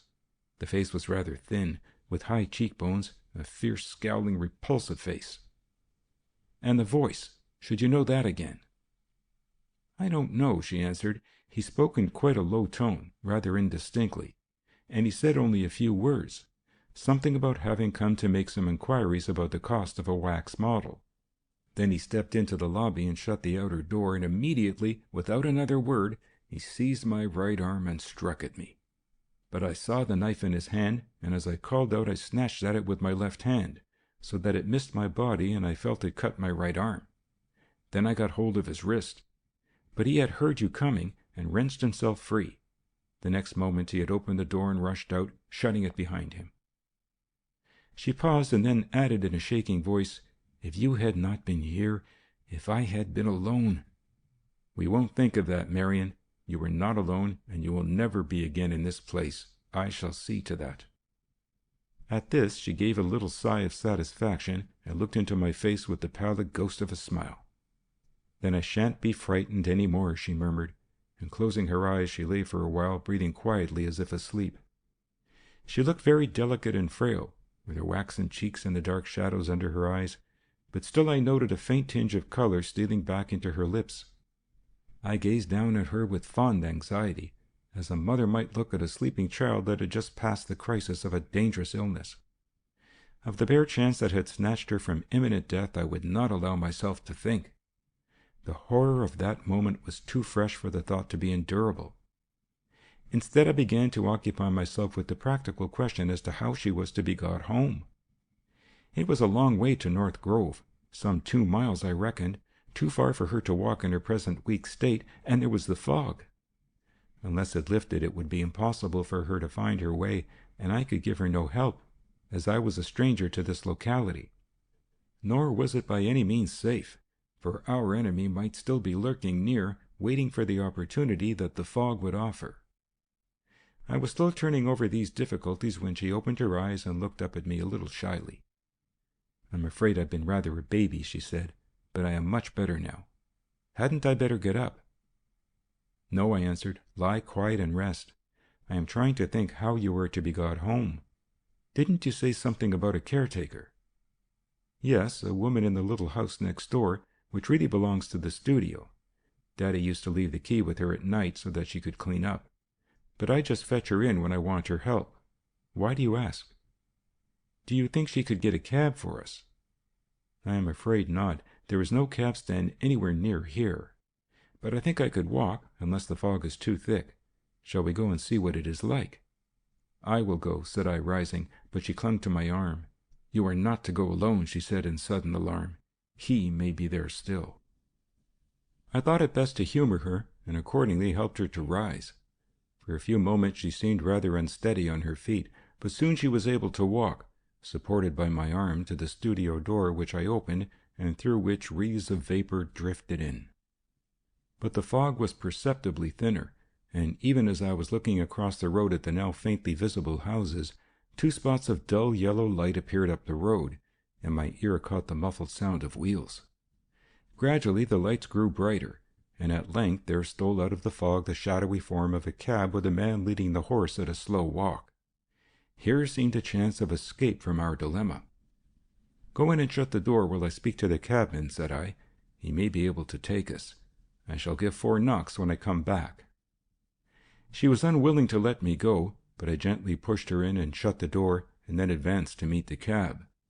A few words set my anxieties at rest, for it appeared that the cabman had to set down a fare a little way along the street, and was very willing to take a return fare, on suitable terms. As any terms would have been suitable to me under the circumstances, the cabman was able to make a good bargain, and we parted with mutual satisfaction and a cordial au revoir. Then I stared back along the fence to the studio door, on which I struck 4 distinct knocks, and announced myself vocally by name. Immediately the door opened, and a hand drew me in by the sleeve. "I am so glad you have come back," she whispered. "It was horrid to be alone in the lobby even for a few minutes. What did the cabman say?" I told her the joyful tidings, and we at once made ready for our departure. In a minute or two the welcome glare of the cab lamps reappeared, and when I had locked up the studio and pocketed the key, I helped her into the rather ramshackle vehicle. I don't mind admitting that the cabman's charges were extortionate, but I grudged him never a penny. It was probably the slowest journey that I had ever made, but yet the funereal pace was all too swift. Half ashamed as I was to admit it to myself, this horrible adventure was bearing sweet fruit to me, in the unquestioned intimacy that had been born in the troubled hour. Little enough was said, but I sat happily by her side, holding her uninjured hand in mine, on the pretense of keeping it warm, blissfully conscious that our sympathy and friendship had grown to something sweeter and more precious. "What are we to say to Arabella?" I asked. "I suppose she will have to be told." "Of course she will," replied Marion. You shall tell her. But," she added in a lower tone, "you needn't tell her everything. I mean what a baby I was and how you had to comfort and soothe me. She is as brave as a lion, and she thinks I am too. So you needn't undeceive her too much." "I needn't undeceive her at all," said I, "because you are." And we were still arguing this weighty question when the cab drew up at Ivy Cottage. I sent the cabman off, rejoicing, and then escorted Marion up the path to the door, where Miss Bowler was waiting, having apparently heard the cab arrive. "Thank goodness!" she exclaimed. "I was wondering how on earth you would manage to get home." Then she suddenly observed Marion's bandaged hand, and uttered an exclamation of alarm. "Miss Marion has cut her hand rather badly," I explained. "We won't talk about it just now. I will tell you everything presently when you have put her to bed. Now I want some stuff to make dressings and bandages." Miss Bowler looked at me suspiciously, but made no comment. With extraordinary promptitude she produced a supply of linen, warm water, and other necessities, and then stood by to watch the operation and give assistance. "It is a nasty wound," I said, as I removed the extemporized dressing, "but not so bad as I feared. There will be no lasting injury." I put on the permanent dressing and then exposed the wound on the arm, at the sight of which Miss Bowler's eyebrows went up. But she made no remark, and when a dressing had been put on this too, she took charge of the patient to conduct her up to the bedroom.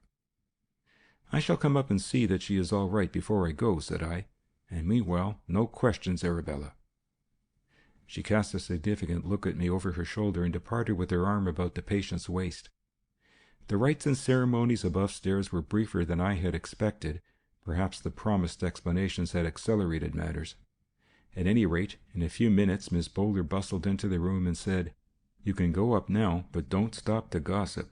I am bursting with curiosity." Thereupon I ascended to my lady's chamber, which I entered as diffidently and reverentially as though such visits were not the commonplace of my professional life. As I approached the bed, she heaved a little sigh of content and murmured, "What a fortunate girl I am! To be petted and cared for and pampered in this way. Arabella is a perfect angel, and you, Dr. Gray." "Oh, Marion," I protested, "not Dr. Gray." "Well then, Stephen," she corrected with a faint blush. "That is better. And what am I?" "Never mind," she replied, very pink and smiling. "I expect you know. If you don't, ask Arabella when you go down." "I expect she will do most of the asking," said I, "and I have strict orders not to stop to gossip, so let me see the bandages and then I must go." I made my inspection without undue hurry, and having seen that all was well, I took her hand. "You are to stay here until I have seen you tomorrow morning, and you are to be a good girl and try not to think of unpleasant things." "Yes, I will do everything that you tell me." "Then I can go away happy. Good night, Marion." "Good night, Stephen." I pressed her hand and felt her fingers close on mine. Then I turned away, and with only a moment's pause at the door for a last look at the sweet, smiling face, descended the stairs to confront the formidable Arabella. Of my cautious statement and her keen cross-examination I will say nothing. I made the proceedings as short as was decent, for I wanted, if possible, to take counsel with Thorndyke. On my explaining this, the brevity of my account was condoned, and even my refusal of food. "But remember, Arabella," I said as she escorted me to the gate, "she has had a very severe shock. The less you say to her about the affair for the present, the quicker will be her recovery." With this warning, I set forth through the rapidly thinning fog to catch the first conveyance that I could find to bear me southward. End of chapter 10.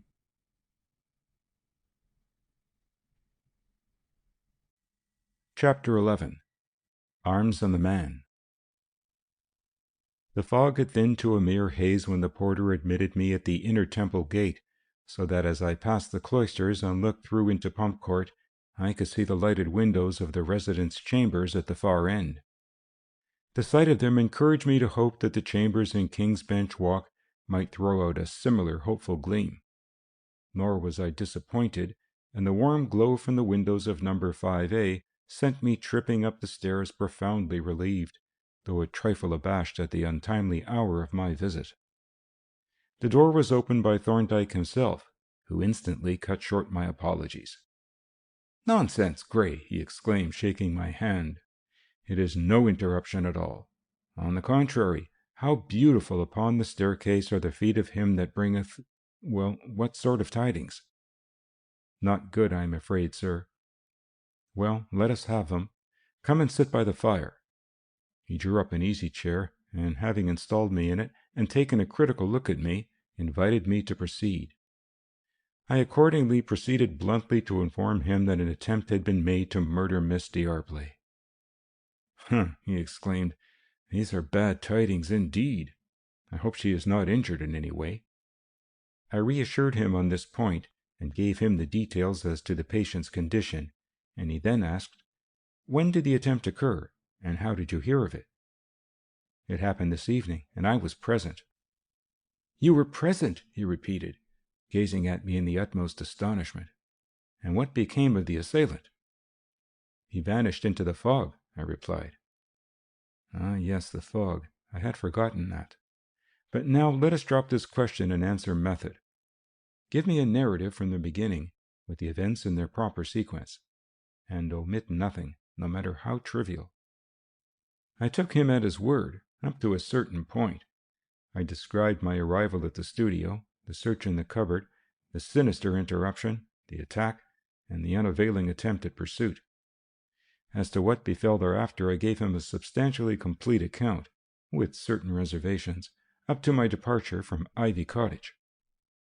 "Then you never saw the man at all?" "No, but Miss D'Arblay did," and here I gave him such details of the man's appearance as I had been able to gather from Marion. "It is quite a vivid description," he said, as he wrote down the details. "And now shall we have a look at that piece of the mold?" I disinterred it from my tobacco pouch and handed it to him.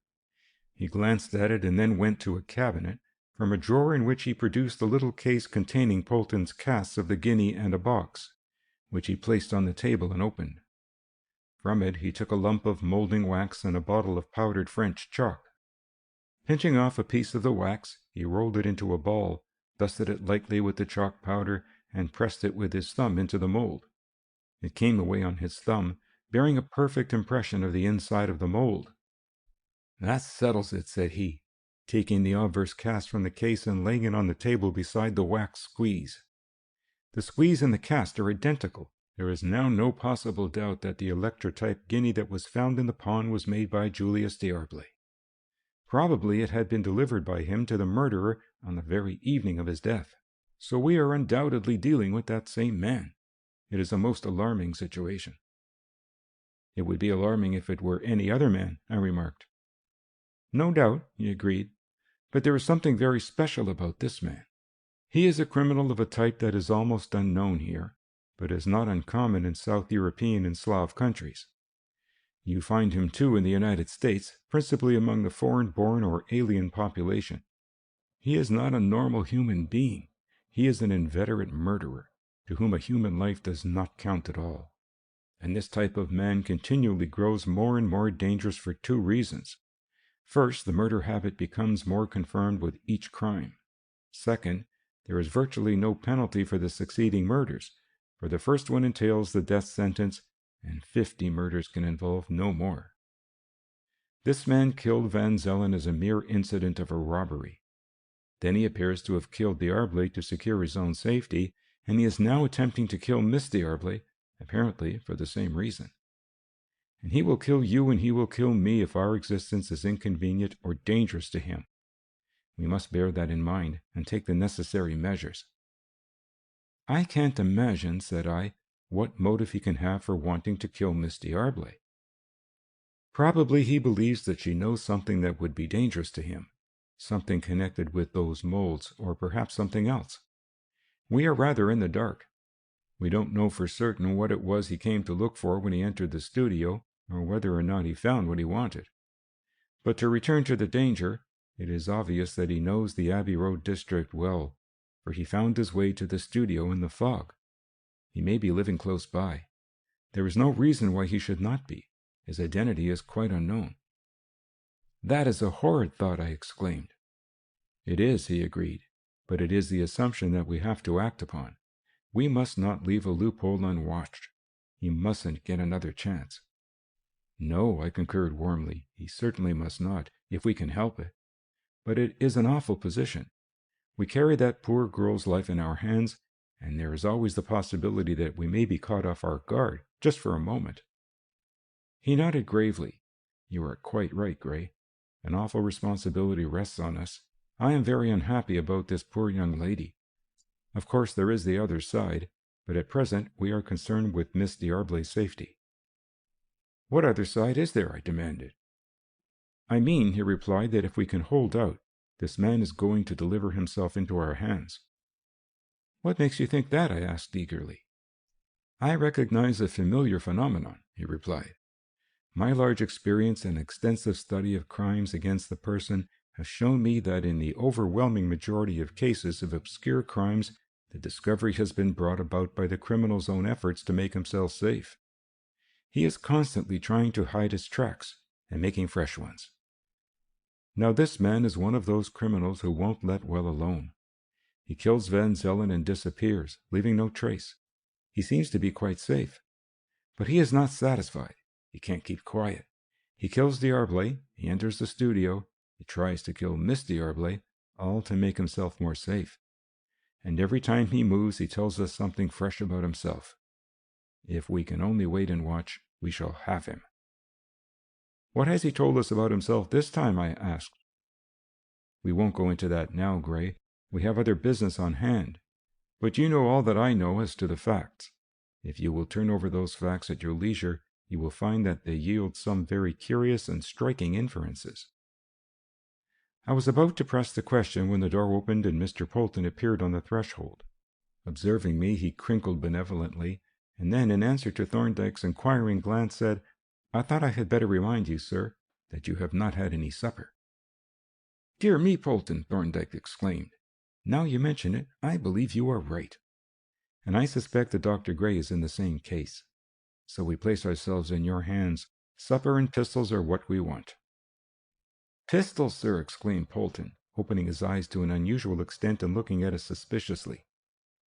Don't be alarmed, Polton, Thorndyke chuckled. It isn't a duel.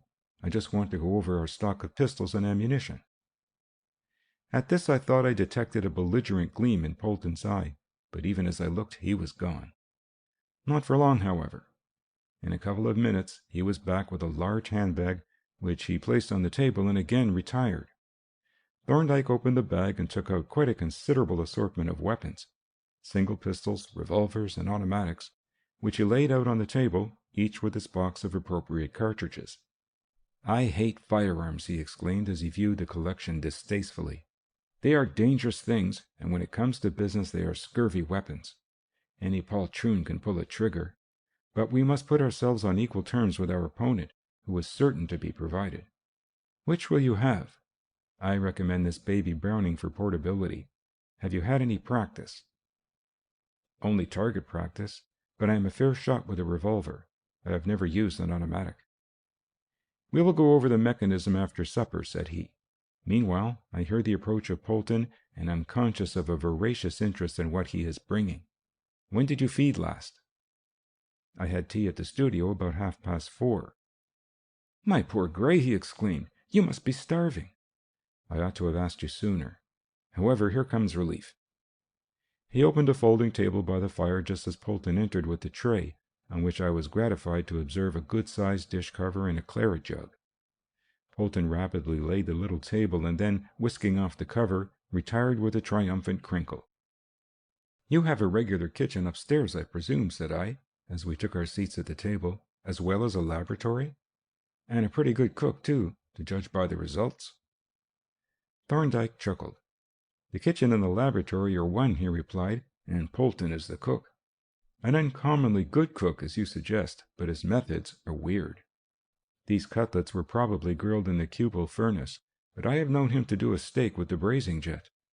There is nothing conventional about Polton, but whatever he does to a finish which is fortunate, because I thought of calling in his aid in our present difficulty. I looked at him inquiringly, and he continued, If Miss D'Arblay is to go on with her work, which she ought to, as it is her livelihood, she must be guarded constantly.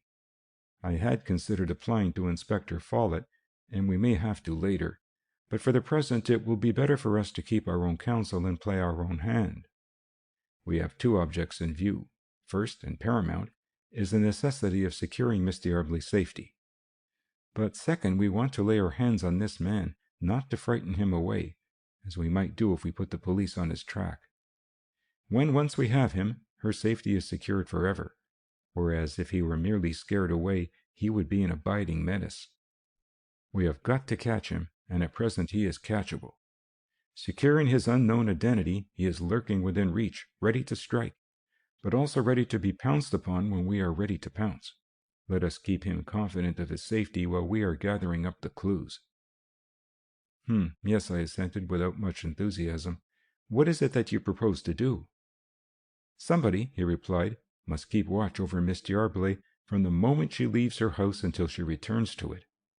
How much time, if any, can you give up to this duty? My whole time, I answered promptly. I shall let everything else go. Then, said he, I propose that you and Polton relieve one another on duty. It will be better then for you to be there all the time. I saw what he meant and agreed at once. The conventions must be respected as far as possible. But, I suggested, isn't Polton rather a lightweight, if it should come to a scrap, I mean? Don't undervalue small men, even physically, he replied. They are commonly better built than big men and more enduring and energetic. Polton is remarkably strong, and he has the pluck of a bulldog. But we must see how he is placed as regards work. The question was put to him and the position of affairs explained when he came down to clear the table, whereupon it appeared, from his own account, that he was absolutely without occupation of any kind and pining for something to do. Thorndyke laughed incredulously, but did not contest this outrageous and barefaced untruth, merely remarking, I am afraid it would be rather an idle time for you. Oh, no, it won't, sir, Polton assured him emphatically. I've always wanted to learn something about sculptors' molding and wax casting, but I've never had a chance. Now I shall have, and that opportunity isn't going to be wasted. Thorndyke regarded his assistant with a twinkling eye. So it was mere self-seeking that made you so enthusiastic, he said. But you are quite a good moulder already. Not a sculptor's moulder, sir, replied Polton, and I know nothing about waxwork. But I shall, before I have been there many days. I am sure you will, said Thorndyke. Miss D'Arblay will have an apprentice and journeyman in one. You will be able to give her quite a lot of help, which will be valuable just now while her hand is disabled. When do you think she will be able to go back to work, Gray? I can't say. Not tomorrow, certainly. Shall I send you a report when I have seen her? Do, he replied. Or better still, come in tomorrow evening and give me the news. So, Polton, we shan't want you for another day or so. Ah, said Polton, then I shall be able to finish that recording clock before I go. Upon which Thorndyke and I laughed aloud, and Polton, his mendacity thus unmasked, retired with the tray crinkling but unabashed. The short remainder of the evening, or rather of the night, was spent in the study of the mechanism and mode of use of automatic pistols. When I finally bestowed the baby fully loaded in my hip pocket and rose to go, Thorndyke sped me on my way with a few words of warning and advice. Be constantly on your guard, Gray. You are going to make a bitter enemy of a man who knows no scruples. Indeed, you have done so already, and something tells me that he is aware of it. Avoid all solitary or unfrequented places. Keep to main thoroughfares and well-lighted streets, and maintain a diligent lookout for any suspicious appearances. You have said truly that we carry Miss D'Arblay's life in our hands. But to preserve her life we must preserve our own, which we should probably prefer to do in any case. Don't get jumpy. I don't much think you will, but keep your attention alert and your weather eyelid lifting. With these encouraging words and a hearty handshake, he let me out and stood watching me as I descended the stairs. End of chapter 11.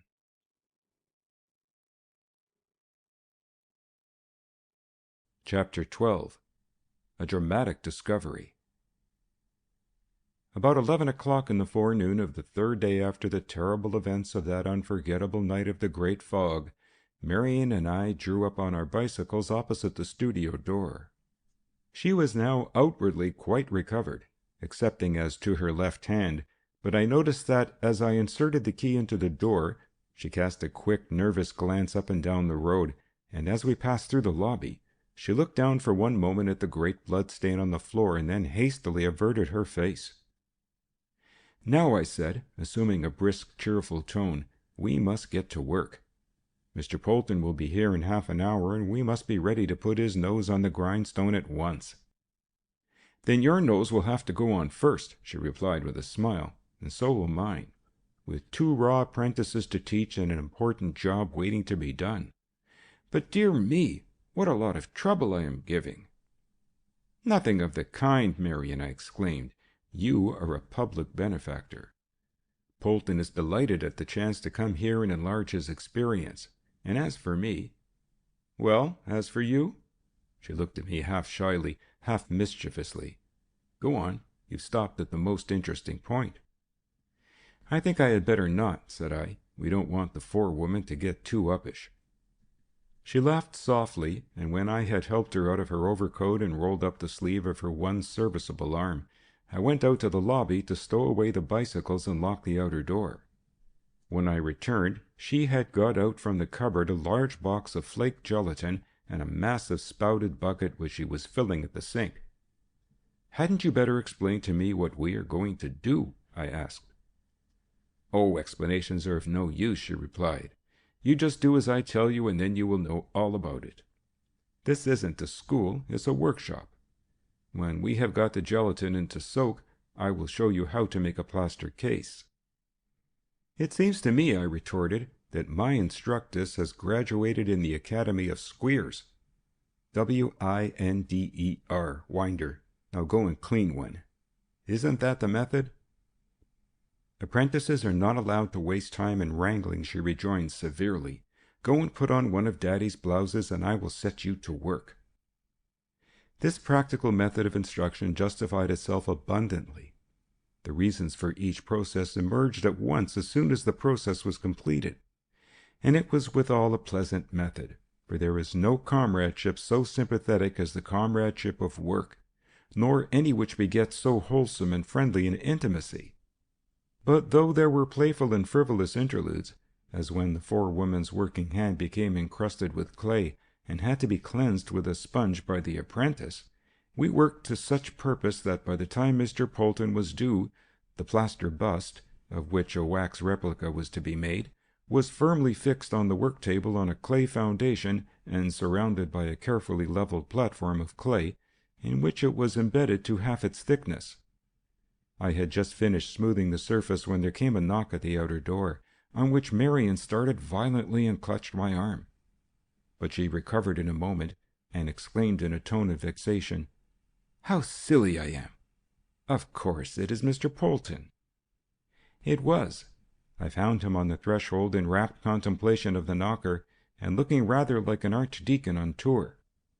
He greeted me with a friendly crinkle, and I then conducted him into the studio and presented him to Marion, who shook his hand warmly and thanked him so profusely for coming to her aid that he was quite abashed. However, he did not waste time in compliments, but producing an apron from his handbag, took off his coat, donned the apron, rolled up both sleeves, and beamed inquiringly at the bust. "We are going to make a plaster case for the gelatin mold, Mr. Polton," Marion explained, and proceeded to a few preliminary directions, to which the new apprentice listened with respectful attention. But she had hardly finished when he fell to work with a quiet, unhurried facility that filled me with envy. He seemed to know where to find everything. He discovered the waste paper with which to cover the model to prevent the clay from sticking to it. He pounced on the clay bin at the first shot, and when he had built up the shape for the case, found the plaster bin, mixing bowl, and spoon as if he had been born and bred in the workshop, stopping only for a moment to test the condition of the gelatin in the bucket.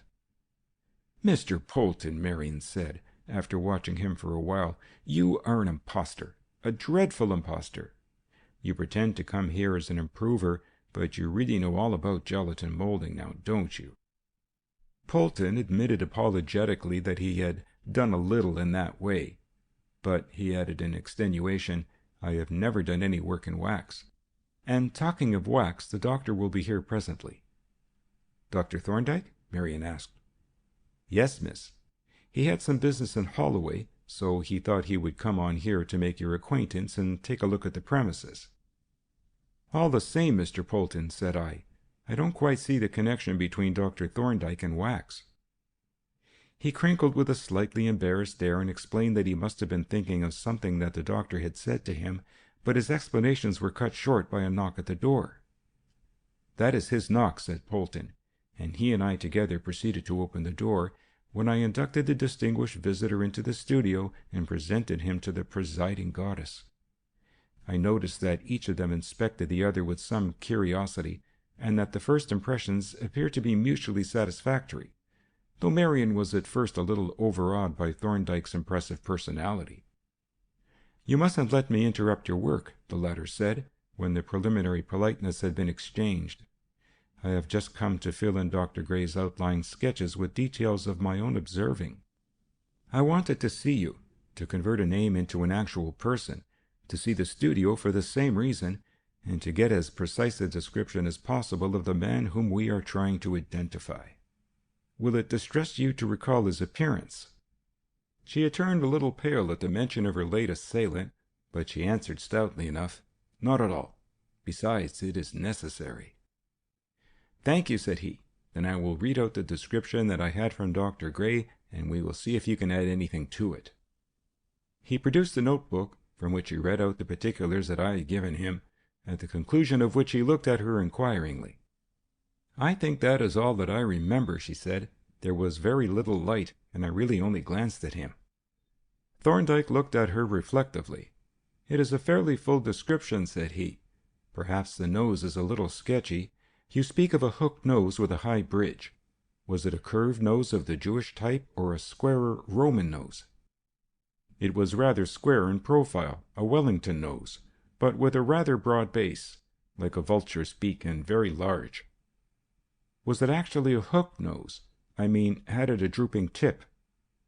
"Yes, the tip projected downwards and was rather sharp, not bulbous." "And the chin, should you call it a pronounced or retreating chin?" "Oh, it was quite a projecting chin, rather of the Wellington type." Thorndyke reflected once more, then, having jotted down the answers to his questions, he closed the book and returned it to his pocket. "It is a great thing to have a trained eye," he remarked. "In your one glance you saw more than an ordinary person would have noted in a leisurely inspection in a good light. You have no doubt that you would know this man again if you should meet him?" "Not the slightest," she replied with a shudder. "I can see him now if I shut my eyes." "Well," he rejoined with a smile, "I wouldn't recall that unpleasant vision too often if I were you. And now, may I, without disturbing you further, just take a look round the premises?" "But of course, Dr. Thorndyke," she replied. "Do exactly what you please." With this permission, he drew away and stood for some moments, letting a very reflective eye travel round the interior. And meanwhile, I watched him curiously and wondered what he had really come for. His first proceeding was to walk slowly round the studio and examine closely, one by one, all the casts which hung on pegs. Next, in the same systematic manner, he inspected all the shelves, mounting a chair to examine the upper ones. It was after scrutinizing one of the latter that he turned towards Marion and asked, "Have you moved these casts lately, Miss D'Arblay?" "No," she replied. "So far as I know, they have not been touched for months." "Someone has moved them within the last day or two," said he. Apparently the nocturnal explorer went over the shelves as well as the cupboard. "I wonder why," said Marion. "There were no molds on the shelves." Thorndyke made no rejoinder, but as he stood on the chair he once more ran his eye round the studio. Suddenly he stepped down from the chair, picked it up, carried it over to the tall cupboard, and once more mounted it. His stature enabled him easily to look over the cornice onto the top of the cupboard, and it was evident that something there had attracted his attention. "Here is a derelict of some sort," he announced, "which certainly has not been moved for some months." As he spoke, he reached over the cornice into the enclosed space and lifted out an excessively grimy plaster mask, from which he blew the thick coating of dust, and then stood for a while looking at it thoughtfully. "A striking face, this," he remarked, "but not attractive. It rather suggests a Russian or Polish Jew. Do you recognize the person, Miss D'Arblay?" He stepped down from the chair and handed the mask to Marion, who had advanced to look at it, and who now held it in her hand, regarding it with a frown of perplexity. "This is very curious," she said. "I thought I knew all the casts that have been made here, but I have never seen this one before, and I don't know the face. I wonder who he was. It doesn't look like an English face, but I should hardly have taken it for the face of a Jew, with that rather small and nearly straight nose." "The East European Jews are not a very pure breed," said Thorndyke. "You will see many a face of that type in Whitechapel High Street and the Jewish quarters hard by." At this point, deserting the work table, I came and looked over Marion's shoulder at the mask which she was holding at arm's length. And then I got a surprise of the most singular kind, for I recognized the face at a glance. "What is it, Gray?" asked Thorndyke, who had apparently observed my astonishment. "This is the most extraordinary coincidence," I exclaimed. "Do you remember my speaking to you about a certain Mr. Morris?" "The dealer in antiquities?" he queried. "Yes. Well, this is his face." He regarded me for some moments with a strangely intent expression. Then he asked, "When you say that this is Morris's face, do you mean that it resembles his face, or that you identify it positively?" "I identify it positively. I can swear to the identity. It isn't a face that one would forget. And if any doubt were possible, there is this hair-lip scar, which you can see quite plainly on the cast." "Yes, I noticed that. And Morris has a hair-lip scar, hasn't he?" "Yes, and in the same position and of the same character. I think you can take it as a fact that this cast was undoubtedly taken from Morris's face." "Which," said Thorndyke, "is a really important fact and one that is worth looking into." "In what way is it important?" I asked. "In this respect," he answered. "This man, Morris, is unknown to Miss D'Arblay, but he was not unknown to her father. Here we have evidence that Mr. D'Arblay had dealings with people of whom his daughter had no knowledge. The circumstances of the murder made it clear that there must be such people, but here we have proof of their existence, and we can give to one of them a local habitation and a name. And you will notice that this particular person is a dealer in curios and possibly in more questionable things. There is just a hint that he may have had some rather queer acquaintances." "He seemed to have had rather a fancy for plaster masks," I remarked. I remembered that he had one in his shop window. "Did your father make many life or death masks as commissions, Miss D'Arblay?" Thorndyke asked. "Only one or two, so far as I know," she replied.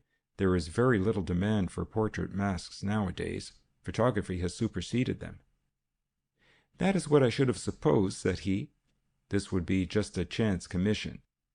However, as it establishes the fact that this man Morris was in some way connected with your father, I think I should like to have a record of his appearance. May I take this mask away with me to get a photograph of it made? I will take great care of it, and let you have it back safely." "Certainly," replied Marion, "but why not keep it? If it is of any interest to you, I have no use for it." "That is very good of you," said he, "and if you will give me some rag and paper to pack it in, I will take myself off and leave you to finish your work in peace." Marion took the cast from him, and having procured some rag and paper, began very carefully to wrap it up.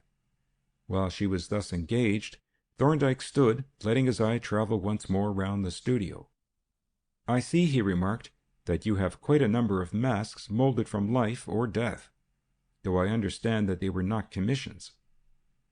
"Very few of them were," Marion replied. "Most of them were taken from professional models, but some from acquaintances whom my father bribed with the gift of a duplicate mask." "But why did he make them? They could not have been used for producing wax faces for the show figures, for you could hardly turn a shop window into a waxwork exhibition with lifelike portraits of real persons." "No," Marion agreed, "that wouldn't do at all. These masks were principally used for reference as to details of features when my father was modeling a head in clay. But he did sometimes make molds for the wax from these masks, only he obliterated the likeness, so that the wax face was not a portrait." "By working on the wax, I suppose." "Yes, or more usually by altering the mask before making the mold. It is quite easy to alter a face. Let me show you." She lifted one of the masks from its peg and laid it on the table. You see, she said, that this is the face of a young girl, one of my father's models. It is a round, smooth, smiling face with a very short, weak chin and a projecting upper lip. We can change all that in a moment. She took up a lump of clay and, pinching off a pellet, laid it on the right cheekbone and spread it out. Having treated the other side in the same manner, she rolled an elongated pellet, with which she built up the lower lip. Then, with a larger pellet, she enlarged the chin downwards and forwards, and having added a small touch to each of the eyebrows, she dipped a sponge in thick clay water, or slip, and dabbed the mask all over to bring it to a uniform color. "There," she said. "It is very rough, but you see what I mean." The result was truly astonishing.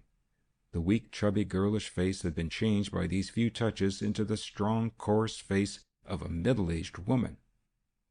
"It is really amazing!" I exclaimed. "It is a perfectly different face. I wouldn't have believed that such a thing was possible." "It is a most striking and interesting demonstration," said Thorndyke. "But yet I don't know that we need be so surprised.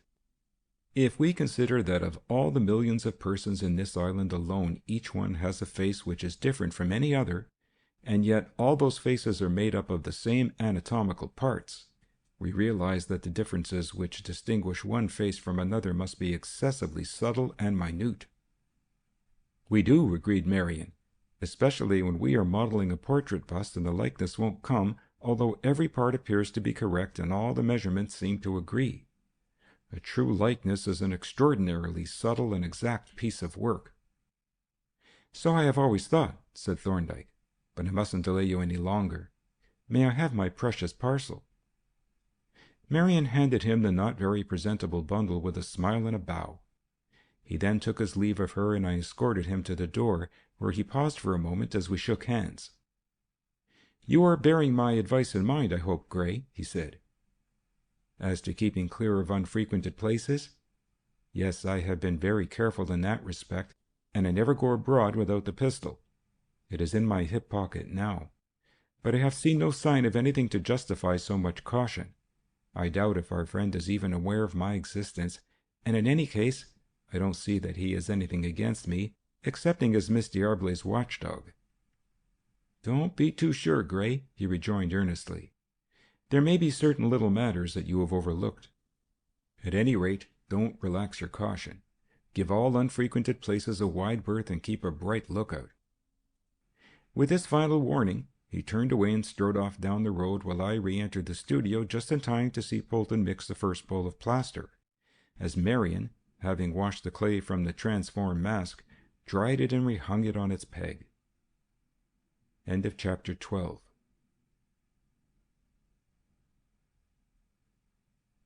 Chapter 13. A Narrow Escape. The statement that I had made to Thorndyke was perfectly true in substance, but it was hardly as significant in fact as the words implied. I had, it is true, in my journeyings abroad, restricted myself to well-beaten thoroughfares, but then I had had no occasion to do otherwise. Until Polton's arrival on the scene, my time had been wholly taken up in keeping a watch on Marion, and so it would have continued if I had followed my own inclination. But at the end of the first day's work she intervened resolutely. "I am perfectly ashamed," she said, "to occupy the time of two men, both of whom have their own affairs to attend to, though I can't tell you how grateful I am to you for sacrificing yourselves." "We are acting under the doctor's orders, miss," said Polton, thereby, in his opinion, closing the subject. "You mean Dr. Thorndyke's?" said Marion, not realizing, or not choosing to realize, that to Polton there was no other doctor in the world who counted. "Yes, miss, the doctor's orders must be carried out." "Of course they must," she agreed warmly, "since he has been so very good as to take all this trouble about my safety. But there is no need for both of you to be here together. Couldn't you arrange to take turns on duty, alternate days or half-day each? I hate the thought that I am wasting the whole of both your times." I did not look on the suggestion with favor, for I was reluctant to yield up to any man, even to Polton, the privilege of watching over the safety of one who was so infinitely dear to me. Nor was Polton much less unwilling to agree, for he loathed to leave a piece of work uncompleted. However, Marion refused to accept our denials, as is the way of women, and the end of it was that Polton and I had to arrange our duties in half-day shifts, changing over at the end of each week, the first spell allotting the mornings to me and the latter half of the day, with the duty of seeing Marion home, to him. Thus, during each of the following 6 working days, I found myself with the entire afternoon and evening free.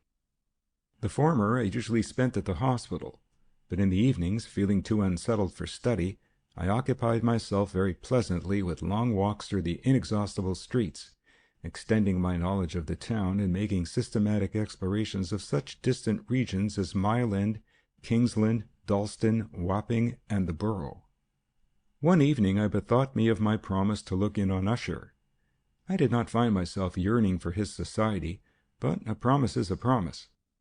Accordingly, when I had finished my solitary dinner, I set forth for my lodgings in Camden Square and made a bee-line for Clerkenwell, so far that is to say as was possible, while keeping to the wider streets. For in this respect I followed Thorndyke's instructions to the letter, though as to the other matter, that of keeping a bright lookout, I was less attentive, my mind being much more occupied with thoughts of Marion, who would just now be on her way home under Polton's escort, than with any considerations of my own personal safety. Indeed, to tell the truth, I was inclined to be more than a little skeptical as to the need for these extraordinary precautions. I found Usher in the act of bowing out the last of the evening consultations, and was welcomed by him with enthusiasm. "Delighted to see you, old chap," he exclaimed, shaking my hand warmly. "It is good of you to drop in on an old fossil like me. Didn't much think you would. I suppose you don't often come this way?" "No," I replied, "it is rather off my beat. I've finished with Hoxton, for the present at any rate." "So have I," said Usher, "since poor old Cryle went off to the better land." "Cryle?" I repeated. "Who was he?" "Don't you remember my telling you about his funeral, when they had those Sunday school kids yowling hymns round the grave? That was Mr. Cryle, Christian name Jonathan." "I remember, but I didn't realize that he was a Hoxton aristocrat." "Well, he was. 52 Field Street was his earthly abode. I used to remember it by the number of weeks in the year. And glad enough I was when he hopped off his perch, for his confounded landlady, a Mrs. Pepper, would insist on fixing the times for my visits, and deuced inconvenient times, too. Between 4 and 6 on Tuesdays and Fridays. I hate patients who turn your visits into appointments. Upsets your whole visiting list." "It seems to be the fashion in Hoxton," I remarked. "I had to make my visits at appointed times, too. It would have been frightfully inconvenient if I had been busy. Is it often done?" "They will always do it if you let 'em. Of course, it is a convenience to a woman who doesn't keep a servant to know what time the doctor is going to call, but it doesn't do to give way to him." I assented to this excellent principle, noting, however, that he seemed to have given way to him all the same. As we had been talking, we had gradually drifted from the surgery up a flight of stairs to a shabby, cozy little room on the first floor, where a cheerful fire was burning and a copper kettle on a trivet purred contentedly and breathed forth little clouds of steam. Usher inducted me into a large easy-chair, the depressed seat of which suggested its customary use by an elephant of sedentary habits, and produced from a cupboard a spirit decanter, a high-shouldered Dutch gin bottle, a sugar basin, and a couple of tumblers and sugar crushers. "Whiskey or Hollands?" he demanded. And his curiosity led me to select the latter. He commented, "That's right, Gray. Good stuff, Hollands. Touches up the cubical epilithium, what? I am rather partial to a drop of Hollands." It was no empty profession. The initial dose made me open my eyes, and that was only a beginning. In a twinkling, as it seemed, his tumbler was empty and the collaboration of the bottle and the copper kettle was repeated. And so it went on for nearly an hour, until I began to grow quite uneasy, though without any visible cause so far as Usher was concerned. He did not turn a hair. He hadn't very many to turn, for that matter, but I speak figuratively. The only effect that I could observe was an increasing fluency of speech with a tendency to discursiveness, and I must admit that his conversation was highly entertaining. But his evident intention to make a night of it set me planning to make my escape without appearing to slight his hospitality. How I should have managed it, unaided by the direct interposition of Providence, I cannot guess, for his conversation had now taken the form of an interminable sentence punctuated by indistinguishable commas, but in the midst of this steadily flowing stream of eloquence, the outer silence was rent by the sudden jangling of a bell. Usher stopped short, stared at me solemnly, deliberately emptied his tumbler, and stood up. "Night bell, old chappie," he explained. "Got to go out. But don't you disturb yourself. Back in a few minutes. Soon polish 'em off." "I'll walk round with you as far as your patient's house," said I, "and then I shall have to get home. It is past 10, and I have a longish walk to Camden Square." He was disposed to argue the point, but another violent jangling cut his protest short and sent him hurrying down the stairs with me close at his heels.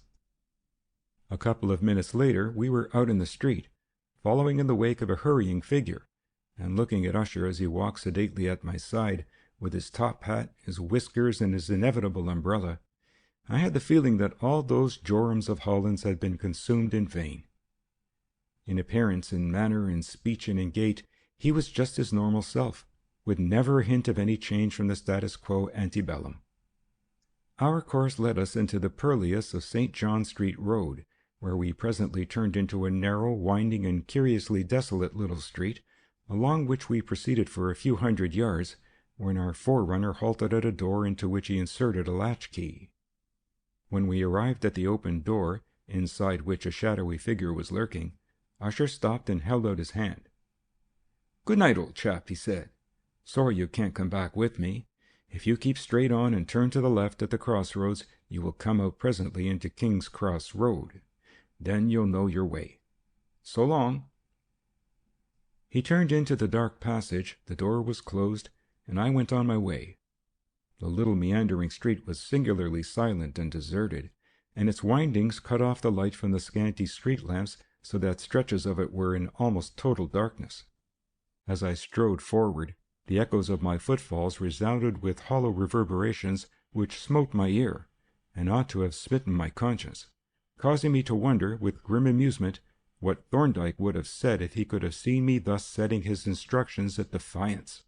Indeed, I was so far sensible of the impropriety of my being in such a place at such an hour, that I was about to turn to take a look back along the street.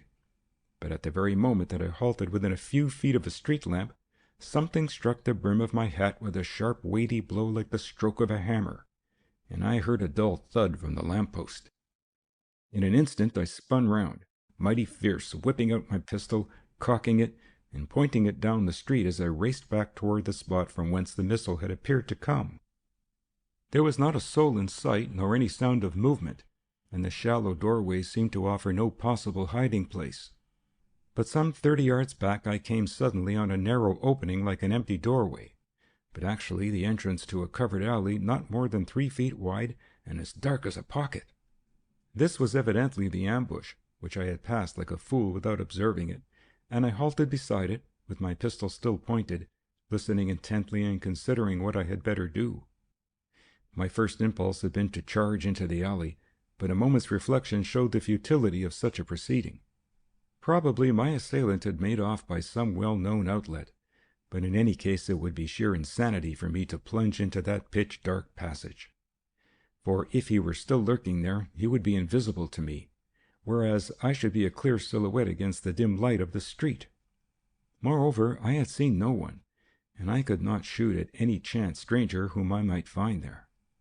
Reluctantly, I recognized that there was nothing for it but to retreat cautiously and be more careful in the future. My retirement would have looked an odd proceeding to an observer, if there had been one, for I had to retreat crabwise in order that I might keep the entrance of the alley covered with my pistol and yet see where I was going. When I reached the lamp-post, I scanned the area of lighted ground beneath it, and almost at the first glance perceived an object like a largest marble lying in the road. It proved, when I picked it up, to be a leaden ball, like an old-fashioned musket ball, with one flattened side, which had prevented it from rolling away from the spot where it had fallen. I dropped it into my pocket and resumed my masterly retreat until, at length, the crossroads came into view. Then I quickened my pace, and as I reached the corner put away my pistol after slipping in the safety catch.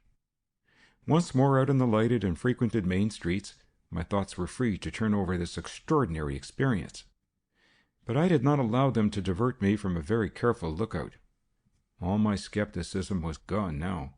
I realized that Thorndyke had not been making mere vague guesses, but that he had clearly foreseen that something of this kind would probably happen. That was to me the most perplexing feature of this incomprehensible affair. I turned it over in my mind again and again, and could make nothing of it. I could see no adequate reason why this man should want to make away with me. True, I was Marion's protector, but that, even if he were aware of it, did not seem an adequate reason. Indeed, I could not see why he was seeking to make away with her, nor even was it clear to me that there had been a reasonable motive for murdering her father. But as to myself, I seemed to be out of the picture altogether. The man had nothing to fear from me or to gain by my death. That was how it appeared to me, and yet I saw plainly that I must be mistaken. There must be something behind all this, something that was unknown to me but was known to Thorndyke. What could it be? I found myself unable to make any sort of guess. In the end, I decided to call on Thorndyke the following evening, report the incident, and see if I could get any enlightenment from him. The first part of this program I carried out successfully enough, but the second presented more difficulties. Thorndyke was not a very communicative man, and a perfectly impossible one to pump. What he chose to tell he told freely, and beyond that no amount of ingenuity could extract the faintest shadow of a hint. "I am afraid I am disturbing you, sir," I said in some alarm as I noted a portentous heap of documents on the table. "No," he replied, "I have nearly finished, and I shall treat you as a friend, and keep you waiting while I do the little that is left." He turned to his papers and took up his pen, but paused to cast one of his quick, penetrating glances at me. "Has anything fresh happened?" he asked. "Our unknown friend has had a pot at me," I answered. "That is all." He laid down his pen, and leaning back in his chair, demanded particulars.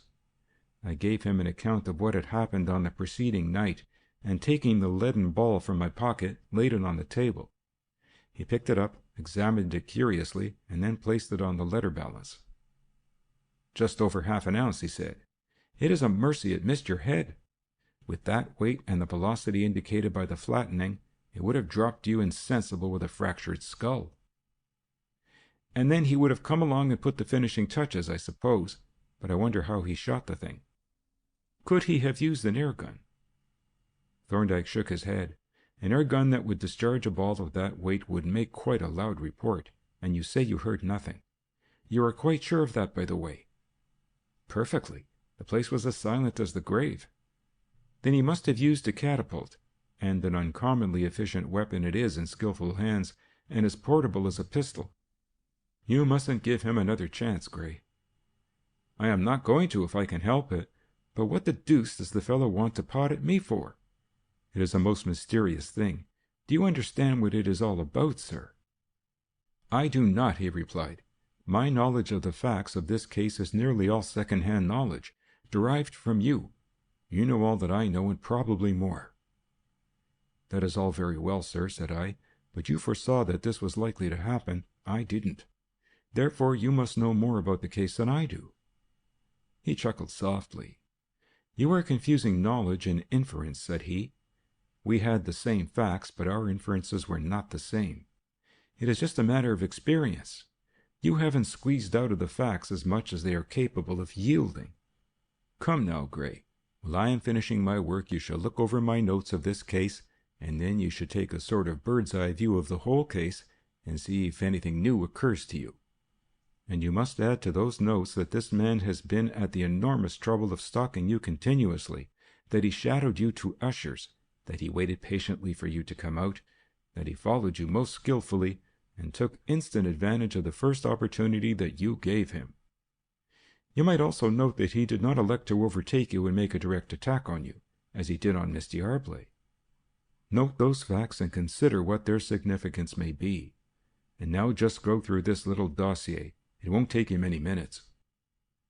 He took out of a drawer a small portfolio, on the cover of which was written, J.D. D'Arblay, deceased, and passing it to me, returned to his documents. I opened it and found it to contain a number of separate abstracts, each duly headed with its descriptive title, and an envelope marked Photographs.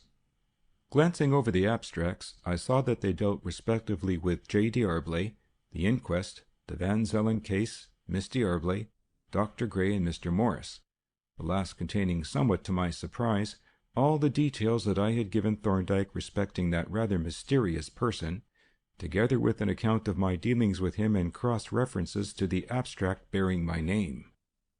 It was all very complete and methodical, but none of the abstracts contained any information that was new to me.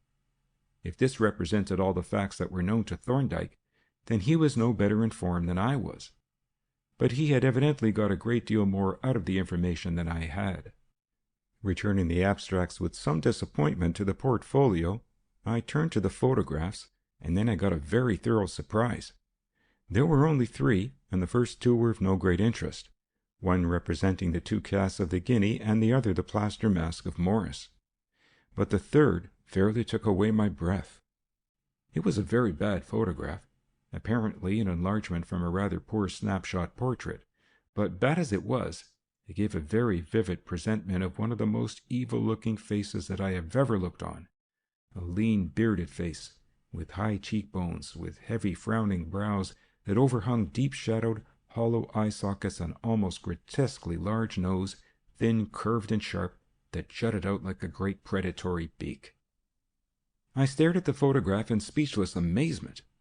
At the first glance I had been struck by the perfect way in which this crude portrait realized Marion's description of the man who had tried to murder her. But that was not all. There was another resemblance which I now perceived with even more astonishment. Indeed, it was so incredible that the perception of it reduced me to something like stupefaction.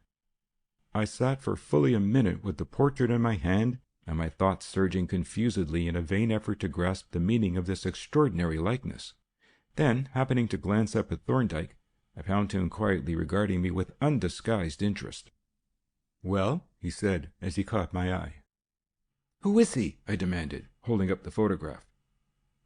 "That is what I want to know," he replied. "The photograph came to me without any description. The identity of the subject is unknown. Who do you think he is?" "To begin with," I answered, "he exactly corresponds in appearance with Miss D'Arblay's description of her would-be murderer. Don't you think so?" "I do," he replied. "The correspondence seems complete in every detail, so far as I can judge. That was why I secured the photograph, but the actual resemblance will have to be settled by her. I suggest that you take the portrait and let her see it, but you had better not show it to her pointedly for identification. It would be better to put it in some place where she will see it without previous suggestion or preparation. But you said just now, to begin with. Was there anything else that struck you about this photograph?" "Yes," I answered, "there was. A most amazing thing. You remember me telling you about the patient I attended in Morris's house? The man who died of gastric cancer and was eventually cremated." "Yes, his name was Bendelow. Well, this photograph might have been a portrait of Bendelow, taken with a beard and mustache before the disease got hold of him. Excepting for the emaciation in the beard, Bendelow was clean-shaved. I should think it would be quite an excellent likeness of him." Thorndyke made no immediate reply or comment, but sat quite still, looking at me with a very singular expression. I could see that he was thinking rapidly and intensely, but I suspected that his thoughts were in a good deal less confusion than mine had been. "It is," he remarked at length, "as you say, a most amazing affair. The face is no ordinary face. It would be difficult to mistake it, and one would have to go far to find another with which it could be confused. Still, one must not forget the possibility of a chance resemblance. Nature doesn't take out letters patent even for a human face. But I will ask you, Gray, to write down and send to me all that you know about the late Mr. Bendelow, including all the details of your attendance on him, dead and alive." "I will," said I, "though it is difficult to imagine what connection he could have had with the D'Arblay case." "It seems incredible that he could have had any," Thorndyke agreed. "But at present we are collecting facts, and we must note everything impartially. It is a fatal mistake to select your facts in accordance with the apparent probabilities. By the way, if Bendelow was like this photograph, he must have corresponded pretty exactly with Miss D'Arblay's very complete and lucid description. I wonder why you did not realize that at the time." "That is what I have been wondering. but I suppose it was the beard and the absence of any kind of association between Bendelow and the D'Arblys. Probably, he agreed. A beard and mustache alters very greatly even a striking face like this. Incidentally, it illustrates the superiority of a picture over a verbal description for purposes of identification. No mere description will enable you to visualize correctly a face which you have never seen. I shall be curious to hear what Miss D'Arblay has to say about this photograph. I will let you know without delay, said I. And then, as he seemed to have completed his work, and put the documents aside, I made a final effort to extract some definite information from him. It is evident, I said, that the body of facts in your notes has conveyed a good deal more to you than it has to me. Probably, he agreed. If it had not, I should seem to have profited little by years of professional practice. Then, I said persuasively, may I ask if you have formed a really satisfactory theory as to who this man is and why he murdered D'Arblay? Thorndyke reflected for a few moments and then replied, My position, Gray, is this. I have arrived at a very definite theory as to the motive of the murder, and a most extraordinary motive it is. But there are one or two points that I do not understand. There are some links missing from the chain of evidence. So with the identity of the man. We know pretty certainly that he is the murderer of Van Zelen, and we know what he is like to look at, but we can't give him a name and a definite personality. There are links missing there too. But I have great hopes of finding those missing links. If I find them, I shall have a complete case against this man, and I shall forthwith set the law in motion. I can't tell you more than that at present, but I repeat that you are in possession of all the facts, and that if you think over all that has happened and ask yourself what it could mean, though you will not arrive at a complete solution any more than I have, you will at least begin to see the light. This was all that I could get out of him, and as it was now growing late, I presently rose to take my departure. He walked with me as far as the Middle Temple gate and stood outside the wicket watching me as I strode away westward. End of chapter 13.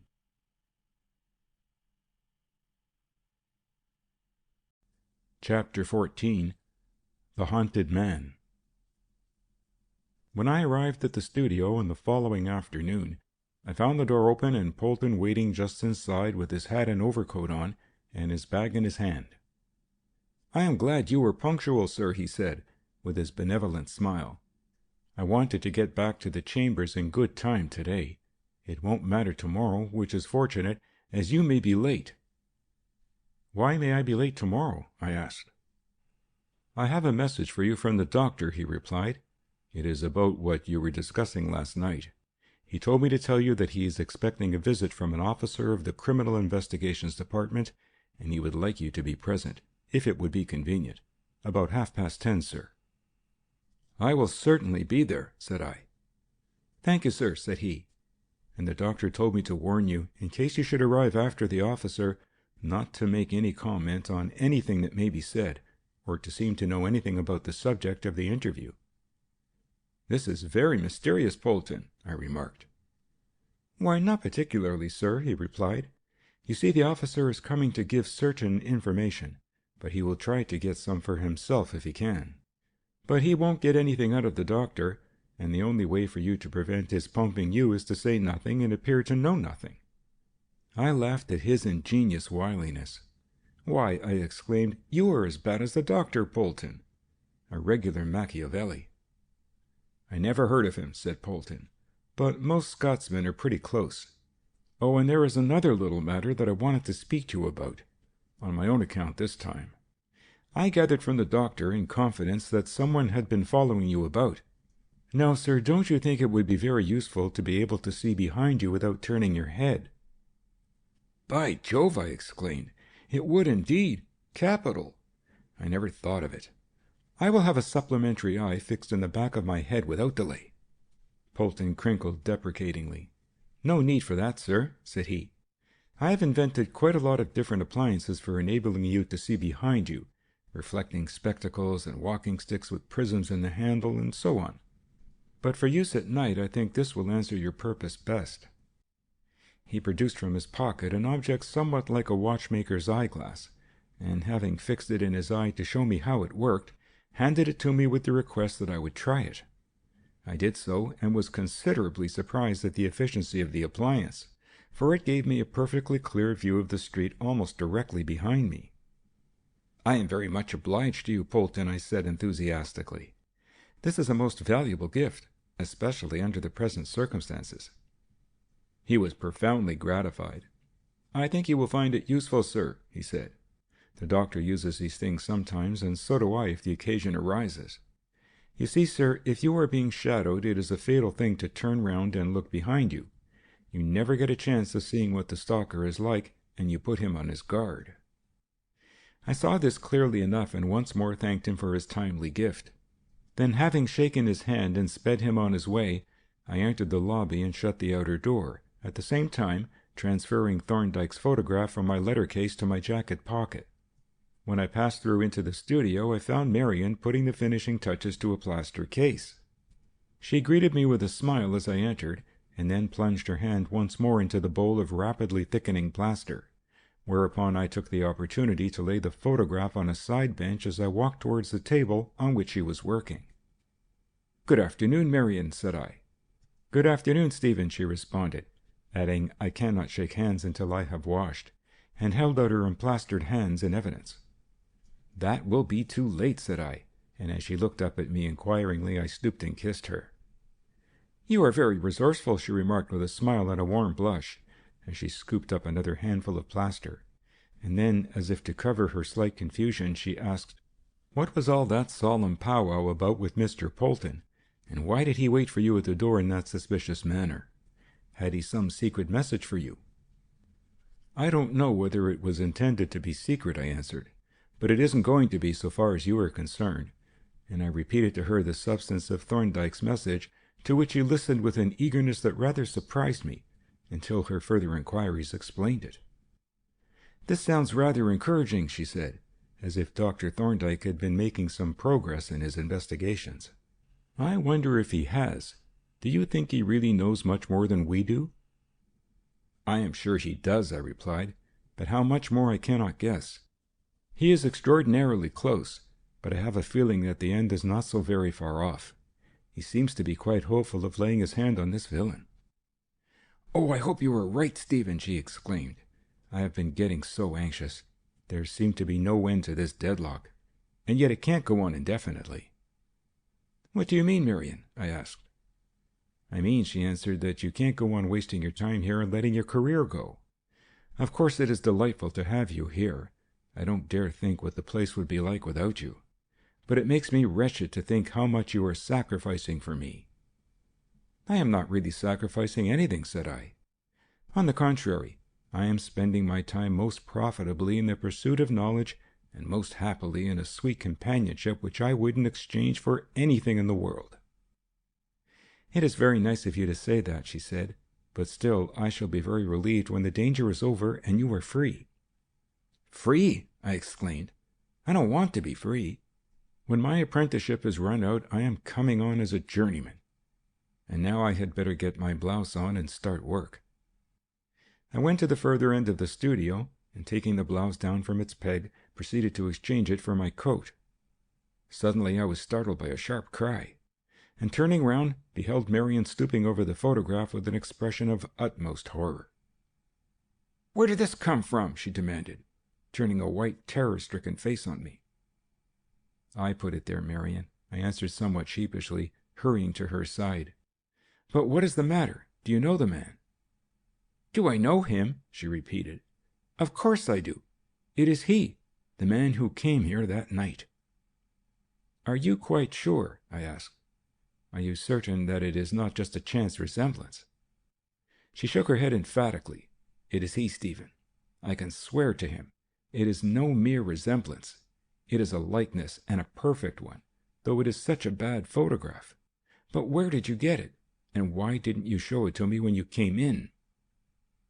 I told her how I came by it and explained Thorndyke's instructions. Then she said, "Dr. Thorndyke knows who the man is." "He says he doesn't, and he was very close and rather obscure as to how the photograph came into his possession." "It is very mysterious," said she, with another terrified glance at the photograph. Then suddenly she snatched it up and with averted face held it out to me. "Put it away, Stephen," she entreated. "I can't bear the sight of that horrible face. It brings back afresh all the terrors of that awful night." I hastily returned the photograph to my letter case and, taking her arm, led her back to the work table. "Now," I said, "let us forget it and get on with our work." And I proceeded to turn the case over and fix it in the new position with lumps of clay.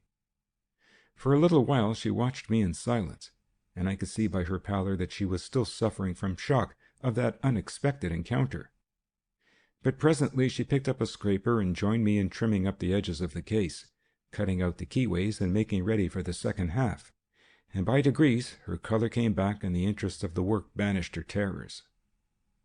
We were, in fact, extremely industrious.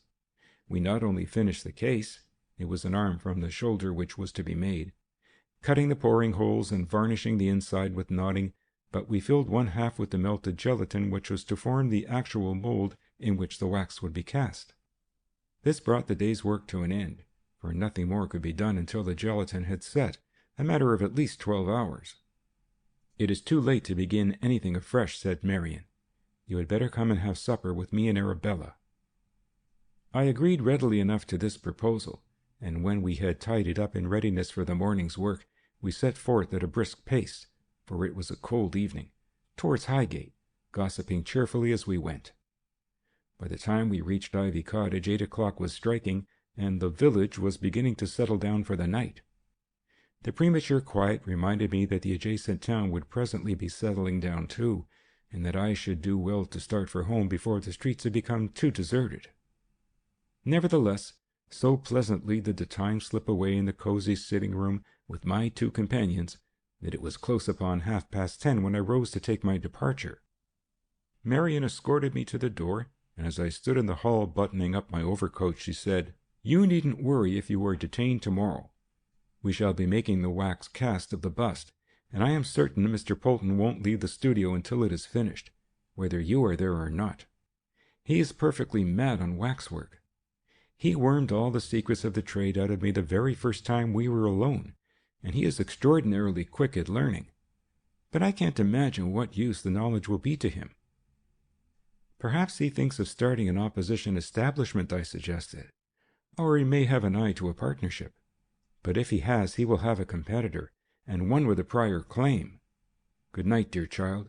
Save some of the waxwork for me tomorrow." She promised to restrain Polton's enthusiasm as far as possible, and wishing me good night, held out her hand, but submitted without demur to being kissed, and I took my departure in high spirits, more engrossed with the pleasant leave-taking than with the necessity of keeping a bright lookout. I was nearing the bottom of the High Street when the prevailing quiet recalled me to the grim realities of my position, and I was on the point of stopping to take a look round when I bethought me of Polton's appliance and also of that cunning artificer's advice not to put a possible stalker on his guard. I accordingly felt in my pocket, and having found the appliance, carefully fixed it in my eye without altering my pace. The first result was a collision with a lamp-post, which served to remind me of the necessity of keeping both eyes open. The instrument was, in fact, not very easy to use while walking, and it took me a minute or two to learn how to manage it. Presently, however, I found myself able to divide my attention between the pathway in front and the view behind, and then it was that I became aware of a man following me at a distance of about 100 yards. Of course, there was nothing remarkable or suspicious in this, for it was a main thoroughfare and by no means deserted at this comparatively early hour. Nevertheless, I kept the man in view, noting that he wore a cloth cap and a monkey jacket, that he carried no stick or umbrella, and that when I slightly slackened my pace he did not seem to overtake me. As this suggested that he was accommodating his pace to mine, I decided to put the matter to the test by giving him an opportunity to pass me at the next side turning. At this moment the Roman Catholic Church came into view, and I recalled that at its side a narrow lane, Dartmouth Park Hill, ran down steeply between high fences towards Kentish Town. Instantly I decided to turn into the lane, which bent sharply to the left behind the church, walk a few yards down it, and then return slowly. If my follower were a harmless stranger, he would then have passed on down Highgate Hill, whereas if he were stalking me I should meet him at the entrance to the lane, and could then see what he was like. But I was not very satisfied with this plan, for the obvious maneuver would show him that he was suspected, and as I approached the church a better plan suggested itself. On one side by the entrance to the lane were some low railings and a gate with large brick piers. In a moment I had vaulted over the railings and taken up a position behind one of the piers, where I stood motionless, listening intently. Very soon I caught the sound of distinctly rapid footsteps, which suddenly grew louder as my follower came opposite the entrance to the lane, and louder still as, without a moment's hesitation, he turned into it. From my hiding place in the deep shadow of the pier, I could safely peep out into the wide space at the entrance of the lane, and as this space was well lighted by a lamp, I was able to get an excellent view of my follower. And very much puzzled I was therewith. Naturally, I had expected to recognize the man whose photograph I had in my pocket. But this was quite a different type of man. It is true that he was shortish and rather slightly built, and that he had a beard, but there the resemblance ended. His face, which I could see plainly by the lamplight, so far from being an aquiline or vulturine cast, was rather of the blunt and bibulous type. The short, though rather bulbous nose made up in color what it lacked in size, and its florid tint extended into the cheek on either side in the form of what dermatologists call acne rosacea.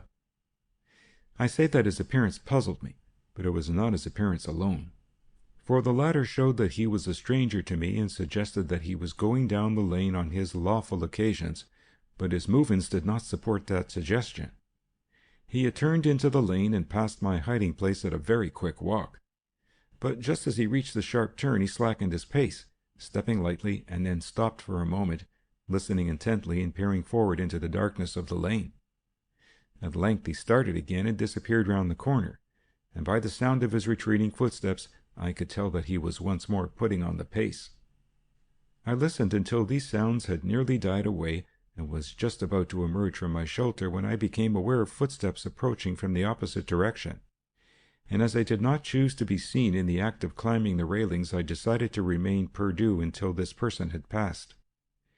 These footsteps, too, had a distinctly hurried sound, a fact which I noted with some surprise, but I was a good deal more surprised when the newcomer turned sharply into the entrance, walked swiftly past my ambush, and then, as he approached the corner, suddenly slowed down, advancing cautiously on tiptoe, and finally halted to listen and stare into the obscurity of the lane.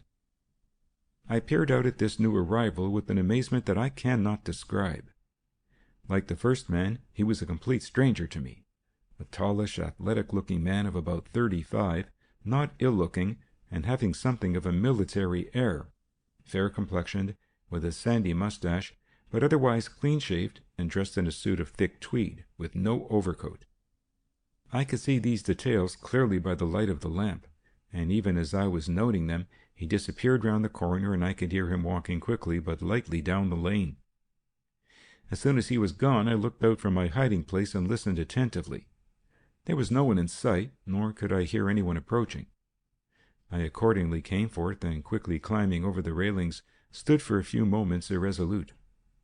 The obviously reasonable thing to do was to make off down Highgate Hill as fast as I could, and take the first conveyance that I could get homeward.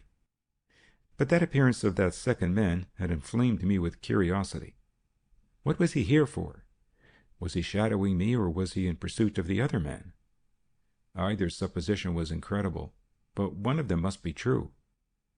The end of it was that curiosity got the better of discretion, and I too started down the lane, walking as fast as I could, and treading as lightly as circumstances permitted. The second man was some considerable distance ahead, for his footsteps came to me but faintly, and I did not seem to be gaining on him, and I took it that his speed was a fair measure of that of the man in front. Keeping thus within hearing of my quarry, I sped on, turning over the amazing situation in my bewildered mind. The first man was a mystery to me, though apparently not to Thorndyke. Who could he be? And why on earth was he taking this prodigious amount of trouble to get rid of a harmless person like myself? For there could be no mistake as to the magnitude of the efforts that he was making. He must have waited outside the studio, followed Marion and me to her home, and there kept a patient vigil of over 2 hours, waiting for me to come out. It was a stupendous labor, and what was it all about? I could not form the most shadowy guess, while as to the other man, the very thought of him reduced me to a state of hopeless bewilderment. As my reflections petered out to this rather nebulous conclusion, I halted for a moment to listen for the footsteps ahead. They were still audible, though they sounded somewhat farther away. But now I caught the sound of other footsteps, approaching from behind. Someone else was coming down the lane. Of course, there was nothing surprising in that circumstance, for, after all, this was a public thoroughfare, little frequented as it was, especially after dark. Nevertheless, something in the character of those footsteps put me on the qui-vive. For this man, too, was walking quickly, very quickly, and with a certain stealthiness, as if he had rubber-soled boots, and, like the rest of us, was making as little noise as possible. I walked on at my previous rapid pace, keeping my ears cocked now both fore and aft, and as I went my mind surged with wild speculations. Could it be that I had yet another follower? The thing was becoming grotesque. My bewilderment began to mingle with a spice of grim amusement, but still I listened, not without anxiety, to those footsteps from behind, which seemed to be growing rapidly more distinct. Whoever this newcomer might be, he was no mean walker, for he was overtaking me apace, and this fact gave a pretty broad hint as to his size and strength. I looked back from time to time, but without stopping or slackening my pace, trying to pierce the deep obscurity of the narrow closed-in lane. But it was a dark winter's night, and the high fences shut out even the glimmer from the murky sky. It was not until the approaching footfalls sounded quite near that I was able, at length, to make out a smear of deeper darkness on the general obscurity. Then I drew out my pistol, and, withdrawing the safety catch, put my hand, grasping it, into my overcoat pocket. Having thus made ready for possible contingencies, I watched the black shape emerge from the darkness until it developed into a tall, portly man, bearing down on me with long, swinging strides, when I halted and drew back against the fence to let him pass. But he had no intention of passing. As he came up to me, he too halted, and looking into my face with undissembled curiosity, he addressed me in a brusque though not uncivil tone. "Now, sir, I must ask you to explain what is going on." "What do you mean?" I demanded. "I'll tell you," he replied. "I saw you, a little time ago, climb over the railings and hide behind a gate-post. Then I saw a man come up in a deuce of a hurry and turn into the lane. I saw him stop and listen for a moment and then bustle off down the hill. Close on this fellow's heels came another man, also in a devil of a hurry. He turns into the lane too, and suddenly he pulls up and creeps forward on tiptoe like a cat on hot bricks. He stops and listens too, and then off he goes down the lane like a lamplighter. Then out you come from behind the gate-post, over the railings you climb, and then you creep up to the corner and listen, and then off you go down the hill like another lamplighter. Now, sir, what's it all about?" "I assume," said I, repressing a strong tendency to giggle, "that you have some authority for making these inquiries?" "I have, sir," he replied. "I am a police officer on plain-clothes duty. I happened to be at the corner of Hornsey Lane when I saw you coming down the High Street, walking in a queer sort of way, as if you couldn't see where you were going. So I drew back into the shadow and had a look at you. Then I saw you nip into the lane and climb over the railings, so I waited to see what was going to happen next. And then those other two came along. Well now, I ask you again, sir, what's going on? What is it all about?" "The fact is," I said a little sheepishly, "I thought the first man was following me, so I hid just to see what he was up to." "What about the second man?" "I don't know anything about him." "What do you know about the first man?" "Nothing, except that he certainly was following me." "Why should he be following you?" "I can't imagine. He is a stranger to me, and so is the other man." Said the officer, regarding me with a distrustful eye. "Damn funny affair. I think you had better walk up to the station with me and give us a few particulars about yourself." "I will with pleasure," said I, "but I am not altogether a stranger there. Inspector Follett knows me quite well. My name is Gray, Dr. Gray." The officer did not reply for a few moments. He seemed to be listening to something, and now my ear caught the sound of footsteps approaching hurriedly from down the lane. As they drew near, my friend peered into the darkness and muttered in an undertone, "Will that be one of 'em coming back?" He listened again for a moment or two, and then, resuming his inquiries, said aloud, "You say Inspector Follett knows you. Well, perhaps you had better come and see Inspector Follett." As he finished speaking, he again listened intently, and his mouth opened slightly. I suspect my own did too, for the footsteps had ceased. Now there was a dead silence in the lane. "That chap has stopped to listen," my new friend remarked in a low voice. "We had better see what his game is. Come along, sir," and with this he strode off at a pace that taxed my powers to keep up with him. But at the very moment that he started, the footsteps became audible again.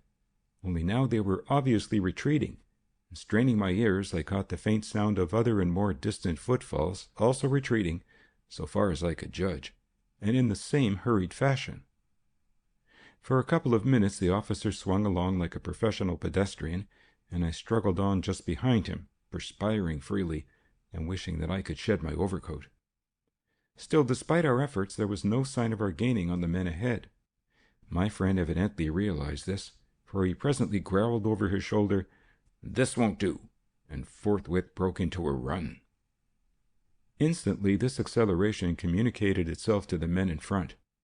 The rhythm of both sets of footfalls showed that our forerunners were literally justifying that description of them, and as both had necessarily given up any attempt to move silently, the sounds of their retreat were borne to us quite distinctly. And from those sounds the unsatisfactory conclusion emerged that they were drawing ahead pretty rapidly. My friend, the officer, was, as I have said, an uncommonly fine walker, but he was no runner. His figure was against him. He was fully 6 feet in height, and he had a presence.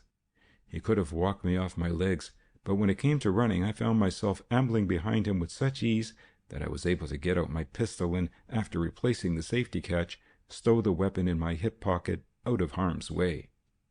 However, if my friend was no sprinter, he was certainly a stayer, for he lumbered on doggedly until the lane entered the new neighborhood of Dartmouth Park, and here it was that the next act opened.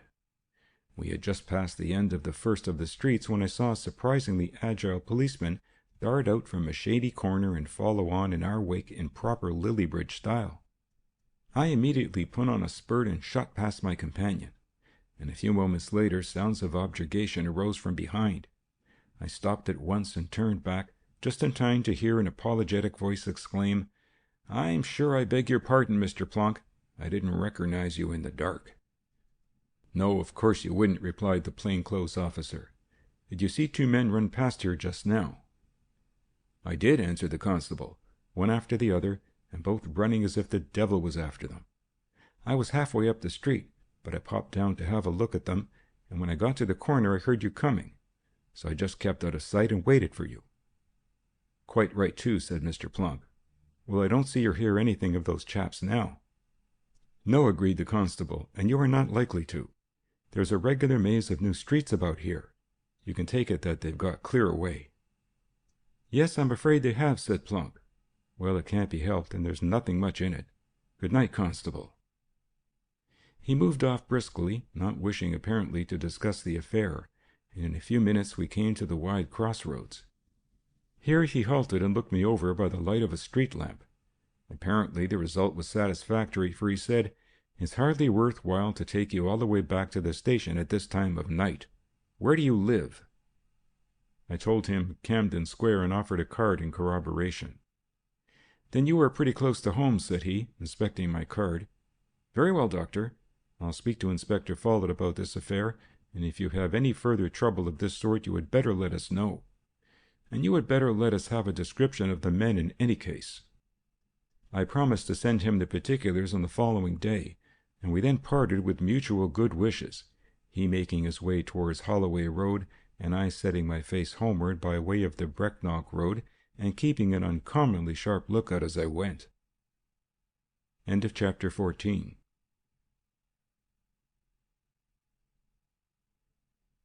Chapter 15. Thorndyke proposes a new move. On the following morning, In order to make sure of arriving before the detective officer, I presented myself at King's Bench Walk a good half-hour before I was due. The door was opened by Thorndyke himself, and as we shook hands he said, "I am glad you have come early, Gray. No doubt Polton explained the program to you, but I should like to make our position quite clear. The officer who is coming here presently is Detective Superintendent Miller of the Criminal Investigations Department. He is quite an old friend, and he is coming at my request to give me certain information. But of course he is a detective officer, with his own duties to his department, and an exceedingly shrewd, capable man. Naturally, if he can pick up any crumbs of information from us, he will, and I don't want him to learn more, at present, than I choose to tell him." "Why do you want to keep him in the dark?" I asked. "Because," he replied, "we are doing quite well, and I want to get the case complete before I call in the police. If I were to tell him all I know and all I think, he might get too busy and scare our man away before we have enough evidence to justify an arrest. As soon as the investigation is finished, and we have such evidence as will secure a conviction, I shall turn the case over to him. Meanwhile, we keep our own counsel. Your role this morning will be that of listener. Whatever happens, make no comment. Act as if you knew nothing that is not of public knowledge." I promised to follow his directions to the letter, though I could not get rid of the feeling that all this secrecy was somewhat futile. Then I began to tell him of my experiences of the previous night, to which he listened at first with grave interest, but with growing amusement as the story developed. When I came to the final chase and the pursuing policeman, he leaned back in his chair and laughed heartily. "Why," he exclaimed, wiping his eyes, "it was a regular procession. It only wanted a string of sausages and a harlequin to bring it up to pantomime form." Yes, I admitted with a grin, it was a ludicrous affair. But it was a mighty mysterious affair, too. You see, neither of the men was the man I had expected. There must be more people in this business than we had supposed. Have you any idea who these men can be? "It isn't much use making vague guesses," he replied. "The important point to note is that this incident, farcical as it turned out, might easily have taken a tragical turn, and the moral is that for the present you can't be too careful in keeping out of harm's way." It was obvious to me that he was evading my question, that those two sinister strangers were not the mystery to him that they were to me, and I was about to return to the charge with a more definitely pointed question when an elaborate flourish on the little brass knocker of the inner door announced a visitor. The tall, military-looking man whom Thorndyke admitted was evidently the superintendent, as I gathered from the mutual greetings. He looked rather hard at me until Thorndyke introduced me, which he did with characteristic reticence. "This is Dr. Gray, Miller. You may remember his name. It was he who discovered the body of Mr. D'Arblay." "Yes, I remember," said the superintendent, shaking my hand unemotionally and still looking at me with a slightly dubious air. "He is a good deal interested in the case," Thorndyke continued, "not only professionally, but as a friend of the family, since the catastrophe." "I see," said the superintendent, taking a final inquisitive look at me and obviously wondering why the deuce I was there. "Well, there is nothing of a very secret nature in what I have to tell you, and I suppose you can rely on Dr. Gray to keep his own counsel and ours." "Certainly," replied Thorndyke.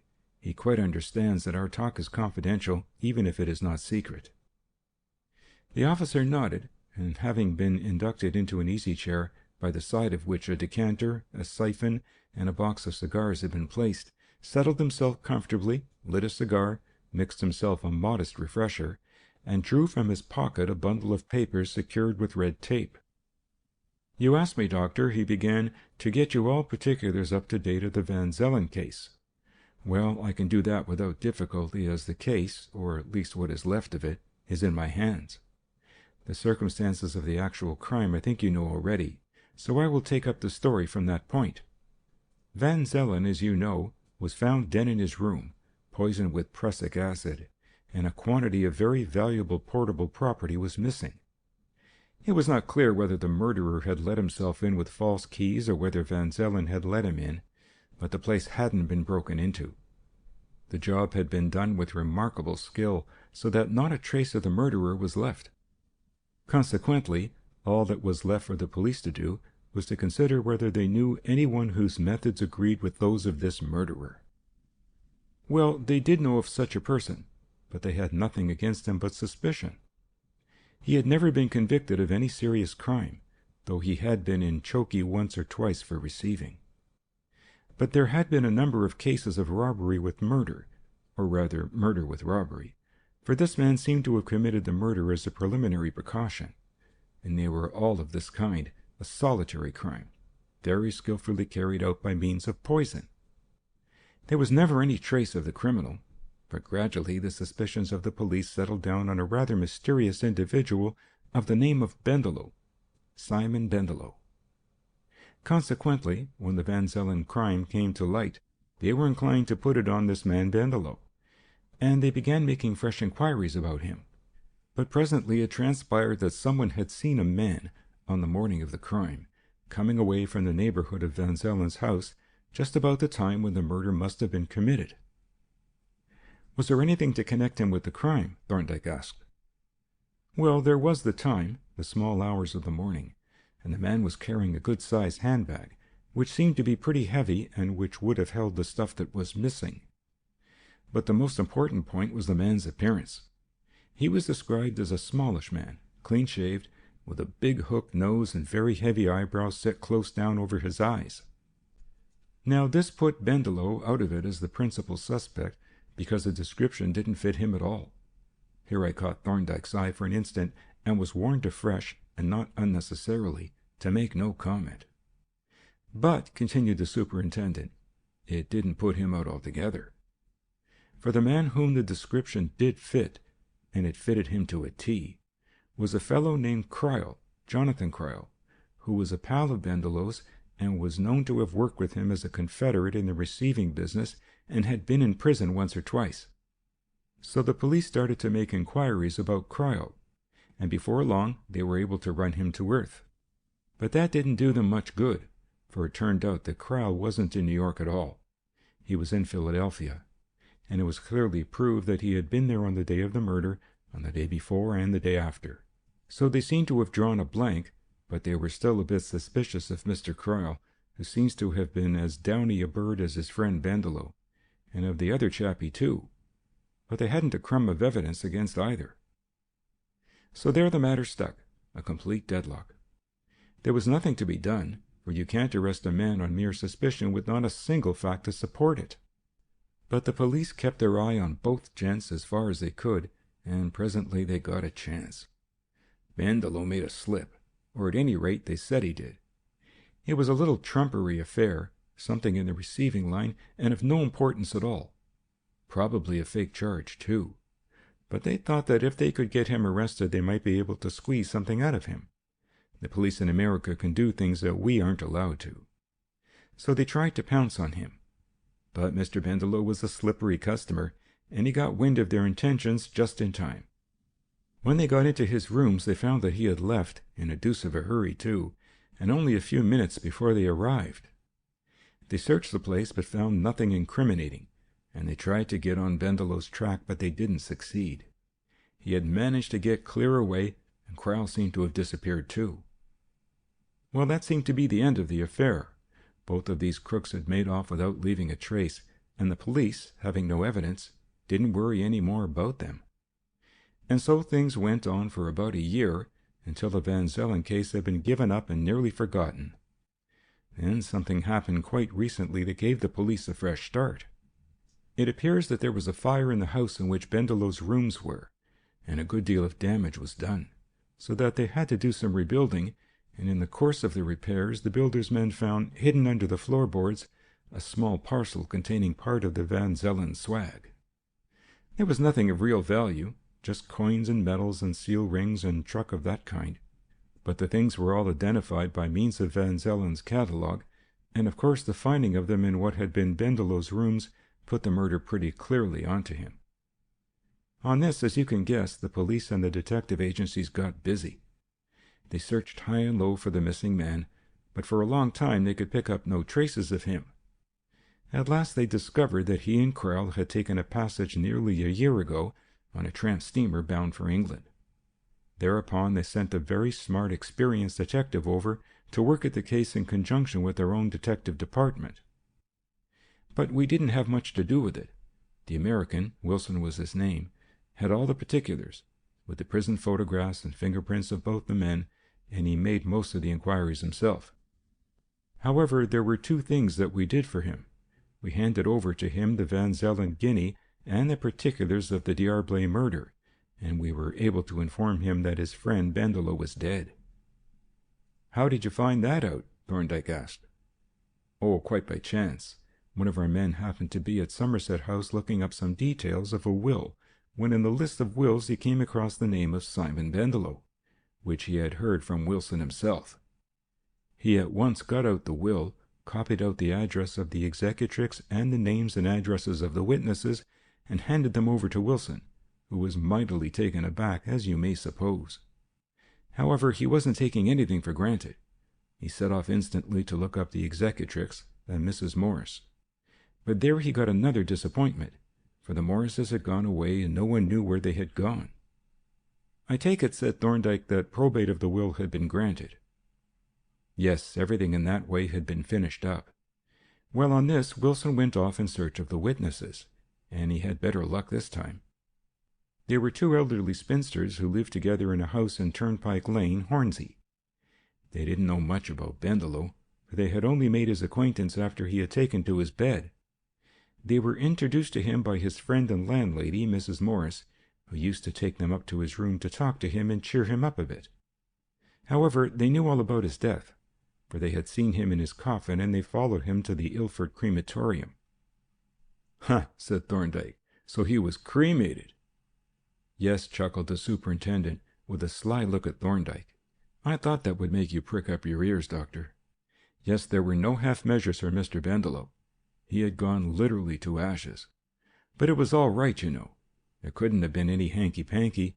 These two ladies had not only seen him in his coffin, they actually had a last look at him through a little celluloid window in the coffin lid, just before the coffin was passed through into the cremation furnace." "And there was no doubt as to his identity?" "None whatever. Wilson showed the old ladies his photograph, and they recognized him instantly, picked his photograph out of a dozen others." "Where was Bendelow living when they made his acquaintance?" "Not far from their house in Abbey Road, Hornsey. But the Morrises moved afterwards to Market Street, Hoxton, and that is where he died and where the will was signed." "I suppose Wilson ascertained the cause of death?" "Oh, yes. The old ladies told him that. But he went to Somerset House and got a copy of the death certificate. I haven't got that, as he took it back with him. But the cause of death was cancer of the pylorus. That's some part of the gizzard, I believe, but you'll know all about it." At any rate, there was no doubt on the subject, as the two doctors made a post-mortem before they signed the death certificate. It was all perfectly plain and straightforward. Well, so much for Mr. Bendelow. When Wilson had done with him, he turned his attention to Cryle. And then he really did get a proper shake-up. When he was at Somerset House looking up Bendelow's death certificate, it occurred to him just to run his eye down the list and make sure that Cryle was still in the land of the living.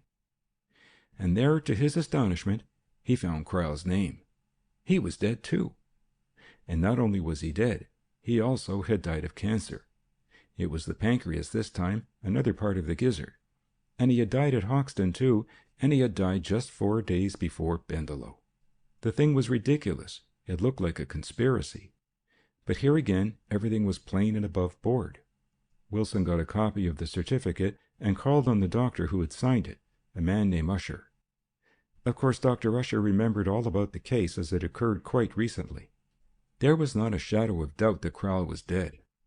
Usher had helped to put him in his coffin and had attended at his funeral, and he too had no difficulty in picking out Cryle's photograph, and he had no doubt at all as to what Cryle died of. So there it was. Queer as it looked, there was no denying the plain facts.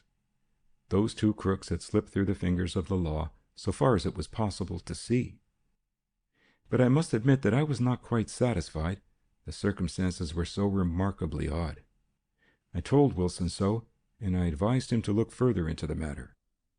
I reminded him of the D'Arblay murder and the finding of that guinea, but he said that the murder was our affair, that the men he had come to look for were dead, and that was all that concerned him. So back he went to New York, taking with him the death certificates and the 2 photographs with the certificates of recognition on the backs of them. But he left the notes of the case with me on the chance that they might be useful to me, and the 2 sets of fingerprints, which certainly don't seem likely to be of much use under the circumstances. You never know, said Thorndyke with an enigmatical smile. The superintendent gave him a quick, inquisitive look and agreed. No, you don't, especially when you are dealing with Dr. John Thorndyke. He pulled out his watch and, staring at it anxiously, exclaimed, "What a confounded nuisance! I've got an appointment at the law courts in 5 minutes. It is quite a small matter. Won't take me more than half an hour. May I come back when I have finished? I should like to hear what you think of this extraordinary story." "Come back by all means," said Thorndyke, "and I will turn over the facts in my mind while you are gone. Possibly some suggestion may present itself in the interval." He let the officer out, and when the hurried footsteps had died away on the stairs, he closed the door and turned to me with a smile. "Well, Gray," he said, "what do you think of that? Isn't it a very pretty puzzle for a medical jurist?" "It is a hopeless tangle to me," I replied. "My brain is in a whirl. You can't dispute the facts, and yet you can't believe them. I don't know what to make of the affair. You note the fact that whoever may be dead, there is somebody alive, very much alive, and that somebody is the murderer of Julius D'Arblay." "Yes, I realize that, but obviously he can't be either Cryle or Bendelow. The question is, who is he?" "You note the link between him and the Van Zelen murder, I mean the electrotype guinea?" "Yes, there is evidently some connection, but I can't imagine what it can be. By the way, you notice that the American police had got muddled about the personal appearance of these 2 men. The description of that man who was seen coming away from Van Zelen's house, and who was said to be quite unlike Bendelow, actually fitted him perfectly. They had evidently made a mistake of some kind." "Yes, I noticed that, but the description may have fitted Cryle better. We must get in touch with this man Usher. I wonder if he will be the usher who used to attend at St. Margaret's."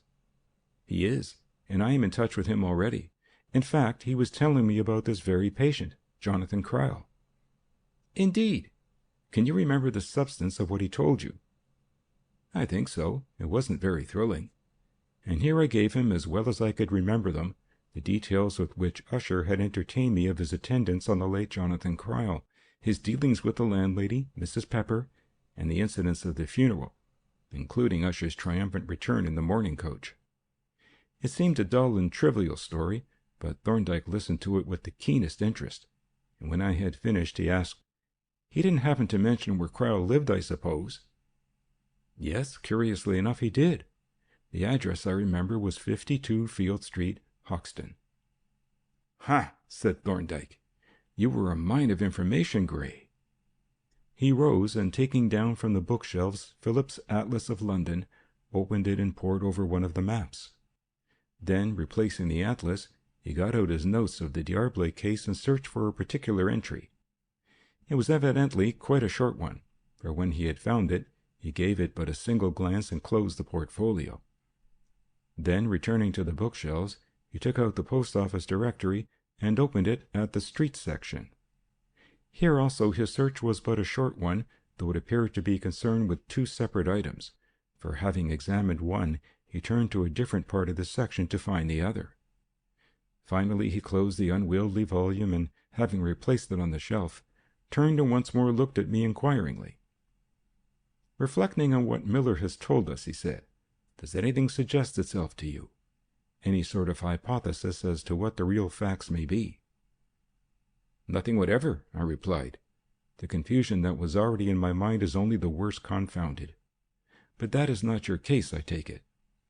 "Not entirely," he admitted. "The fact is that I had already formed a hypothesis as to the motives and circumstances which lay behind the murder of Julius D'Arblay, and I find this new matter not inconsistent with it. But that hypothesis may, nevertheless, turn out to be quite wrong when we put it to the test of further investigation." "You have some further investigation in view, then?" "Yes, I am going to make a proposal to Superintendent Miller, and here he comes, before his time, by which I judge that he also is keen on the solution of this puzzle."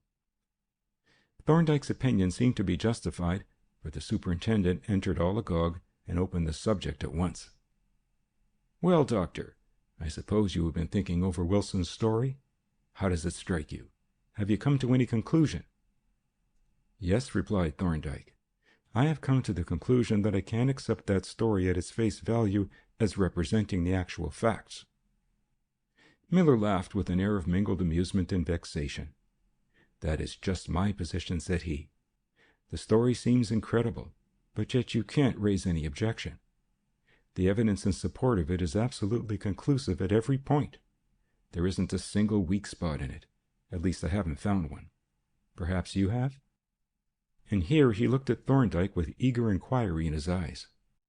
"I won't say that," Thorndyke replied, "but I put it to you, Miller, that the alleged facts that are offered are too abnormal to be entertained. We cannot accept that string of coincidences. It must be obvious to you that there is a fallacy somewhere, and that the actual facts are not what they seem." "Yes, I feel that myself," rejoined Miller. "But what are we to do? How are we to find the flaw in the evidence, if there is one? Can you see where to look for it? I believe you can." "I think there is one point which ought to be verified," said Thorndyke. "The identification of Cryle doesn't strike me as perfectly convincing." "How does this case differ from Bendelow's?" Miller demanded. "In two respects," was the reply. "First, Bendelow was identified by two persons who had known him well for some time and who gave a most circumstantial account of his illness, his death, and the disposal of his body, and second, Bendelow's remains have been cremated and are therefore presumably beyond our reach for purposes of identification." "Well," Miller objected, "Cryle isn't so very accessible, being some few feet underground." "Still, he is there, and he has been buried only a few weeks. It would be possible to exhume the body and settle the question of his identity once for all." "Then you are not satisfied with Dr. Usher's identification?" "No. Usher saw him only after a long wasting illness, which must have altered his appearance very greatly, whereas the photograph was taken when Cryle was in his normal health. It couldn't have been so very like Usher's patient." "That's true," said Miller, "and I remember that Usher wasn't so very positive, according to Wilson. But he agreed that it seemed to be the same man, and all the other facts seemed to point to the certainty that it was really Cryle. Still, you are not satisfied? It's a pity Wilson took the photograph back with him." "The photograph is of no consequence," said Thorndyke. "You have the fingerprints, properly authenticated fingerprints, actually taken from the man in the presence of witnesses. After this short time it will be possible to get perfectly recognizable fingerprints from the body, and those fingerprints will settle the identity of Usher's patient beyond any possible doubt." The superintendent scratched his chin thoughtfully. "It's a bit of a job to get an exhumation order," said he. "Before I raise the question with the commissioner, I should like to have a rather more definite opinion from you. Do you seriously doubt that the man in that coffin is Jonathan Cryle?" "It is my opinion," replied Thorndyke. "Of course I may be wrong. But it is my considered opinion that the Cryle who is in that coffin is not the Cryle whose fingerprints are in your possession." "Very well, Doctor," said Miller, rising and picking up his hat. "That is good enough for me. I won't ask you for your reasons because I know you won't give them. But I have known you long enough to feel sure that you wouldn't give a definite opinion like that unless you had got something pretty solid to go on. And I don't think we shall have any difficulty about the exhumation order after what you have said." With this, the superintendent took his leave, and very shortly afterwards, Thorndyke carried me off to lunch at his club before dismissing me to take up my duties at the studio. End of chapter 15.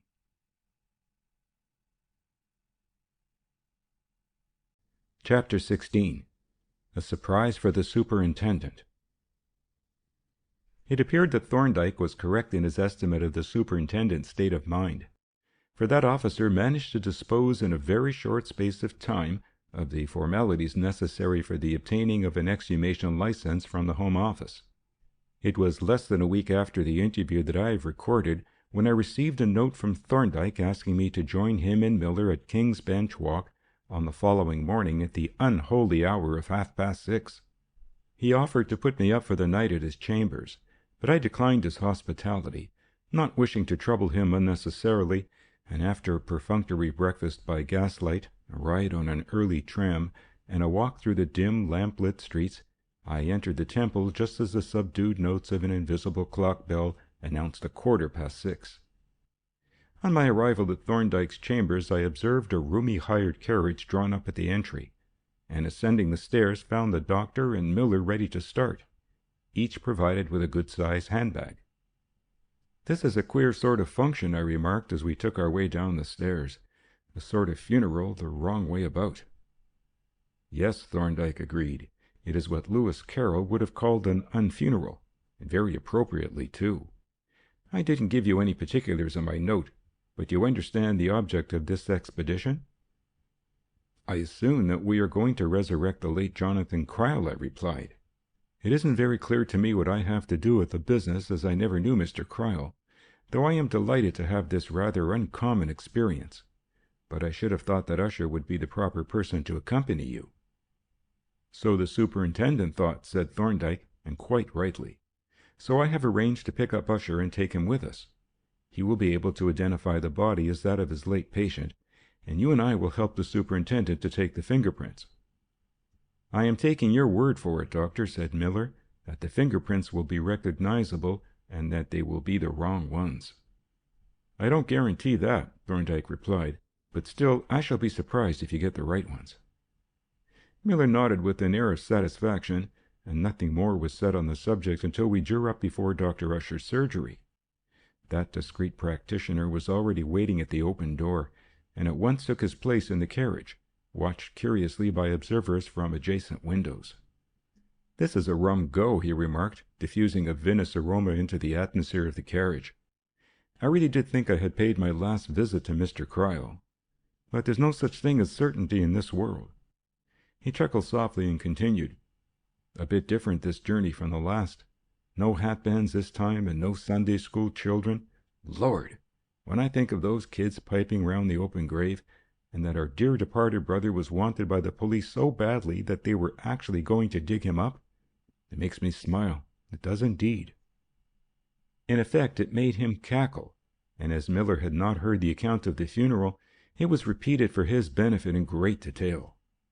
Then the anecdotal ball was set rolling in a fresh direction by one or two questions from Thorndyke, with the result that the entire history of Usher's attendance on the deceased, including the misdeeds of Mrs. Pepper, was retailed with such a wealth of circumstance that the narration lasted until we stopped at the cemetery gate. Our arrival was not unexpected, for as we got out of the carriage, two gentlemen approached the entrance, and one of them unlocked a gate to admit us. He appeared to be the official in charge of the cemetery, while the other, to whom he introduced us, was no less a person than Dr. Garrell, the medical officer of health. "The Home Office license," the latter explained, "directs that the removal shall be carried out under my supervision and to my satisfaction. Very necessary in a populous neighborhood like this." "Very necessary," Thorndyke agreed gravely. "I have provided a supply of fresh ground lime, according to the directions," Dr. Garrell continued, "and as further precaution, I have brought with me a large formalin spray. That, I think, should satisfy all sanitary requirements." "It should certainly be sufficient," Thorndyke agreed, "to meet the requirements of the present case. Has the excavation been commenced yet?" "Oh, yes," replied the cemetery official. "It was started quite early, and has been carried out nearly to the full depth. But I thought that the coffin had better not be uncovered until you arrived. I have had a canvas screen put up round the grave so that the proceedings may be quite private. We can send the laborers outside before we unscrew the coffin lid. You said, Superintendent, that you were anxious to avoid any kind of publicity, and I have warned the men to say nothing to anyone about the affair." "Quite right," said Miller. "We don't want this to get into the papers, in any case." "Exactly, sir," agreed the official, who was evidently bursting with curiosity himself. "Exactly. Here is the screen. If you will step inside, the excavation can be proceeded with." We passed inside the screen, where we found four men reposefully contemplating a coil of stout rope, a basket attached to another rope, and a couple of spades. The grave yawned in the middle of the enclosure, flanked on one side by the mound of newly dug earth, and on the other by a tub of lime and a Winchester quart bottle fitted with a spray nozzle and a large rubber bellows. "You can get on with the digging now," said the official, whereupon one of the men was let down into the grave, together with a spade and a basket, and fell to work briskly. Then Dr. Garrell directed one of the other men to sprinkle in a little lime, which he did, with a pleased smile, and so little discretion that the man below was seen to stop digging, and after looking up indignantly, take off his cap, shake it violently, and ostentatiously dust his shoulders with it. When about a dozen basketfuls of earth had been hoisted up, a hollow woody sound accompanying the thrusts of the spade announced that the coffin had been reached. Thereupon more lime was sprinkled in, and Dr. Garrell, picking up the formalin bottle, sprayed vigorously into the cavity until a plaintive voice from below, accompanied by an unnaturally loud sneeze, was heard to declare that he'd have brought his umbrella in if he'd knowed he was going to be squirted at. A few minutes more work exposed the coffin and enabled us to read the confirmatory inscription on the plate. Then the rope slings were let down and with some difficulty worked into position by the excavator below, who, when he had completed his task, climbed to the surface and grasped one end of a sling in readiness to haul on it. "It's a good deal easier letting him down than hoisting him up," Usher remarked, as the final shower of lime descended and the men began to haul. But poor old Cryle oughtn't to take much lifting. There was nothing of him but skin and bone. However this might be, it took the united efforts of the 4 men to draw the coffin up to the surface and slew it round clear of the yawning grave. But at last this was accomplished, and it was lifted, for convenience of inspection, onto one of the mounds of newly dug earth. "Now," said the presiding official, "you men had better go outside and wait down at the end of the path until you are wanted again," an order that was received with evident disfavor and complied with rather sulkily. As soon as they were gone, our friend produced a couple of screwdrivers, with which he and Miller proceeded in a very workmanlike manner to extract the screws, while Dr. Garrell enveloped them in a cloud of spray, and Thorndyke, Usher, and I stood apart to keep out of range. It was not a long process. Indeed, it came to an end sooner than I had expected, for the first intimation that I received of its completion was a loud exclamation, consisting of the single word, "Snakes!" in the voice of Superintendent Miller. I turned quickly and saw that officer standing with the raised coffin lid in his hand, staring into the interior with a look of perfectly indescribable amazement. Instantly I rushed forward and looked into the coffin, and then I was no less amazed. For in the place of the mortal remains of the late Jonathan Cryle was a portly sack oozing sawdust from a hole in its side, through which coyly peeped a length of thick lead pipe. For a sensible time we all stood in breathless silence, gazing down at that incredible sack. Suddenly Miller looked up eagerly at Thorndyke, whose sphinx-like countenance showed the faintest shadow of a smile. "You knew this coffin was empty, Doctor?" said he. Thorndyke shook his head. "If I had known," he replied, "I should have told you." "Well, you suspected that it was empty." "Yes," Thorndyke admitted, "I don't deny that." "I wonder why you did, and why it never occurred to me." "It did not occur to you, perhaps, because you were not in possession of certain suggestive facts which are known to me.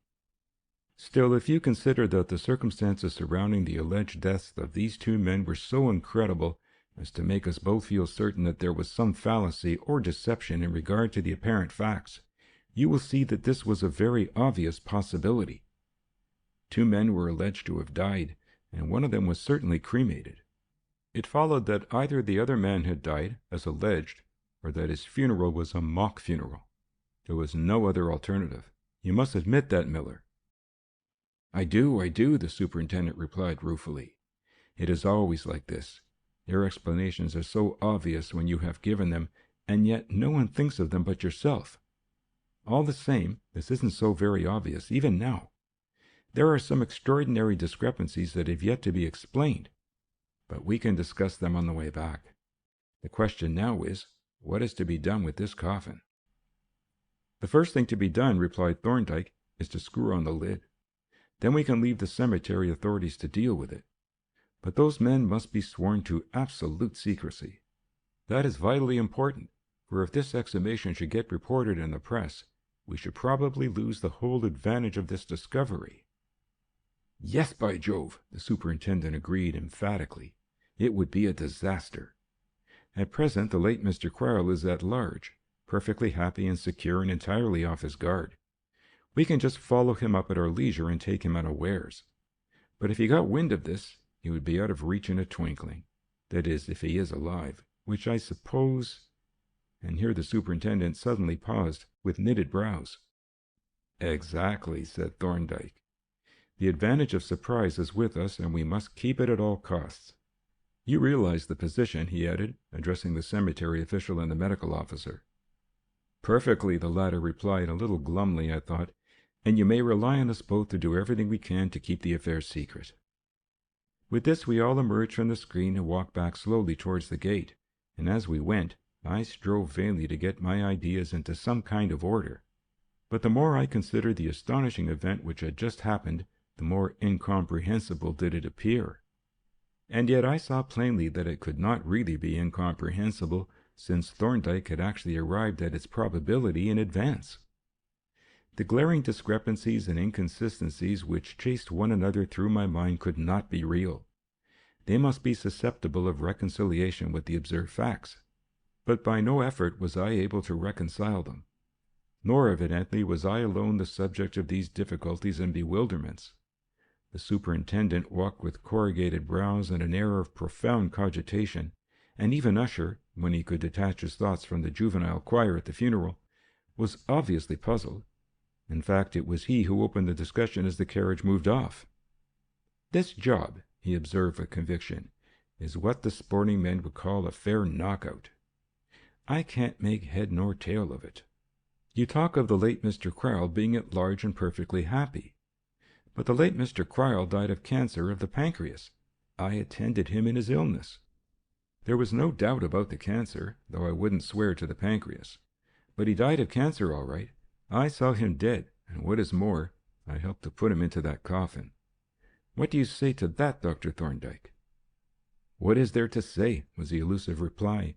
"You are a competent observer, and your facts are beyond dispute.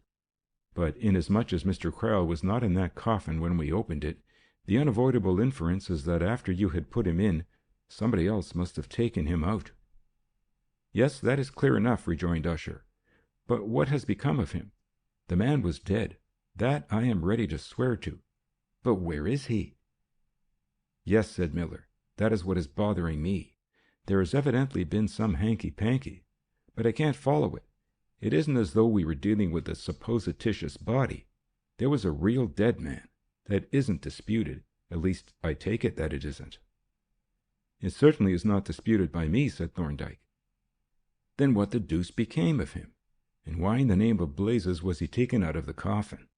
That's what I want to know. Can you tell me, Doctor? But there, what is the good of asking you? Of course you know all about it. You always do. But it is the same old story.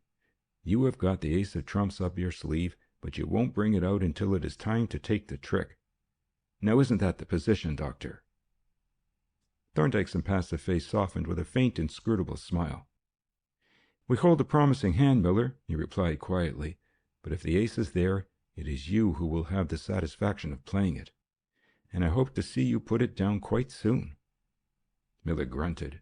"Very well," said he. "I can see that I am not going to get any more out of you than that, so I must wait for you to develop your plans. Meanwhile, I am going to ask Dr. Usher for a signed statement." "Yes, that is very necessary," said Thorndyke. "You two had better go on together and set down Gray and me in the Kingsland Road, where he and I have some other business to transact." I glanced at him quickly as he made this astonishing statement, for we had no business there, or anywhere else that I knew of. But I said nothing. My recent training had not been in vain. A few minutes later, near Dalston Junction, he stopped the carriage, and having made our adieu, we got out. Then Thorndyke strode off down the Kingsland Road, but presently struck off westward through a bewildering maze of seedy suburban streets and shabby squares, in which I was as completely lost as if I had been dropped into the midst of the Sahara. "What is the nature of the business that we are going to transact?" I ventured to ask as we turned yet another corner. "In the first place," he replied, I wanted to hear what conclusions you had reached in view of this discovery at the cemetery." "Well, that won't take long," I said with a grin. "They can be summed up in a half-dozen words. I have come to the conclusion that I am a fool." He laughed good-humoredly. "There is no harm in thinking that," he said, "provided you are not right, which you are not. But did that empty coffin suggest no new ideas to you?" "On the contrary," I replied, "it scattered the few ideas that I had. I am in the same condition as Superintendent Miller, an inextricable muddle."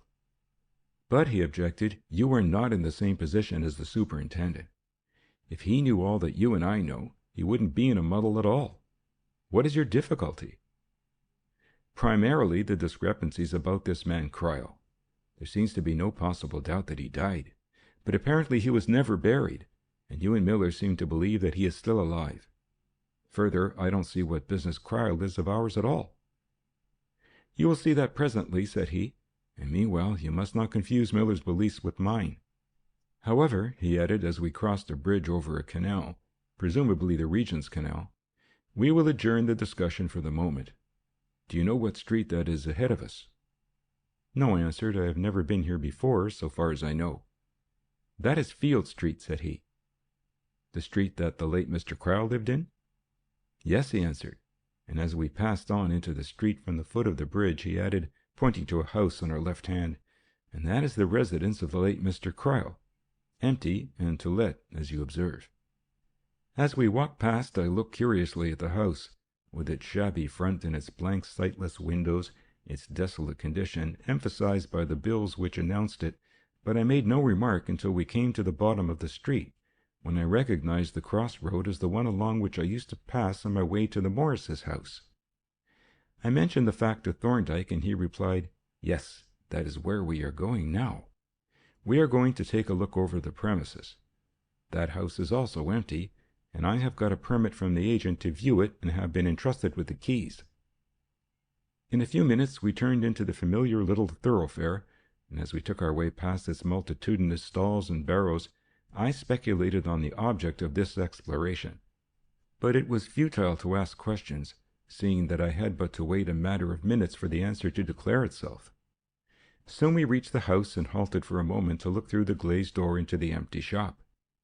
Then Thorndyke inserted the key into the side door and pushed it open. There is always something a little melancholy in the sight of an empty house which one has known in its occupied state. Nothing indeed could be more cheerless than the Morris household, yet it was with a certain feeling of depression that I looked down the long passage, where Cropper had bumped his head in the dark, and heard the clang of the closing door. This was a dead house, a mere empty shell. The feeble life that I had known in it was no more. So I reflected as I walked slowly down the passage at Thorndyke's side, recalling the ungracious personalities of Mrs. Morris and her husband, and the pathetic figure of poor Mr. Bendelow.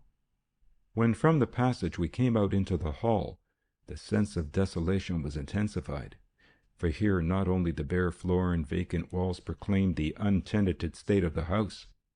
The big curtain that had closed in the end of the hall, and to a great extent furnished it, was gone, leaving the place very naked and chill. Incidentally, its disappearance revealed a feature of whose existence I had been unaware. "Why," I exclaimed, "they had a second street door. I never saw that. It was hidden by a curtain. But it can't open into Market Street." "It doesn't," replied Thorndyke. "It opens on Field Street." "On Field Street!" I repeated in surprise. "I wonder why they didn't let me in that way. It is really the front of the house." "I think," answered Thorndyke, "that if you open the door and look out, you will understand why you were admitted at the back." I unbolted the door, and opening it, stepped out on the wide threshold and looked up and down the street. Thorndyke was right. The thoroughfare was undoubtedly Field Street, down which we had passed only a few minutes ago, and close by on the right hand was the canal bridge. Strongly impressed with the oddity of the affair, I turned to re-enter, and as I turned I glanced up at the number on the door. As my eye lighted on it, I uttered a cry of astonishment, for the number was 52. "But this is amazing!" I exclaimed, re-entering the hall, where Thorndyke stood watching me with quiet amusement and shutting the door. "It seems that Usher and I were actually visiting at the same house. "Evidently," said he. "But it almost looks as if we were visiting the same patient." "There can be practically no doubt that you were," he agreed. "It was on that assumption that I induced Miller to apply for the exhumation order, and the empty coffin seems to confirm it completely." I was thunderstruck, not only by the incredible thing that had happened, but by Thorndyke's uncanny knowledge of all the circumstances. "Then," I said after a pause, "if Usher and I were attending the same man, we were both attending Bendelow." "That is certainly what the appearances suggest," he agreed. "It was undoubtedly Bendelow who was cremated," said I. "All the circumstances seem to point to that conclusion," he admitted, "unless you can think of any that point in the opposite direction." "I cannot," I replied. "Everything points in the same direction. The dead man was seen and identified as Bendelow by those two ladies, Miss Dewsnap and Miss Bonington, and they not only saw him here, but they actually saw him in his coffin just before it was passed through into the crematorium. And there is no doubt that they knew Bendelow by sight, for you remember that they recognized the photograph of him that the American detective showed them." "Yes," he admitted, "that is so. But their identification is a point that requires further investigation. And it is a vitally important point. I have my own hypothesis as to what took place, but that hypothesis will have to be tested. And that test will be what the logicians would call the experimentum crucis. It will settle one way or the other whether my theory of this case is correct. If my hypothesis as to their identification is true, there will be nothing left to investigate. The case will be complete and ready to turn over to Miller." I listened to this statement in complete bewilderment. Thorndyke's reference to the case conveyed nothing definite to me. It was all so involved that I had almost lost count of the subject of our investigation. "When you speak of the case," said I, "what case are you referring to?" "My dear Gray," he protested, "do you not realize that we are trying to discover who murdered Julius D'Arblay?" "I thought you were," I answered, "but I can't connect this new mystery with his death in any way." "Never mind," said he. "When the case is complete, we will have a general elucidation. Meanwhile, there is something else that I have to show you before we go. It is through this side door." He led me out into a large neglected garden and along a wide path that was all overgrown with weeds. As we went, I tried to collect and arrange my confused ideas, and suddenly a new discrepancy occurred to me. I proceeded to propound it. "By the way, you are not forgetting that the two alleged deaths were some days apart? I saw Bendelow dead on a Monday. He had died on the preceding afternoon, but Cryle's funeral had taken place a day or two previously." "I see no difficulty in that," Thorndyke replied. "Cryle's funeral occurred, as I have ascertained, on a Saturday. You saw Bendelow alive for the last time on Thursday morning. Usher was sent for and saw Cryle dead on Thursday evening, he having evidently died, with or without assistance, soon after you left. Of course, the date of death given to you was false, and you mention in your notes of the case that both you and Cropper were surprised at the condition of the body. The previous funeral offers no difficulty, seeing that we know that the coffin was empty. This is what I thought you might be interested to see." He pointed to a flight of stone steps, at the bottom of which was a wooden gate set in the wall that enclosed the garden. I looked at the steps, a little vacantly, I am afraid, and inquired what there was about them that I was expected to find of interest. "Perhaps," he replied, "you will see better if we open the gate." We descended the steps, and he inserted a key into the gate, drawing my attention to the fact that the lock had been oiled at no very distant date and was in quite good condition. Then he threw the gate open, and we both stepped out onto the towpath of the canal. I looked about me in considerable surprise, for we were within a few yards of the hut with the little derrick and the little wharf from which I had been flung into the canal. "I remember this gate," said I. "In fact, I think I mentioned it to you in my account of my adventure here. But I little imagined that it belonged to the Morris house. It would have been a short way in if I had known, but I expect it was locked at the time." "I expect it was," Thorndyke agreed, and thereupon turned and re-entered. We passed once more down the long passage and came out into Market Street, when Thorndyke locked the door and pocketed the key. "This is an extraordinary arrangement," I remarked, "one house having two frontages on separate streets." "It is not a very uncommon one," Thorndyke replied. "You see how it comes about. A house fronting on one street has a long back garden extending to another street which is not yet fully built on. As the new street fills up, a shop is built at the end of the garden. A small house may be built in connection with it and cut off from the garden, or the shop may be connected with the original house as it is in this instance. But in either case, the shop belongs to the new street and has its own number. What are you going to do now? I am going straight on to the studio, I replied. You had better come and have an early lunch with me first, said he. There is no occasion to hurry. Polton is there and you won't easily get rid of him, for I understand that Miss D'Arblay is doing the finishing work on a wax bust. I ought to see that too, said I. He looked at me with a mischievous smile. I expect you will have plenty of opportunities in the future, said he, whereas Polton must make hay while the sun shines. And by the way, he may have something to tell you. I have instructed him to make arrangements with those two ladies, Miss Dewsnip and her friend, to go into the question of their identification of Bendelow. I want you to be present at the interview, but I have left him to fix the date. Possibly he has made the arrangement by now. You had better ask him. At this moment, an eligible omnibus making its appearance, we both climbed on board and were duly conveyed to King's Cross, where we alighted and lunched at a modest restaurant, thereafter separating to go our respective ways north and south. End of chapter 16.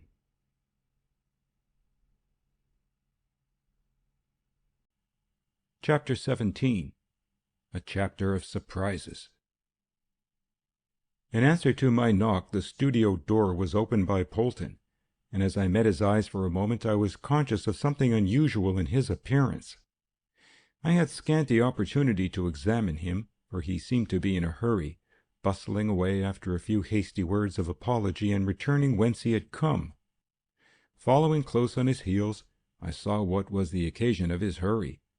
He was engaged with a brush and a pot of melted wax and painting a layer of the latter on the insides of the molds of a pair of arms, while Marion, seated on a high stool, was working at a wax bust, which was placed on a revolving modeling stand, obliterating the seams and other irregularities with a steel tool, which she had heated from time to time at a small spirit lamp.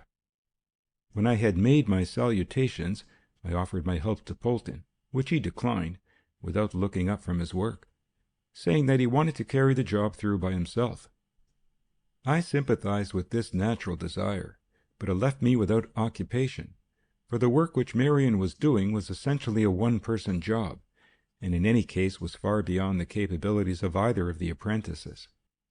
For a minute or two I stood idly looking on at Polton's proceedings, but noticing that my presence seemed to worry him, I presently moved away, again with a vague impression that there was something unusual in his appearance, and drawing up another high stool beside Marion's, settled myself to take a lesson in the delicate and difficult technique of surface finishing. We were all very silent. My two companions were engrossed by their respective occupations, and I must needs refrain from distracting them by untimely conversation, so I sat, well content to watch the magical tool stealing caressingly over the wax surface, causing the disfiguring seams to vanish miraculously into an unbroken contour. But my own attention was somewhat divided, for even as I watched the growing perfection of the bust there would float into my mind now and again an idle speculation as to the change in Polton's appearance. What could it be? It was something that seemed to have altered to some extent his facial expression. It couldn't be that he had shaved off his mustache or whiskers, for he had none to shave. Could he have parted his hair in a new way? It seemed hardly sufficient to account for the change, and looking round at him cautiously, I could detect nothing unfamiliar about his hair. At this point he picked up his wax pot and carried it away to the farther end of the studio to exchange it for another which was heating in a water bath. I took the opportunity to lean towards Marion and ask in a whisper, "Have you noticed anything unusual about Polton?" She nodded emphatically and cast a furtive glance over her shoulder in his direction. "What is it?" I asked in the same low tone. She took another precautionary glance, and then leaning towards me with an expression of exaggerated mystery, whispered, "He has cut his eyelashes off." I gazed at her in amazement, and was about to put a further question, but she held up a warning forefinger and turned again to her work. However, my curiosity was now at boiling point. As soon as Polton returned to his bench, I slipped off my stool and sauntered over to it on the pretense of seeing how his wax cast was progressing. Marion's report was perfectly correct. His eyelids were as bare of lashes as those of a marble bust. And this was not all. Now that I came to look at him critically, his eyebrows had a distinctly moth-eaten appearance. He had been doing something to them, too. It was an amazing affair. For one moment I was on the point of demanding an explanation, but good sense and good manners conquered the inquisitive impulse in time.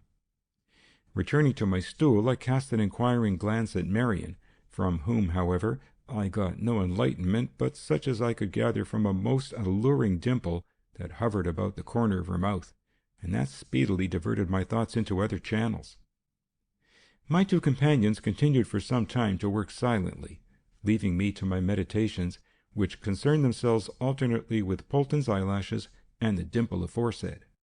Suddenly Marion turned to me and asked, "Has Mr. Polton told you that we are all to have a holiday tomorrow?" "No," I answered, "but Dr. Thorndyke mentioned that Mr. Polton might have something to tell us. Why are we all to have a holiday?" "Why, you see, sir," said Polton, standing up and forgetting all about his eyelashes, "the doctor instructed me to make an appointment with those two ladies, Miss Dewsnap and Miss Bonington, to come to our chambers on a matter of identification. I have made the appointment for 10 o'clock tomorrow morning, and as the doctor wants you to be present at the interview and wants me to be in attendance, and we can't leave Miss D'Arblay here alone, we have arranged to shut up the studio for tomorrow." "Yes," said Marion, "and Arabella and I are going to spend the morning looking at the shops in Regent Street, and then we are coming to lunch with you and Dr. Thorndyke. It will be quite a red-letter day." "I don't quite see what these ladies are coming to the chambers for," said I. "You will see, all in good time, sir," replied Polton, and as if to head me off from any further questions, he added, "I forgot to ask how your little party went off this morning." "It went off with a bang," I answered. "We got the coffin up all right, but Mr. Fox wasn't at home. The coffin was empty." "I rather think that was what the doctor expected," said Polton. Marion looked at me with eager curiosity. "This sounds rather thrilling," she said. "May one ask who it was that you expected to find in that coffin?" "My impression is," I replied, "that the missing tenant was a person who bore a strong resemblance to that photograph that I showed you." "Oh dear!" she exclaimed. "What a pity! I wish that coffin hadn't been empty. But of course it could hardly have been occupied, under the circumstances. I suppose I mustn't ask for fuller details?" "I don't imagine that there is any secrecy about the affair so far as you are concerned," I answered, "but I would rather that you had the details from Dr. Thorndyke, or at least with his express authority. He is conducting the investigations, and what I know has been imparted to me in confidence." This view was warmly endorsed by Polton, who had by now either forgotten his eyelashes or abandoned concealment as hopeless. The subject was accordingly dropped, and the two workers resumed their occupations. When Polton had painted a complete skin of wax over the interior of both pairs of molds, I helped him to put the latter together and fasten them with cords. Then into each completed mold we poured enough melted wax to fill it, and after a few seconds poured it out again, leaving a solid layer to thicken the skin and unite the two halves of the wax cast. This finished Polton's job, and shortly afterward he took his departure. Nor did we remain very much longer, for the final stages of the surface finishing were too subtle to be carried out by artificial light, and had to be postponed until daylight was available. As we walked homewards, we discussed the situation so far as possible without infringing Thorndyke's confidences. "I am very confused and puzzled about it all," she said. "It seems that Dr. Thorndyke is trying to get on the track of the man who murdered my father. But whenever I hear any details of his investigations, they always seem to be concerned with somebody else or with something that has no apparent connection with the crime." "That is exactly my condition," said I. "He seems to be busily working at problems that are totally irrelevant. As far as I can make out, the murderer has never once come into sight, excepting when he appeared at the studio that terrible night. The people in whom Thorndyke has interested himself are mere outsiders, suspicious characters, no doubt, but not suspected of the murder. This man Cryle, for instance, whose empty coffin we dug up, was certainly a shady character. But he was not the murderer, though he seems to have been associated with the murderer at one time. Then there is that fellow Morris, whose mask we found at the studio. He is another queer customer, but he is certainly not the murderer, though he was also probably an associate. Thorndyke has taken an immense interest in him, but I can't see why. He doesn't seem to me to be in the picture, or at any rate not in the foreground of it. Of the actual murderer we seem to know nothing at all. At least that is my position. "Do you think Dr. Thorndyke has really got anything to go on?" she asked. "My dear Marion," I exclaimed, "I am confident that he has the whole case cut and dried and perfectly clear in his mind. What I was saying referred only to myself. My ideas are all in confusion, but his are not. He can see quite clearly who is in the picture and in what part of it. The blindness is mine. But let us wait and see what tomorrow brings forth. I have a sort of feeling, in fact he hinted, that this interview is the final move. He may have something to tell you when you arrive." "I do hope he may," she said earnestly, and with this we dismissed the subject. A few minutes later we parted at the gate of Ivy Cottage, and I took my way, by the main thoroughfares, home to my lodgings. On the following morning I made a point of presenting myself at Thorndyke's chambers well in advance of the appointed time, in order that I might have a few words with him before the two ladies arrived. With the same purpose, no doubt, Superintendent Miller took a similar course, the result being that we converged simultaneously at the entry and ascended the stairs together. The oak was already open, and the inner door was opened by Thorndyke, who smilingly remarked that he seemed thereby to have killed 2 early birds with 1 stone. "So you have, Doctor," assented the superintendent, "2 early birds who have come betimes to catch the elusive worm, and I suspect they won't catch him." "Don't be pessimistic, Miller," said Thorndyke with a quiet chuckle. "He isn't such a slippery worm as that. I suppose you want to know something of the program?" "Naturally I do, and so I suppose does Dr. Gray." "Well," said Thorndyke, "I'm not going to tell you much." "I knew it," groaned Miller, "because it will be better off for everyone to have an open mind." "Well," interposed Miller, "mine is open enough, wide open and nothing inside." "And then," pursued Thorndyke, "there is the possibility that we shall not get the result we hope for, and in that case the less you expect, the less you will be disappointed." "But," persisted Miller, "in general terms, what are we here for? I understand that those 2 ladies, the witnesses to Bendelow's will, are coming presently. What are they coming for? Do you expect to get any information out of them?" "I have some hopes," he replied, "of learning something from them. In particular, I want to test them in respect to their identification of Bendelow." "Ah, then you have got a photograph of him?" Thorndyke shook his head. "No," he replied, "I have not been able to get a photograph of him." "Then you have an exact description of him?" "No," was the reply, "I have no description of him at all." The superintendent banged his hat on the table. "Then what the deuce have you got, sir?" he demanded distractedly. "You must have something, you know, if you are going to test these witnesses on the question of identification. You haven't got a photograph, you haven't got a description, and you can't have the man himself because he is at present reposing in a little terracotta pot in the form of bone ash. Now, what have you got?" Thorndyke regarded the exasperated superintendent with an inscrutable smile and then glanced at Polton, who had just stolen into the room and was now listening with an expression of such excessive crinkliness that I wrote him down an accomplice on the spot. "You had better ask Polton," said Thorndyke. "He is the stage manager on this occasion." The superintendent turned sharply to confront my fellow apprentice, whose eyes thereupon disappeared into a labyrinth of crow's feet. "It's no use asking me, sir," said he. "I'm only an accessory before the fact, so to speak. But you'll know all about it when the ladies arrive, and I rather think I hear 'em coming now." In corroboration, light footsteps and feminine voices became audible, apparently ascending our stairs. We hastily seated ourselves while Polton took his station by the door, and Thorndyke said to me in a low voice, "Remember, Gray, no comments of any kind. These witnesses must act without any sort of suggestion from anybody."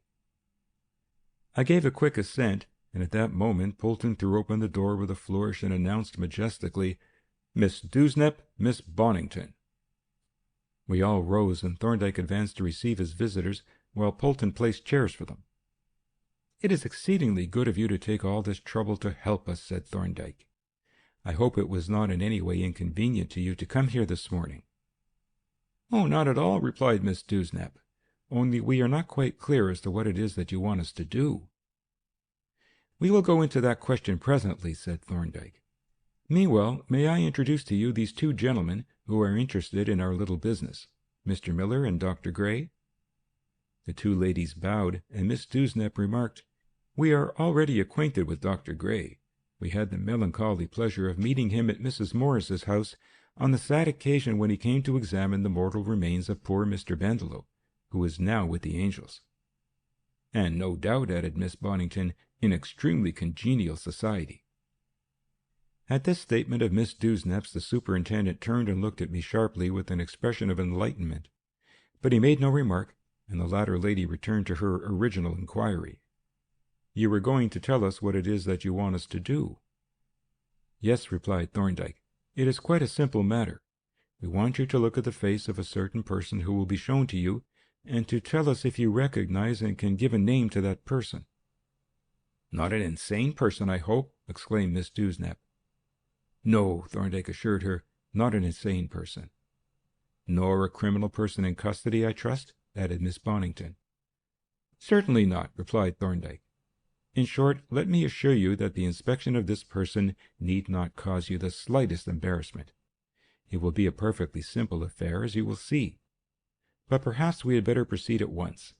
If you two gentlemen will follow Polton, I will conduct the ladies upstairs myself." On this we rose, and Miller and I followed Polton out onto the landing, where he turned and began to ascend the stairs at a slow and solemn pace, as if he were conducting a funeral. The superintendent walked at my side and muttered as he went, being evidently in a state of bewilderment fully equal to my own. "Now what the blazes," he growled, "can the doctor be up to now? I never saw such a man for springing surprises on one. But who the deuce can he have up there?" At the top of the second flight we came on to a landing, and, proceeding along it, reached a door which Polton unlocked and opened. "You understand, gentlemen," he said, halting in the doorway, "that no remarks or comments are to be made until the witnesses have gone. Those were my instructions." With this he entered the room, closely followed by Miller, who, as he crossed the threshold, set at naught Polton's instructions by exclaiming in a startled voice, "Snakes!" I followed quickly, all agog with curiosity, but whatever I had expected to see, if I had expected anything, I was totally unprepared for what I did see. The room was a smallish room, completely bare and empty of furniture save for 4 chairs, on 2 of which Polton firmly seated us, and in the middle of the floor, raised on a pair of trestles, was a coffin covered with a black linen cloth. At this gruesome object Miller and I gazed in speechless astonishment, but apart from Polton's injunction, there was no opportunity for an exchange of sentiments, for we had hardly taken our seats when we heard the sound of ascending footsteps mingled with Thorndyke's bland and persuasive accents.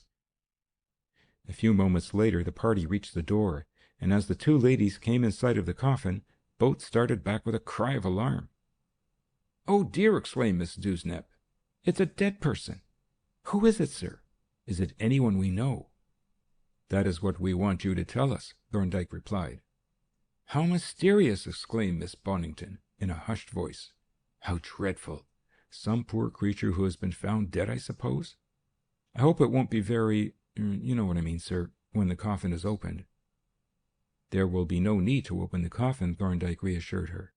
"There is an inspection window in the coffin lid through which you can see the face. All you have to do is to look through the window and tell us if the face that you see is the face of anyone who is known to you. Are you ready, Polton?" Polton replied that he was, having taken up his position at the head of the coffin with an air of profound gravity approaching to gloom. The 2 ladies shuddered audibly, but their nervousness being now overcome by devouring curiosity, they advanced, one on either side of the coffin, and taking up a position close to Polton, gazed eagerly at the covered coffin. There was a solemn pause as Polton carefully gathered up the two corners of the linen pall. Then, with a quick movement, he threw it back. The two witnesses simultaneously stooped and peered in at the window. Simultaneously their mouths opened, and they sprang back with a shriek. "Why, it's Mr. Bendelow!" "You are quite sure it is Mr. Bendelow?" Thorndyke asked. "Perfectly," replied Miss Dewsnap. "And yet," she continued with a mystified look, "it can't be, for I saw him pass through the bronze doors into the cremation furnace. I saw him with my own eyes," she added, somewhat unnecessarily. "And what's more, I saw his ashes in the casket." She gazed with wide-open eyes at Thorndyke, and then at her friend, and the two women tiptoed forward and once more stared in at the window with startling eyes and dropped chins. "It is Mr. Bendelow," said Miss Bonington, in an awe-stricken voice. "But it can't be," Miss Dewsnap protested in tremulous tones. "You saw him put through those doors yourself, Susan, and you saw his ashes afterwards." "I can't help that, Sarah," the other lady retorted. "This is Mr. Bendelow. You can't deny that it is." "Our eyes must be deceived," said Miss Dewsnap, the set eyes being still riveted on the face within the window. "It can't be, and yet it is. But yet it is impossible." She paused suddenly and raised a distinctly alarmed face to her friend. "Susan," she said in a low, rather shaky voice, "there is something here with which we, as Christian women, are better not concerned. Something against nature. The dead has been recalled from a burning fiery furnace by some means which we may not inquire into. It were better, Susan, that we should now depart from this place." This was evidently Susan's opinion too, for she assented with uncommon alacrity and with a distinctly uncomfortable air, and the pair moved with one accord towards the door. But Thorndyke gently detained them. "Do we understand," he asked, "that apart from the apparently impossible circumstances, the body in that coffin is, in your opinion, the body of the late Simon Bendelow?" "You do," Miss Dewsnap replied in a resentfully nervous tone, and regarding Thorndyke with a very evident alarm. "If it were possible that it could be, I would swear that those unnatural remains were those of my poor friend Mr. Bendelow. As it's not possible, it cannot be." "Thank you," said Thorndyke with the most extreme suavity of manner. "You have done us a great service by coming here today, and a great service to humanity. How great a service you will learn later. I am afraid it has been a disagreeable experience to both of you, for which I am sincerely sorry, but you must let me assure you that there is nothing unlawful or supernatural in what you have seen. Later, I hope you will be able to realize that. And now I trust that you will allow Mr. Polton to accompany you to the dining room and offer you a little refreshment." As neither of the ladies raised any objection to this program, we all took our leave of them, and they departed down the stairs escorted by Polton. When they had gone, Miller stepped across to the coffin and cast a curious glance in at the window. "So that is Mr. Bendelow," said he. "I don't think much of him, and I don't see how he is going to help us. But you have given those two old girls a rare shake-up, and I don't wonder. Of course, this can't be a dead body that you have got in this coffin, but it is a most lifelike representation of one, and it took in those poor old Judies properly. What have you got to tell us about this affair, Doctor? I can see that your scheme, whatever it was, has come off. They always do. But what about it? What has this experiment proved?" "It has turned a mere name into an actual person," was the reply.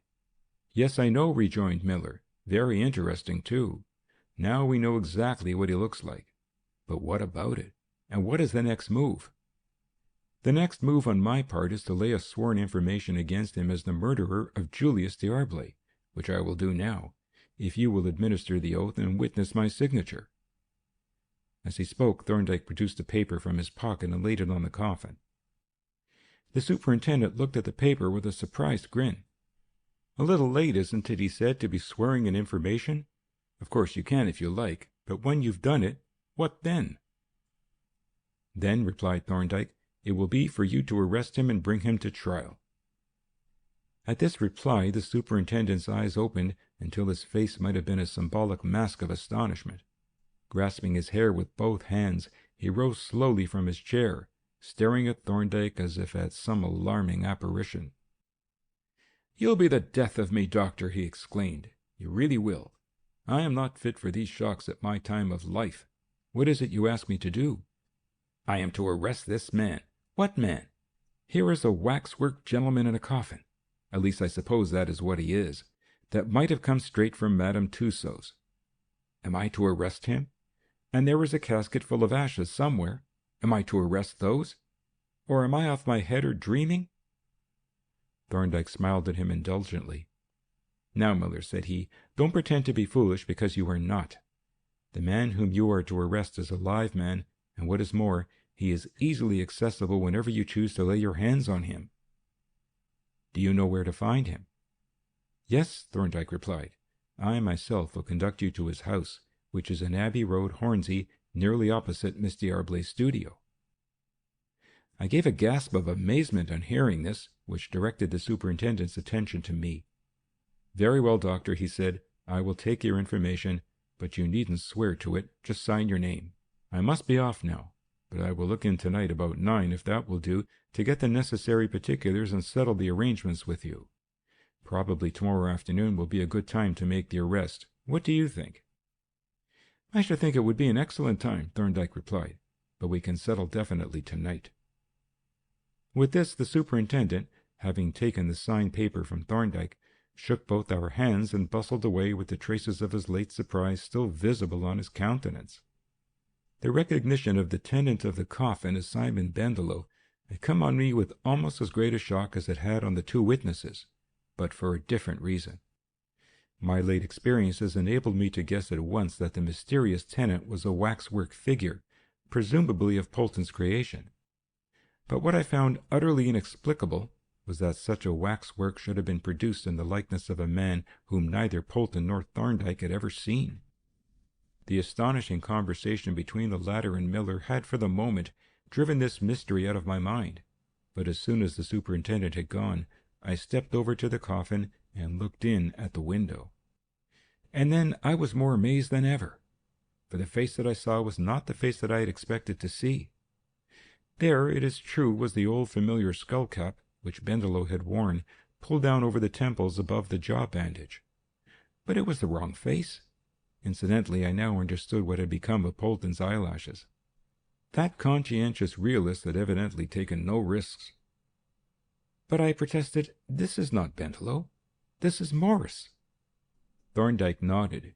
"You have just heard two competent witnesses declare with complete conviction and certainty that this is Simon Bendelow. And as you yourself pointed out, there could be no doubt as to their knowledge of Bendelow, since they recognized the photograph of him that was shown to them by the American detective." "That is perfectly true," I admitted, "but it is a most incomprehensible affair. This is not the man who was cremated." "Evidently not, since he is still alive." "But these two women saw Bendelow cremated.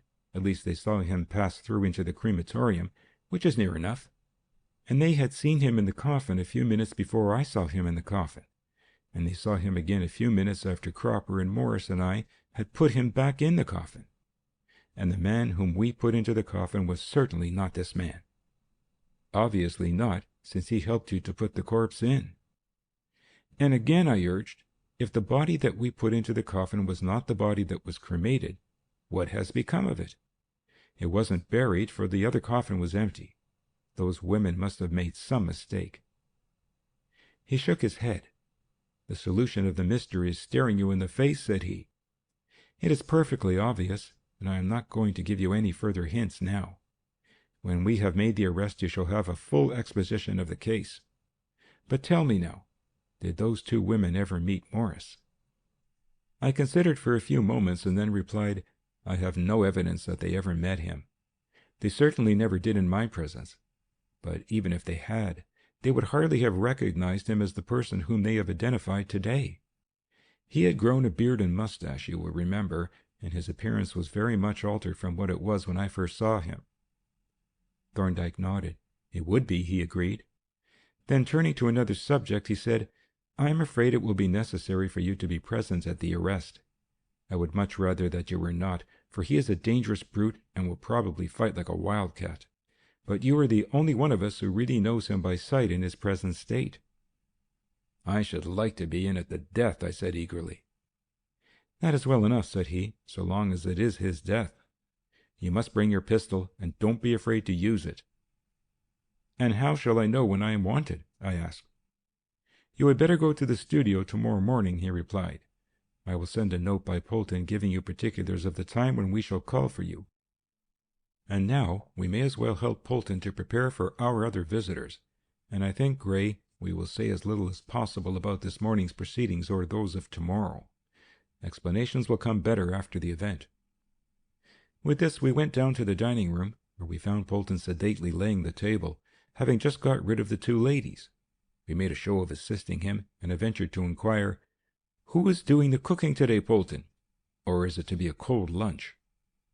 He looked at me almost reproachfully as he replied, It is to be a hot lunch, and I am doing the cooking, of course. But, I protested, you have been up to your eyes in other affairs all morning. He regarded me with a patronizing crinkle. You can do a good deal, said he, with 1 or 2 casseroles, a hay-box, and a 4-story cooker on a gas stove. Things don't cook any better for your standing and staring at them. Events went to prove the soundness of Polton's culinary principles, and the brilliant success of their application in practice gave a direction to the conversation which led it comfortably away from other and less discussable topics. End of chapter 17.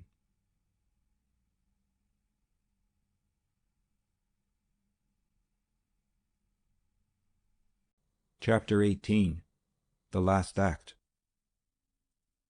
Shortly before leaving Thorndyke's chambers with Marion and Miss Bowler, I managed to secure his permission to confide to them, in general terms, what was to happen on the morrow, and very relieved I was thereat, for I had little doubt that questions would be asked which it would seem ungracious to evade.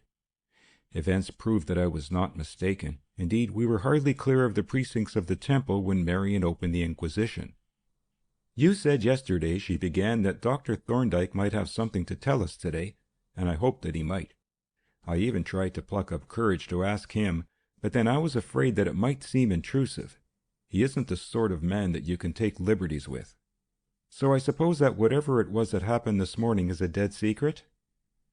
Not entirely, I replied. I mustn't go into details at present, but I am allowed to give you the most important item of information. There is going to be an arrest tomorrow. Do you mean that Dr. Thorndyke has discovered the man? Marion demanded incredulously. He says that he has, and I take it that he knows. What is more, he offered to conduct the police to the house. He has actually given them the address. I would give them all that I possess, exclaimed Miss Bowler, to be there and see the villain taken. Well, I said, you won't be far away, for the man lives in Abbey Road, nearly opposite the studio. Marion stopped and looked at me aghast. What a horrible thing to think of, she gasped. Oh, I am glad I didn't know. I could never have gone to the studio if I had. But now we can understand how he managed to find his way to the place that foggy night, and to escape so easily. Oh, but it is not that man, I interposed, with a sudden sense of hopeless bewilderment. For I had forgotten this absolute discrepancy when I was talking to Thorndyke about the identification. Not that man, she repeated, gazing at me in wild astonishment. But that man was my father's murderer. I feel certain of it. So do I, was my rather lame rejoinder. Besides, she persisted, if he was not the murderer, who was he, and why should he want to kill me? Exactly, I agreed. It seems conclusive, but apparently it isn't. At any rate, the man they are going to arrest is the man whose mask Thorndyke found at the studio. Then they are going to arrest the wrong man, said she, looking at me with a deeply troubled face. I was uncomfortable too, for I saw what was in her mind. The memory of the ruffian who had made that murderous attack on her still lingered in her mind as a thing of horror. The thought that he was still at large and might at any moment reappear made it impossible for her ever to work alone in the studio, or even to walk abroad without protection. She had looked, as I had, to the discovery of the murderer to rid her of this abiding menace. But now it seemed that even after the arrest of the murderer, this terrible menace would remain. I can't understand it, she said dejectedly. When you showed me that photograph of the man who tried to kill me, I naturally hoped that Dr. Thorndyke had discovered who he was. But now it appears that he is at large and still untraced, yet I am convinced that he is the man who ought to have been followed." "Never mind, my dear," I said cheerfully. "Let us see the affair out. You don't understand it, and neither do I. But Thorndyke does. I have absolute faith in him, and so I can see, have the police." She assented without much conviction, and then Miss Bowler began to press for further particulars. I mentioned the probable time of the arrest and the part that I was required to play in identifying the accused. "You don't mean that you are asked to be present when the actual arrest is made, do you?" Marion asked anxiously. "Yes," I answered. "You see, I am the only person who really knows the man by sight." "But," she urged, "you are not a policeman. Suppose this man should be violent, like that other man, and he probably will be." "Oh," I answered airily, "that will be provided for. Besides, I am not asked to arrest him, only to point him out to the police." "I wish," she said, "you would stay in the studio until they have secured him. Then you can go and identify him. That would be much safer." "No doubt," I agreed, "but it might lead to their arresting the wrong man and letting the right one slip. No, Marion, we must make sure of him if we can. Surely you are at least as anxious as any of us that he should be caught and made to pay the penalty?" "Yes," she answered, "if he really is the right man, which I can hardly believe. But still, punishing him will not bring poor Daddy back, whereas if anything were to happen to you, Stephen, oh, I don't dare to think of it." "You needn't think of it, Marion," I rejoined cheerfully. "I shall be all right. And you wouldn't have your apprentice hang back when these bobbies are taking the affair as a mere everyday job." She made no reply beyond another anxious glance, and I was glad enough to let the subject drop, bearing in mind Thorndyke's words with regard to the pistol. As a diversion, I suggested a visit to the National Gallery, which we were now approaching, and the suggestion being adopted, without acclamation, we drifted in and rather listlessly perambulated the galleries, gazing vacantly at the exhibits and exchanging tepid comments. It was a spiritless proceeding, of which I remember very little but some rather severe observations by Miss Bowler concerning a certain hussy, by one Bronzino, in the great room. But we soon gave up this hollow pretense, and went forth to board a yellow bus which was bound for the Archway Tavern, and so home to an early supper. On the following morning I made my appearance betimes at Ivy Cottage, but it was later than usual when Marion and I started to walk in leisurely fashion to the studio. "I don't know why we are going at all," said she. "I don't feel like doing any work." "Let us forget the arrest for the moment," said I. "There is plenty to do. Those arms of Polton's have got to be taken out of the molds and worked. It will be much better to keep ourselves occupied." "I suppose it will," she agreed, and then as we turned a corner and came in sight of the studio, she exclaimed, "Why, what on earth is this? There are some painters at work on the studio. I wonder who sent them. I haven't given any orders. There must be some extraordinary mistake." There was not, however. As we came up, one of the two linen-coated operators advanced, brush in hand, to meet us, and briefly explained that he and his mate had been instructed by Superintendent Miller to wash down the paintwork and keep an eye on the premises opposite. They were, in fact, plainclothes men on special duty. "We have been here since 7 o'clock, our friend informed us, as we made a pretense of examining the window sashes, and we took over from a man who had been watching the house all night. My nabs is there all right. He came home early yesterday evening, and he hasn't come out since." "Then you know the man by sight?" Marion asked eagerly. "Well, miss," was the reply, "we have a description of him, and the man who went into the house seemed to agree with it. And as far as we know, there isn't any other man living there. But I understand that we are relying on Dr. Gray to establish the identity. Could I have a look at the inside woodwork?" Marion unlocked the door, and we entered, followed by the detective, whose interest seemed to be concerned exclusively with the woodwork of windows, and from windows in general finally became concentrated on a small window in the lobby which commanded a view of the houses opposite. Having examined the sashes of this, with his eye cocked on one of the houses aforesaid, he proceeded to operate on it with his brush, which, being wet and dirty and used with a singular lack of care, soon covered the glass so completely with a mask of opaque smears that it was impossible to see through it at all. Then he cautiously raised the sash about an inch, and whipping out a prism binocular from under his apron, stood back a couple of feet and took a leisurely survey through the narrow opening of one of the opposite houses. "Hello," said he. "There is a woman visible at the first-floor window. Just have a look at her, sir. She can't see us through this narrow crack." He handed me the glass, indicating the house, and I put the instrument to my eyes. It was a powerful glass, and seemed to bring the window and the figure of the woman within a dozen feet of me. But at the moment she had turned her head away, apparently to speak to someone inside the room, and all that I could see was that she seemed to be an elderly woman who wore what looked like an old-fashioned widow's cap. Suddenly she turned and looked out over the half-curtain, giving me a perfectly clear view of her face, and then I felt myself lapsing into the old sense of confusion and bewilderment. I had, of course, expected to recognize Mrs. Morris, but this was evidently not she, although not such a very different-looking woman. An elderly white-haired widow in a crape cap and spectacles, reading spectacles they must be, since she was looking over and not through them. She seemed to be a stranger, and not yet quite a stranger, for as I looked at her some chord of memory stirred. But the cup of my confusion was not yet full. As I stared at her, trying vainly to sound a clearer note on that chord of memory, a man slowly emerged from the darkness of the room behind and stood beside her, and him I recognized instantly as the bottle-nosed person whom I had watched from my ambush at the top of Dartmouth Park Hill. "Well, sir," said the detective, as the man and woman turned away from the window and vanished, "what do you make of 'em? Do you recognize 'em?" "I recognize the man," I replied, "and I believe I have seen the woman before, but they aren't the people I expected to see."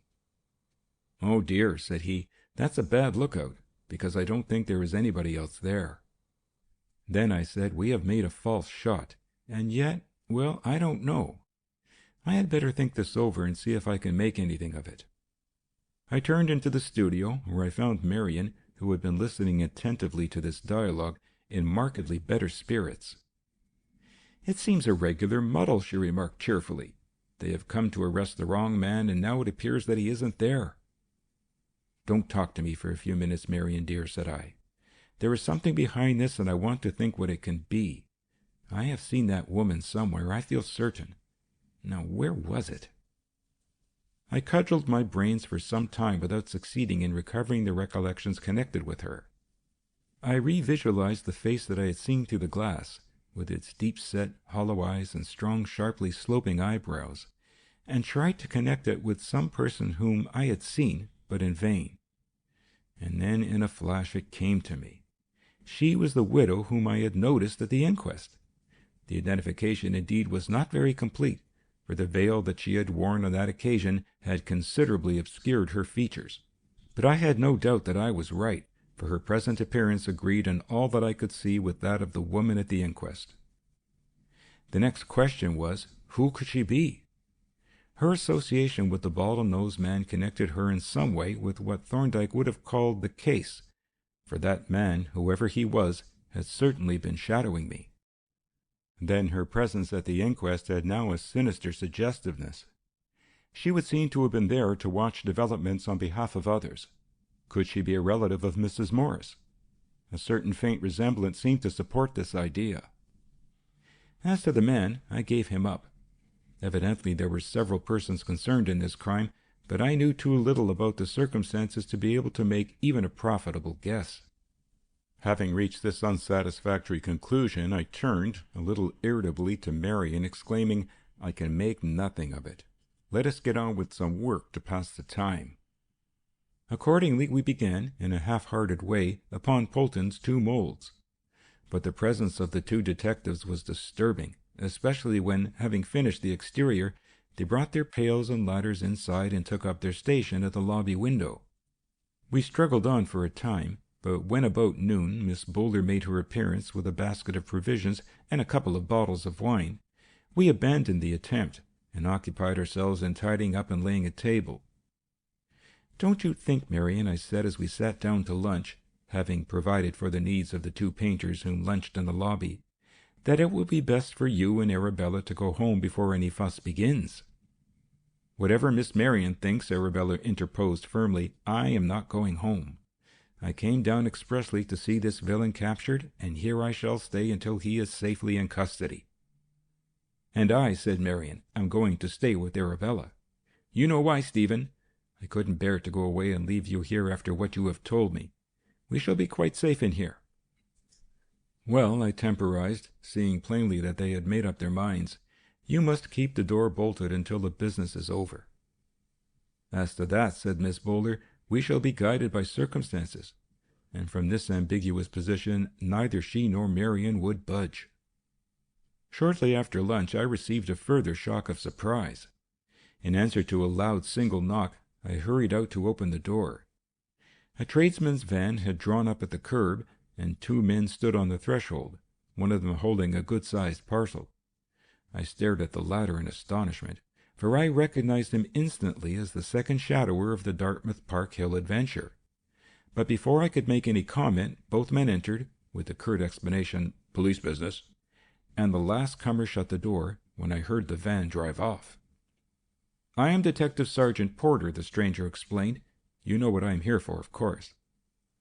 "Yes," I replied, and turning to the other man, I said, "I think I have seen you before. Are you a police officer, too?" My acquaintance grinned. "Retired detective sergeant," he explained, "name of Barber. At present employed by Dr. Thorndyke."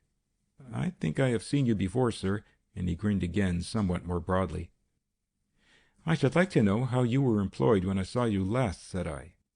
But here Sergeant Porter interposed. "Better leave explanations till later, sir. You've got a back gate, I think." "Yes," said one of the painters, "at the bottom of the garden. It opens on an alley that leads into the next road, Chilton Road." "Can we get into the garden through the studio?" the sergeant asked, and on my answering in the affirmative, he requested permission to inspect the rear premises. I conducted both men to the back door and let them out into the garden, where they passed out at the back gate to reconnoiter the alley. In a minute or two they returned, and they had hardly re-entered the studio when another knock at the door announced more visitors. They turned out to be Thorndyke and Superintendent Miller, of whom the latter inquired of the senior painter, "Is everything in going order, Jenks?" "Yes, sir," was the reply. "The man is there all right. Dr. Gray saw him, but I should mention, sir, that he doesn't think it's the right man." "The devil he doesn't!" exclaimed Miller, looking at me uneasily and then glancing at Thorndyke. "That man isn't Morris," said I. "He is the red-nosed man whom I told you about. You remember?" "I remember," Thorndyke replied calmly. "Well, I suppose we shall have to content ourselves with the red-nosed man." Upon which ex-Sergeant Barber's countenance became wreathed in smiles, and the superintendent looked relieved. "Are all the arrangements complete, Sergeant?" Miller inquired, turning to Sergeant Porter. "Yes, sir," the latter replied. "Inspector Follett has got some local men, who know the neighborhood well, posted in the rear watching the back garden, and there are some uniformed men waiting round both the corners to stop him in case he slips past us. Everything is ready, sir." "Then," said the superintendent, "we may as well open the ball at once. I hope it will go off quietly. It ought to. We have got enough men on the job." He nodded to Sergeant Porter, who at once picked up his parcel and went out into the garden, accompanied by Barber. Miller, Thorndyke, and I now adjourned to the lobby window where, with the 2 painter detectives, we established a lookout. Presently we saw the sergeant and Barber advancing separately on the opposite side of the road, the latter leading and carrying the parcel. Arrived at the house, he entered the front garden and knocked a loud single knock. Immediately the mysterious woman appeared at the ground-floor window, it was a bay window, and took a long, inquisitive look at ex-Sergeant Barber. There ensued a longish pause, during which Sergeant Porter walked slowly past the house. Then the door opened a very short distance, being evidently chained, and the woman appeared in the narrow opening. Barber offered the parcel, which was much too large to go through the opening without unchaining the door, and appeared to be giving explanations. But the woman evidently denied all knowledge of it, and having refused to receive it, tried to shut the door, into the opening of which Barber had inserted his foot. But he withdrew it somewhat hastily as a coal-hammer descended, and before he could recover himself the door shut with a bang and was immediately bolted. The ball was opened, as Miller had expressed it, and the developments followed with a bewildering rapidity that far outpaced any possible description. The sergeant returning and joining Barber, the 2 men were about to force the ground-floor window, when pistol shots and police whistles from the rear announced a new field of operations. At once Miller opened the studio door and sallied forth, with the 2 detectives and Thorndyke, and when I had called out to Marion to bolt the door, I followed, shutting it after me. Meanwhile, from the rear of the opposite houses came a confused noise of police whistles, barking dogs, and women's voices, with an occasional report. Following 3 rapid pistol shots, there came a brief interval, then suddenly the door of a house farther down the street burst open and the fugitive rushed out, wild-eyed and terrified, his white face contrasting most singularly with his vividly red nose. Instantly the 2 detectives and Miller started in pursuit, followed by the sergeant and barber. But the man ran like a hare and was speedily drawing ahead when suddenly a party of constables appeared from a side turning and blocked the road. The fugitive zigzagged and made as if he would try to dodge between them, flinging away his empty pistol and drawing out another. The detectives and Miller were close on him, when in an instant he turned and with extraordinary agility avoided them. Then, as the 2 sergeants bore down on him, he fired at them at close range, stopping them both, though neither actually fell. Again he outran his pursuers, racing down the road towards us, yelling like a maniac and firing his pistol wildly at Thorndyke and me. And suddenly my left leg doubled up and I fell heavily to the ground nearly opposite the studio door. The fall confused me for a moment, and as I lay, half-dazed, I was horrified to see Marion dart out of the studio. In an instant she was kneeling by my side with her arm around my neck. "Stephen! Oh, Stephen, darling!" she sobbed, and gazed into my face with eyes full of terror and affection, oblivious of everything but my peril. I besought her to go back, and struggled to get out my pistol, for the man, still gaining on his pursuers, was now rapidly approaching. He had flung away his second pistol and had drawn a large knife, and as he bore down on us, mad with rage and terror, he gibbered and grinned like a wildcat. When he was but a couple of dozen paces away, I saw Thorndyke raise his pistol and take a careful aim. But before he had time to fire, a most singular diversion occurred. From the open door of the studio, Miss Bowler emerged, swinging a massive stool with amazing ease. The man, whose eyes were fixed on me and Marion, did not observe her until she was within a few paces of him, when, gathering all her strength, she hurled the heavy stool with almost incredible force. It struck him below the knees, knocking his feet from under him, and he fell with a sort of dive or half-somersault, falling with the hand that grasped the knife under him. He made no attempt to rise, but lay with slightly twitching limbs, but otherwise motionless. Miss Bowler stalked up to him and stood looking down on him with grim interest until Thorndyke, still holding his pistol, stooped and, grasping one arm, gently turned him over. Then we could see the handle of the knife sticking out from his chest near the right shoulder. "Ha!" said Thorndyke. "Bad luck to the last. It must have gone through the arch of the aorta, but perhaps it is just as well." He rose, and stepping across to where I sat, supported by Marion and still nursing my pistol, bent over me with an anxious face. "What is it, Gray?" he asked. "Not a fracture, I hope?" "I don't think so," I replied. "Damaged muscle and perhaps nerve. It is all numb at present, but it doesn't seem to be bleeding much. I think I could hobble if you would help me up." He shook his head and beckoned to a couple of constables, with whose aid he carried me into the studio and deposited me on a sofa.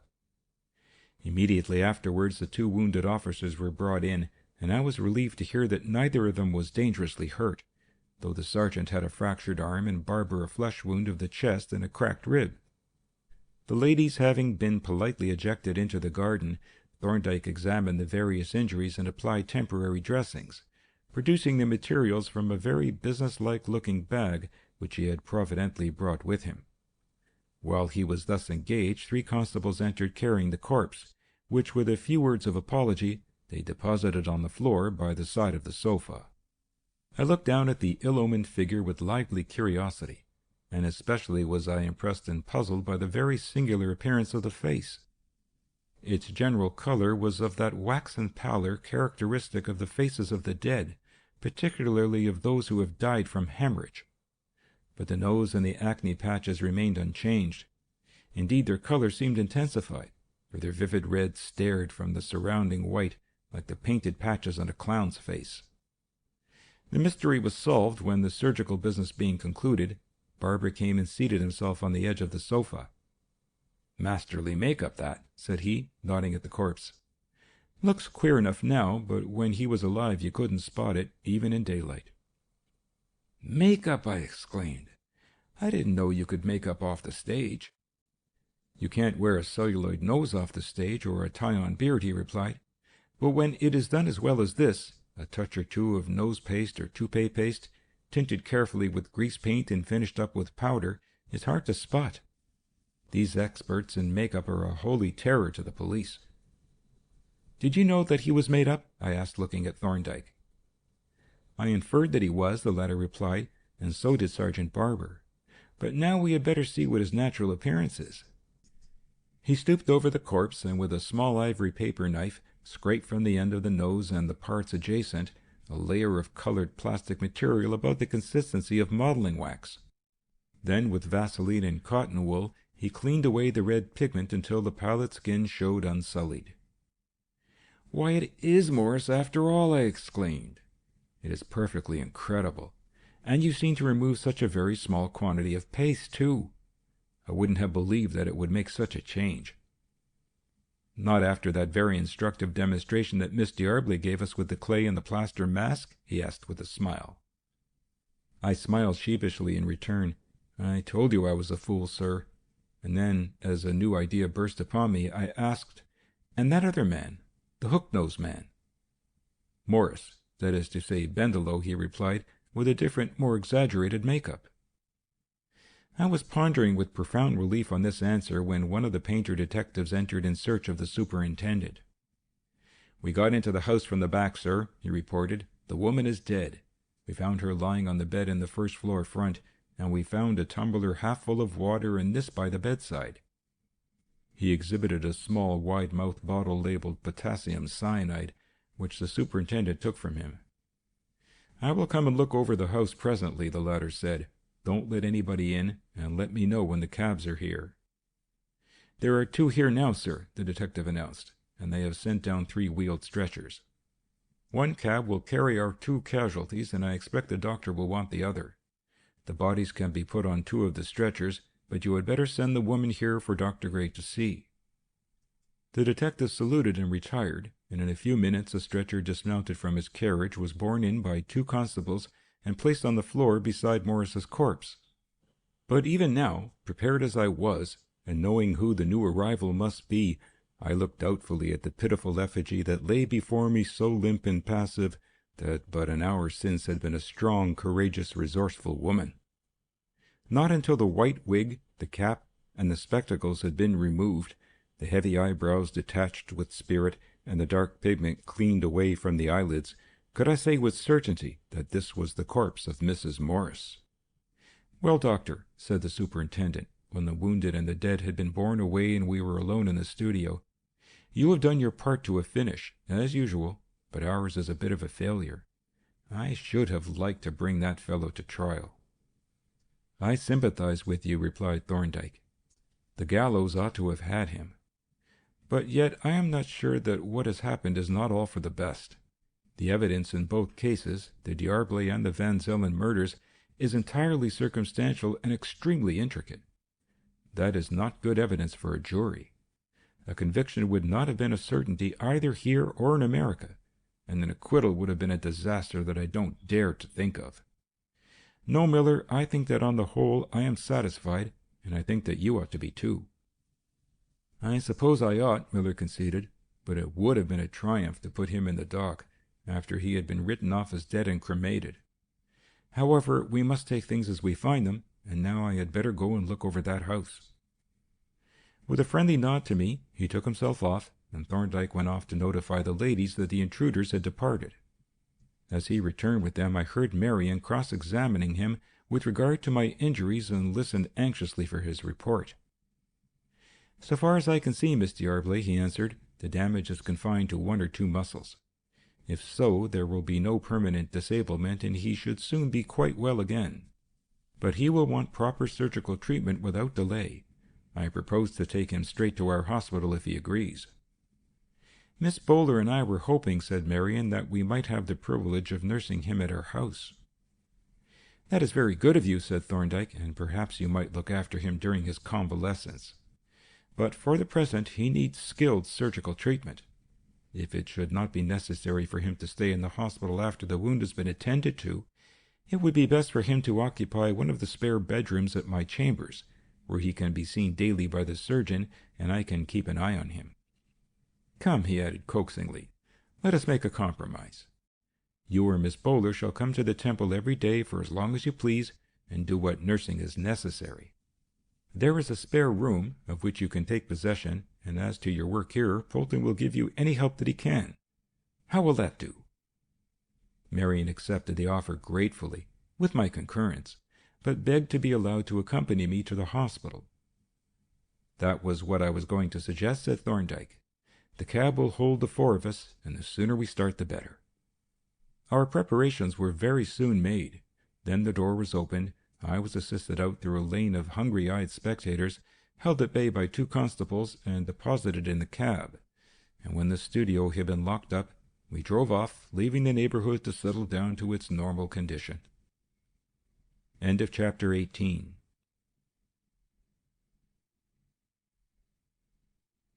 Chapter 19. Thorndyke disentangles the threads. The days of my captivity at number 5A King's Bench Walk passed with a tranquillity that made me realize the weight of the incubus that had been lifted. Now, in the mornings when Polton ministered to me, until Arabella arrived and was ungrudgingly installed in office, I could let my untroubled thoughts stray to Marion, working alone in the studio with restored security, free forever from the hideous menace that had hung over her. And later, when she herself, released by her faithful apprentice, came to take her spell of nursing, what a joy it was to see her looking so fresh and rosy, so youthful and buoyant. Of Thorndyke, the giver of these gifts, I saw little in the first few days, for he had heavy arrears of work to make up. However, he paid me brief visits from time to time, especially in the mornings and at night, when I was alone, and very delightful those visits were. For he had now dropped the investigator, and there had come into his manner something new, something fatherly or elder brotherly, and he managed to convey to me that my presence in his chambers was a source of pleasure to him, a refinement of hospitality that filled up the cup of my gratitude to him. It was on the 5th day, when I was allowed to sit up in bed, for my injury was no more than a perforating wound of the outer side of the calf, which had missed every important structure, that I sat watching Marion making somewhat premature preparations for tea, and observed with interest that a 3rd cup had been placed on the tray. "Yes," Marion replied to my inquiry, "the doctor is coming to tea with us today. Mr. Polton gave me the message when he arrived." She gave a few further touches to the tea set and continued, "How sweet Dr. Thorndyke has been to us, Stephen. He treats me as if I were his daughter, and however busy he is, he always walks with me to the temple gate and puts me into a cab. I am infinitely grateful to him, almost as grateful as I am to you." "I don't see what you have got to be grateful to me for," I remarked. "Don't you?" said she. "Is it nothing to me, do you suppose, that in the moment of my terrible grief and desolation I found a noble, chivalrous friend whom I trusted instantly? That I have been guarded through all the dangers that threatened me, and that at last I have been rescued from them and set free to go my ways in peace and security? Surely, Stephen dear, all this is abundant matter for gratitude, and I owe it all to you." "To me!" I exclaimed in astonishment, recalling secretly what a consummate donkey I had been. But there, I suppose it is the way of a woman to imagine that her particular gander is a swan. She smiled a superior smile. "Women," said she, "are very intelligent creatures. They are able to distinguish between swans and ganders, whereas the swans themselves are apt to be muddle-headed and self-depreciatory." "I agree to the muddle-headed factor," I rejoined, "and I won't be unduly ostentatious as to the ganderism. But to return to Thorndyke, it is extraordinarily good of him to allow himself to be burdened with me." "With us," she corrected.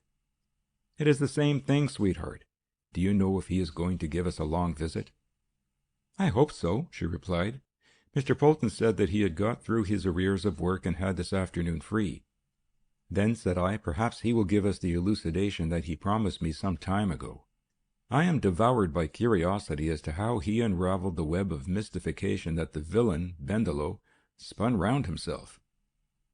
So am I, said she, and I believe I can hear his footsteps on the stair. A few moments later, Thorndyke entered the room, and having greeted us with quiet geniality, seated himself in the easy chair by the table and regarded us with a benevolent smile.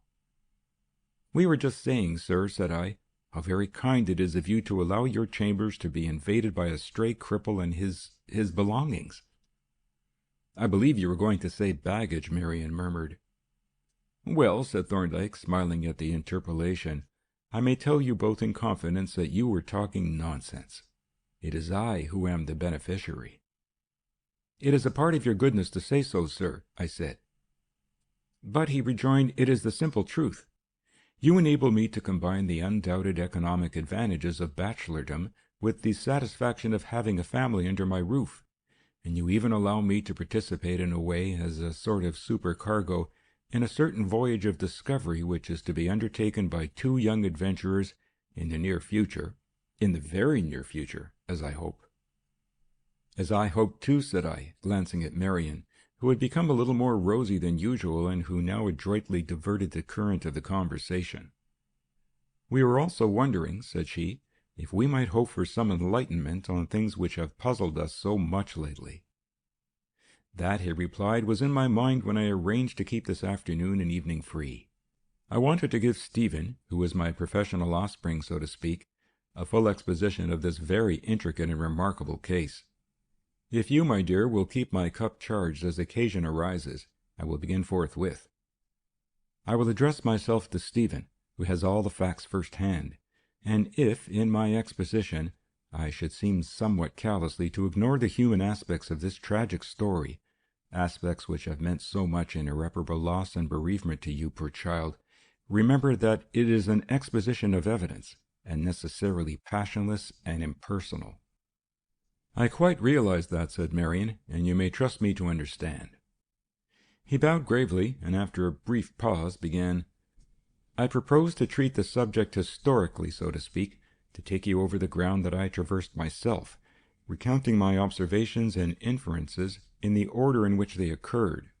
The inquiry falls naturally into certain successive stages, corresponding to the emergence of new facts, of which the first was concerned with the data elicited at the inquest.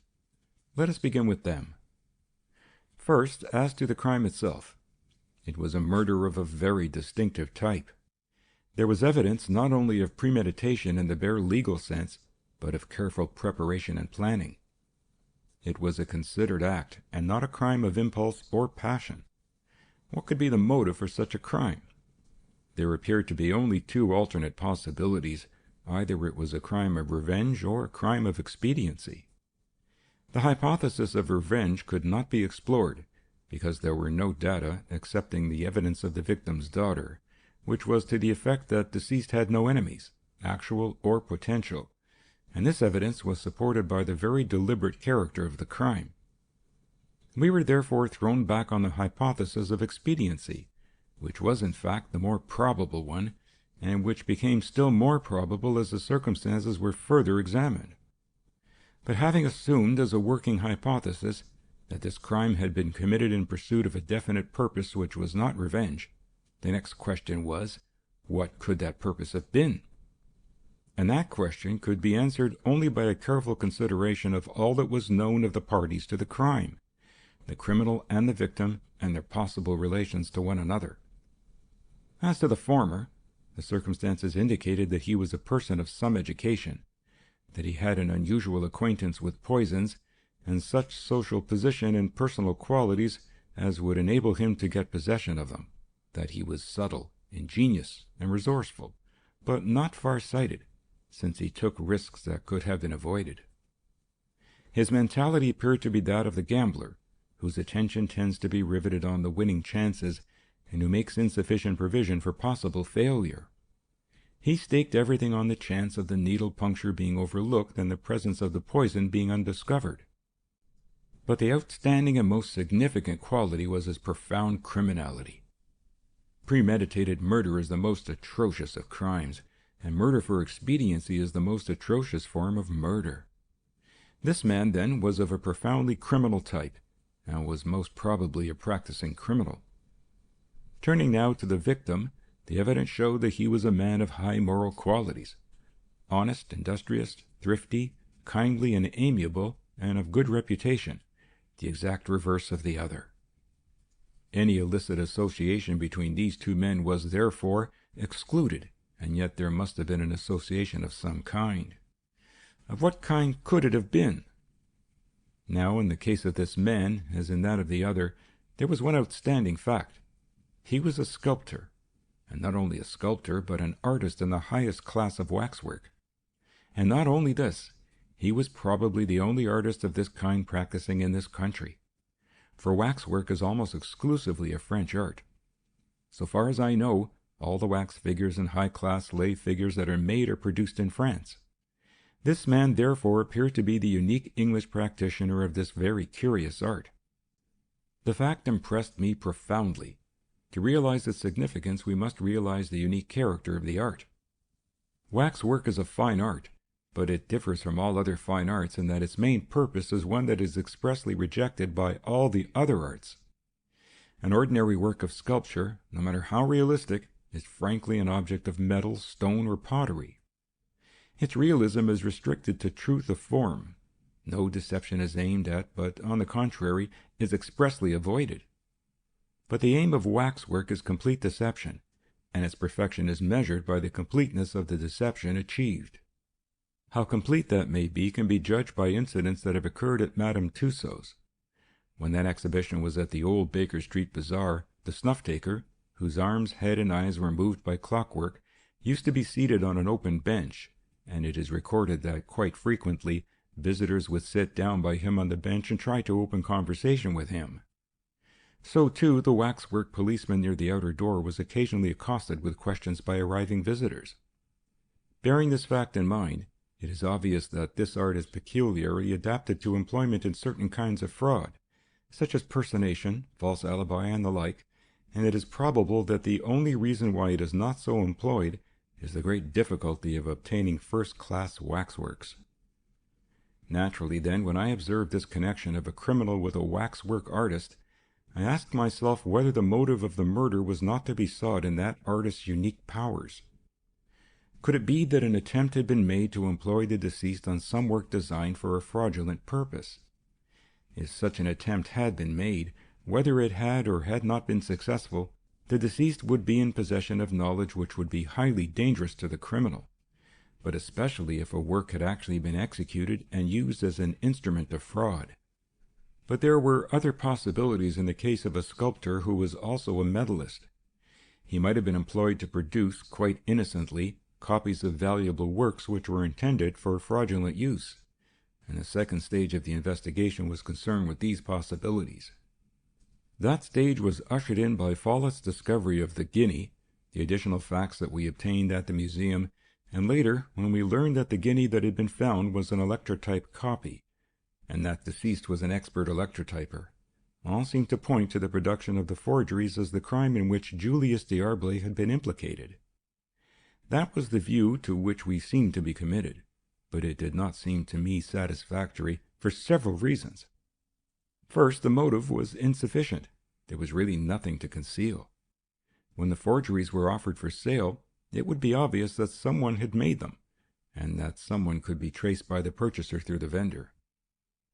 The killing of the actual maker would give no security to the man who sold the forgeries, and who would have to appear in the transaction. And then, although deceased was unique as a waxworker, he was not as a copyist or electrotyper. For those purposes, much more suitable accomplices might have been found. The execution of copies by deceased appeared to be a fact, but my own feeling was that they had been a mere byproduct, that they had been used as a means of introduction to deceased for some other purpose connected with waxwork. At the end of this stage we had made some progress. We had identified this unknown man with another unknown man who was undoubtedly a professional criminal, and we had found in the forged guinea a possible motive for the murder. But as I have said, that explanation did not satisfy me, and I still kept a lookout for new evidence connected with the waxworks. The next stage opened on that night when you arrived at Cornish's, looking like a resuscitated found drowned. Your account of your fall into the canal and the immediate antecedent events made a deep impression on me, though I did not at the time connect them with the crime that we were investigating. But the whole affair was so abnormal that it seemed to call for very careful consideration, and the more I considered it, the more abnormal did it appear. The theory of an accident could not be entertained, nor could the dropping of that derrick have been a practical joke. Your objection that no one was in sight had no weight, since there was a gate in the wall by which a person could have made his escape. Someone had attempted to murder you, and that attempt had been made immediately after you had signed a cremation certificate. That was a very impressive fact. As you know, it is my habit to look very narrowly at cremation cases, for the reason that cremation offers great facilities for certain kinds of crime. Poisoners, and particularly arsenic and antimony poisoners, have repeatedly been convicted on evidence furnished by an exhumed body. If such poisoners can get the corpse of the victim cremated, they are virtually safe. For whatever suspicions may thereafter arise, no conviction is possible, since the means of proving the administration have been destroyed. Accordingly, I considered very carefully your account of the proceedings, and as I did so, strong suggestions of fraud arose in all directions. There was, for instance, the inspection window in the coffin. What was its object? Inspection windows are usually provided only in cases where the condition of the body is such that it has to be enclosed in a hermetically sealed coffin. But no such condition existed in this case. There was no reason why the friends should not have viewed the body in the usual manner in an open coffin. Again, there was the curious alternation of you and the two witnesses. First, they went up and viewed deceased through the window. Then, after a considerable interval, you and Cropper went up and viewed deceased through the window. Then you took out the body, examined it, and put it back. Again, after a considerable interval, the witnesses went up a second time and viewed the deceased through the window. It was all rather queer and suspicious, especially when considered in conjunction with the attempt on your life. Reflecting on the latter, the question of the gate in the wall by the canal arose in my mind, and I examined the map to see if I could locate it. It was not marked, but the wharf was, and from this and your description it appeared certain that the gate must be in the wall of the garden of Morris's house. Here was another suspicious fact, for Morris, who could have let you out by this side gate, sent you by a long roundabout route to the towpath. He knew which way you must be going, westward, and could have slipped out of the gate and waited for you in the hut by the wharf. It was possible, and there seemed to be no other explanation of what had happened to you. Incidentally, I made another discovery. This map showed that Morris's house had two frontages, one on Field Street and one on Market Street, and you appeared to have been admitted by the back entrance, which was another slightly abnormal circumstance. I was very much puzzled by the affair. There was a distinct suggestion that some fraud, some deception, had been practiced, that what the spinsters saw through the coffin window was not the same thing as that which you saw. And yet, what could the deception have been? There was no question about the body. It was a real body. The disease was undoubtedly genuine, and was at least the effective cause of death. And the cremation was necessarily genuine, for though you can bury an empty coffin, you can't cremate one. The absence of calcined bone would expose the fraud instantly. I considered the possibility of a second body, that of a murdered person, for instance. But that would not do, for if a substitution had been effected, there would still have been a redundant body to dispose of and account for. Nothing would have been gained by the substitution. But there was another possibility to which no such objection applied. Assuming a fraud to have been perpetrated, here was a case adapted in the most perfect manner to the use of a waxwork. Of course, a full-length figure would have been impossible, because it would have left no calcined bones. But the inspection window would have made it unnecessary. A wax head would have done, or better still, a wax mask, which could have been simply placed over the face of the real corpse. The more I thought about it, the more I was impressed by the singular suitability of the arrangements to the use of a wax mask. The inspection window seemed to be designed for the very purpose, to restrict the view to a mere face and to prevent the mask from being touched and the fraud thus discovered, and the alternate inspections by you and the spinsters were quite in keeping with a deception of that kind. There was another very queer feature in the case. These people, living at Hoxton, elected to employ a doctor who lived miles away at Bloomsbury. Why did they not call in a neighboring practitioner? Also, they arranged the days and even the hours at which the visits were to be made. Why? There was an evident suggestion of something that the doctor was not to know, something or somebody that he was not desired to see, that some preparations had to be made for his visits. Again, the note was addressed to Dr. Stephen Gray, not to Dr. Cornish. They knew your name and address, although you had only just come there, and they did not know Dr. Cornish, who was an old resident. How was this? The only explanation seemed to be that they had read the report of the inquest, or even been present at it. You there stated publicly that your temporary address was at 61 Mecklenburg Square, that you were in fact a bird of passage, and you gave your full name and your age. Now, if any fraud was being carried out, a bird of passage who might be difficult to find later, and a young one at that, was just the most suitable kind of doctor. To sum up the evidence at this stage, the circumstances, taken as a whole, suggested in the strongest possible manner that there was something fraudulent about this cremation. That fraud must be some kind of substitution or personation, with the purpose of obtaining a certificate that some person had been cremated who had, in fact, not been cremated. In that case, it was nearly certain that the dead man was not Simon Bendelow, for the certificates would be required to agree with the false appearances, not with the true. There was a suggestion, but only a speculative one, that the deception might have been effected by means of a wax mask. There were, however, two objections. As to the wax mask, there was the great difficulty of obtaining one. A perfect portrait mask could have been obtained only either from an artist in Paris or from Julius D'Arblay. The objection to the substitution theory was that there was a real body, the body of a real person. If the cremation was in a name which was not the name of that person, then the disappearance of that person would remain unaccounted for. So you see that the whole theory of fraud was purely conjectural. There was not a single particle of direct evidence.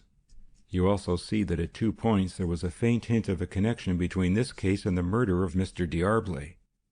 These people seemed to have read of or attended at the inquest, and if a wax mask existed, it was quite probably made by him. The next stage opens with the discovery of the mask at the studio. But there are certain antecedent matters that must first be glanced at. When the attempt was made to murder Marion, I asked myself 4 questions. 1. Why did this man want to kill Marion? 2. What did he come to the studio on the preceding night to search for? 3. Did he find it, whatever it was? 4. Why did he delay so long to make the search? Let us begin with the second question. What had he come to look for? The obvious suggestion was that he had come to get possession of some incriminating object. But what was that object? Could it be the mold of some forged coin or medal? I did not believe that it was. For since the forgery or forgeries were extant, the molds had no particular significance, and what little significance they had applied to Mr. D'Arblay, who was technically the forger. My feeling was that the object was in some way connected with waxwork, and in all probability with a wax portrait mask, as the most likely thing to be used for a fraudulent purpose. And I need hardly say that the cremation case lurked in the back of my mind. This view is supported by consideration of the third question. Did he find what he came to seek? If he came for molds of coins or medals, he must have found them, for none remained.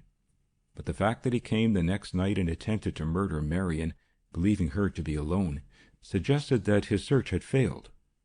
And consideration of the fourth question led, less decisively, to the same conclusion as to the nature of the object sought.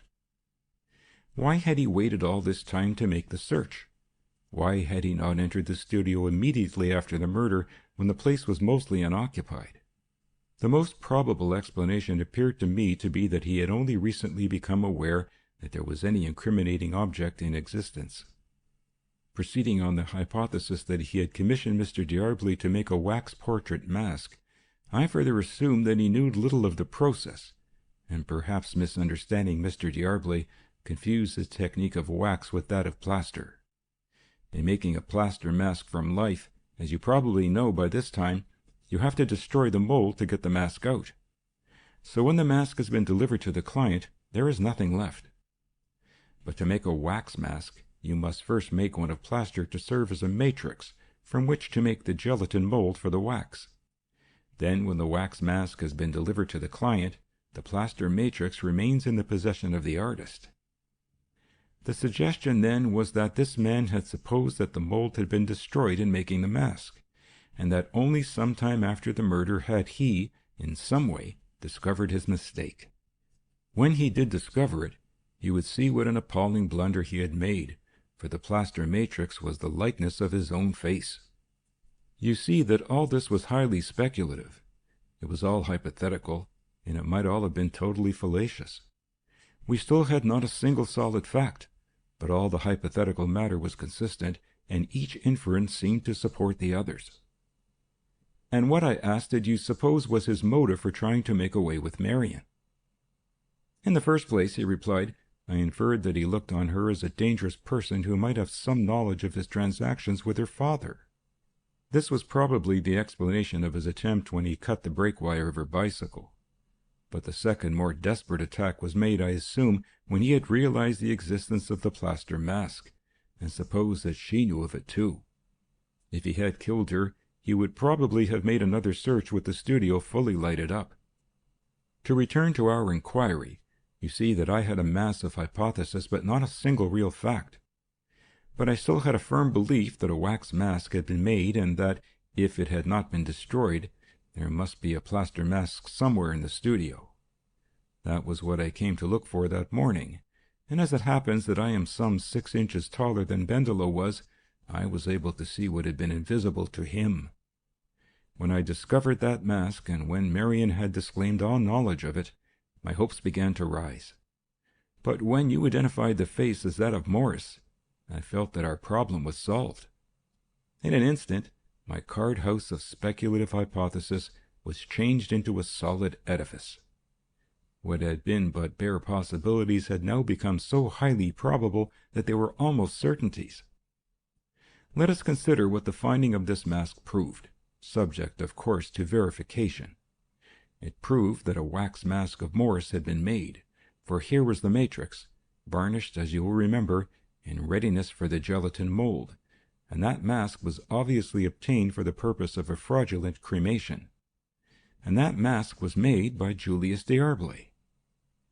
What was the purpose of the fraud? It was perfectly obvious. Morris was clearly the real Simon Bendelow, and the purpose of the fraud was to create undeniable evidence that he was dead. But why did he want to prove that he was dead? Well, we knew that he was the murderer of Van Zelen, for whom the American police were searching, and he might be in more danger than we knew. At any rate, a death certificate would make him absolutely secure, on one condition, that the body was cremated. Mere burial would not be enough, for an exhumation would discover the fraud. But perfect security could be secured only by destruction of all evidence of the fraud. Julius D'Arblay held such evidence. Therefore, Julius D'Arblay must be got rid of. Here, then, was an amply sufficient motive for the murder. The only point which remained obscure was the identity of your patient, and the means by which his disappearance had been accounted for. My hypothesis, then, had been changed into highly probable theory. The next stage was the necessary verification. I began with a rather curious experiment. The man who tried to murder Marion could have been no other than her father's murderer. Then he must have been Morris. But it seemed that he was totally unlike Morris, and that the mask evidently suggested to her no resemblance. But yet it was probable that the man was Morris, for the striking features, the hooked nose and the heavy brows, would be easily made up, especially at night. The question was whether the face was Morris's with these additions. I determined to put that question to the test, and here Polton's new accomplishment came to our aid. First, with a pinch of clay, we built up on Morris's mask a nose of the shape described and slightly thickened the brows. Then Polton made a gelatin mold, and from this produced a wax mask. He fitted it with glass eyes and attached it to a rough plaster head, with ears which were casts of my own painted. We then fixed on a mustache, beard, and wig, and put on a shirt, collar, and jacket. It was an extraordinarily crude affair, suggestive of the 5th of November. But it answered the purpose, which was to produce a photograph, for we made the photograph so bad, so confused and ill-focused, that the crudities disappeared, while the essential likeness remained. As you know, that photograph was instantly recognized without any sort of suggestion, so the first test gave a positive result. Marion's assailant was pretty certainly Morris. "I should like to have seen Mr. Polton's prentice effort," said Marion, who had been listening enthralled by this description. "You shall see it now," Thorndyke replied with a smile. "It is in the next room, concealed in a cupboard." He went out, and presently returned, carrying what looked like an excessively crude hairdresser's dummy, but a most extraordinarily horrible and repulsive one. As he turned the face towards us, Marion gave a little cry of horror and then tried to laugh, without very striking success. "It is a dreadful-looking thing," she exclaimed, "and so hideously like that fiend." She gazed at it with the most extreme repugnance for a while, and then said apologetically, "I hope you won't think me very silly, but—" "Of course I don't," Thorndyke interrupted. "It is going back to its cupboard at once." And with this he bore it away, returning in a few moments with a smaller object, wrapped in a cloth, which he laid on the table. "Another exhibit, as they say in the courts," he explained, "which we shall want presently. Meanwhile, we resume the thread of our argument. The photograph of this waxwork, then, furnished corroboration of the theory that Morris was the man whom we were seeking. My next move was to inquire at Scotland Yard if there were any fresh developments of the Van Zelen case. The answer was that there were, and Superintendent Miller arranged to come and tell me all about them. You were present at the interview and will remember what passed.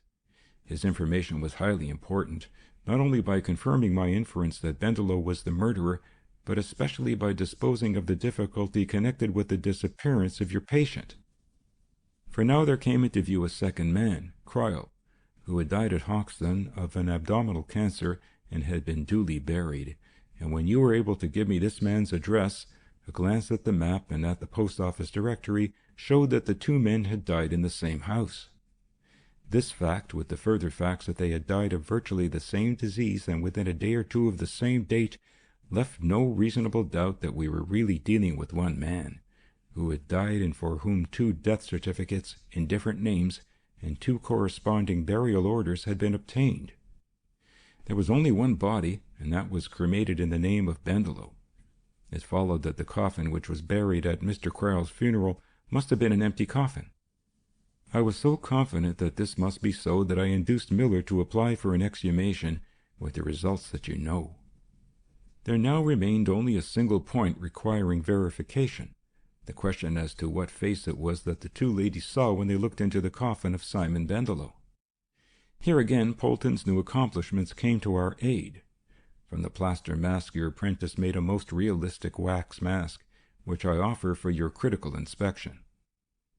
He unfolded the cloth and produced a mask of thin yellowish wax and of a most cadaverous aspect, which he handed to Marion. "Yes," she said approvingly, "it is an excellent piece of work. And what beautiful eyelashes! They look exactly like real ones." "They are real ones," Thorndyke explained with a chuckle.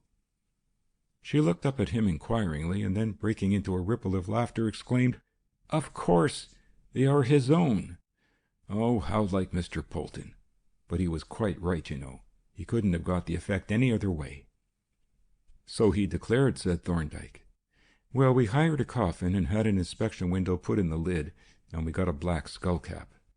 We put a dummy head in the coffin with a wig on it, we laid the mask where the face should have been, and we adjusted the jaw bandage and the skull cap so as to cover up the edges of the mask, and we got the 2 ladies here and showed them the coffin.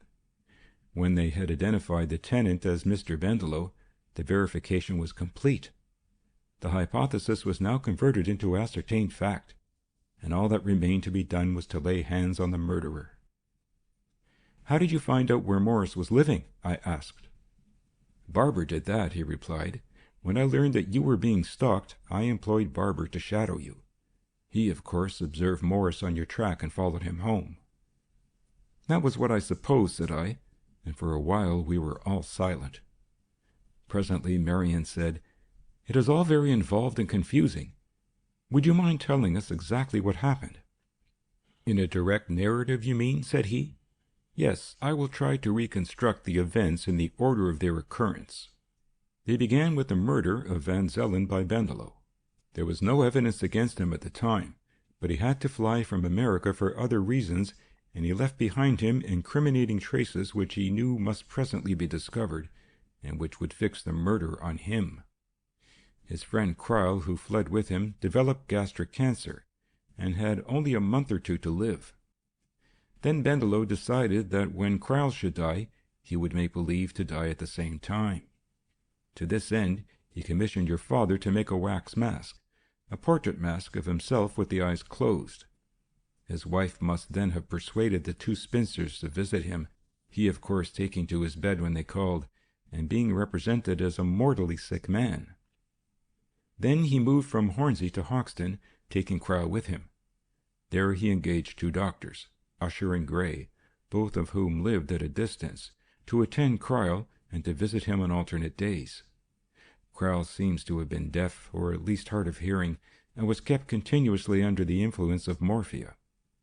Usher, who was employed by Mrs. Bendelow, whom he knew as Mrs. Pepper, came to the front of the house in Field Street to visit Mr. Kryl, while Stephen, who was employed by the Bendelows, whom he knew by the name of Morris, entered at the rear of the house in Market Street to visit the same man under the name of Bendelow. About the time of the move, Bendelow committed the murder in order to destroy all evidence of the making of the wax mask. Eventually Kryl died, or was finished off with an extra dose of morphia, on a Thursday. Usher gave the certificate, and the funeral took place on the Saturday. But previously, probably on the Friday night, the coffin lid was unscrewed by Bendelow, the body taken out, and replaced by a sack of sawdust with some lead pipe in it. On the Monday the body was again produced, this time as that of Simon Bendelow, who was represented as having died on the Sunday afternoon. It was put in a cremation coffin with a celluloid window in the lid. The wax mask was placed over the face, the jaw bandage and the skull cap adjusted to hide the place where the wax face joined the real face, and the 2 spinsters were brought up to see Mr. Bendelow in his coffin. They looked in through the window, and of course saw the wax mask of Bendelow. Then they retired. The coffin lid was taken off, the wax mask removed, the coffin lid screwed on again, and then the 2 doctors were brought up. They removed the body from the coffin, examined it and put it back, and Bendelow, or Morris, put on the coffin lid. As soon as the doctors were gone, the coffin lid was taken off again, the wax mask was put back and adjusted, and the coffin lid replaced and screwed down finally. Then the 2 ladies were brought up again to take a last look at poor Mr. Bendelow. Not actually the last look, for at the funeral they peeped in at the window and saw the wax face just before the coffin was passed through into the crematorium. It was a diabolically clever scheme, said I. It was, he agreed. It was perfectly convincing and consistent. If you and those 2 ladies had been put in the witness box, your testimony and theirs would have been in complete agreement. They had seen Simon Bendelow, whom they knew quite well, in his coffin. A few minutes later, you had seen Simon Bendelow in his coffin, had taken the body out, examined it thoroughly, and put it back, and had seen the coffin lid screwed down. And again a few minutes later, they had looked in through the coffin window and had again seen Simon Bendelow. The evidence would appear to be beyond the possibility of a doubt. Simon Bendelow was proved conclusively to be dead and cremated, and was doubly certified to have died from natural causes. Nothing could be more complete. And yet, he concluded after a pause, while we are impressed by the astonishing subtlety and ingenuity displayed, we are almost more impressed by the fundamental stupidity exhibited along with it, a stupidity that seems to be characteristic of this type of criminal. For all the security that was gained by one part of the scheme was destroyed by the idiotic efforts to guard against dangers that had no existence. The murder was not only a foul crime, it was a technical blunder of the most elementary kind. But for that murder, Bendelow would now be alive and in unchallenged security. The cremation scheme was completely successful. It deceived everybody. Even the two detectives, though they felt vague suspicions, saw no loophole. They had to accept the appearances at their face value. But it was the old story. The wrongdoer could not keep quiet. He must be forever making himself safer and yet more safe, and at each move he laid down fresh tracks. And so in the end he delivered himself into our hands. He paused and for a while seemed to be absorbed in reflection on what he had been telling us. Presently he looked up and, addressing Marion, said in grave, quiet tones, "We have ended our quest and we have secured retribution. Justice was beyond our reach, for complete justice implies restitution, and to attain that, the dead must have been recalled from the grave. But at least sometimes out of evil cometh good. Surely it will seem to you, when in the happy years which I trust and confidently believe lie before you, your thoughts turn back to the days of your mourning and grief, that the beloved Father who, when living, made your happiness his chief concern, even in dying, bequeathed to you a blessing." The end. End of chapter 19. End of the Diable Mystery by R. Austin Freeman.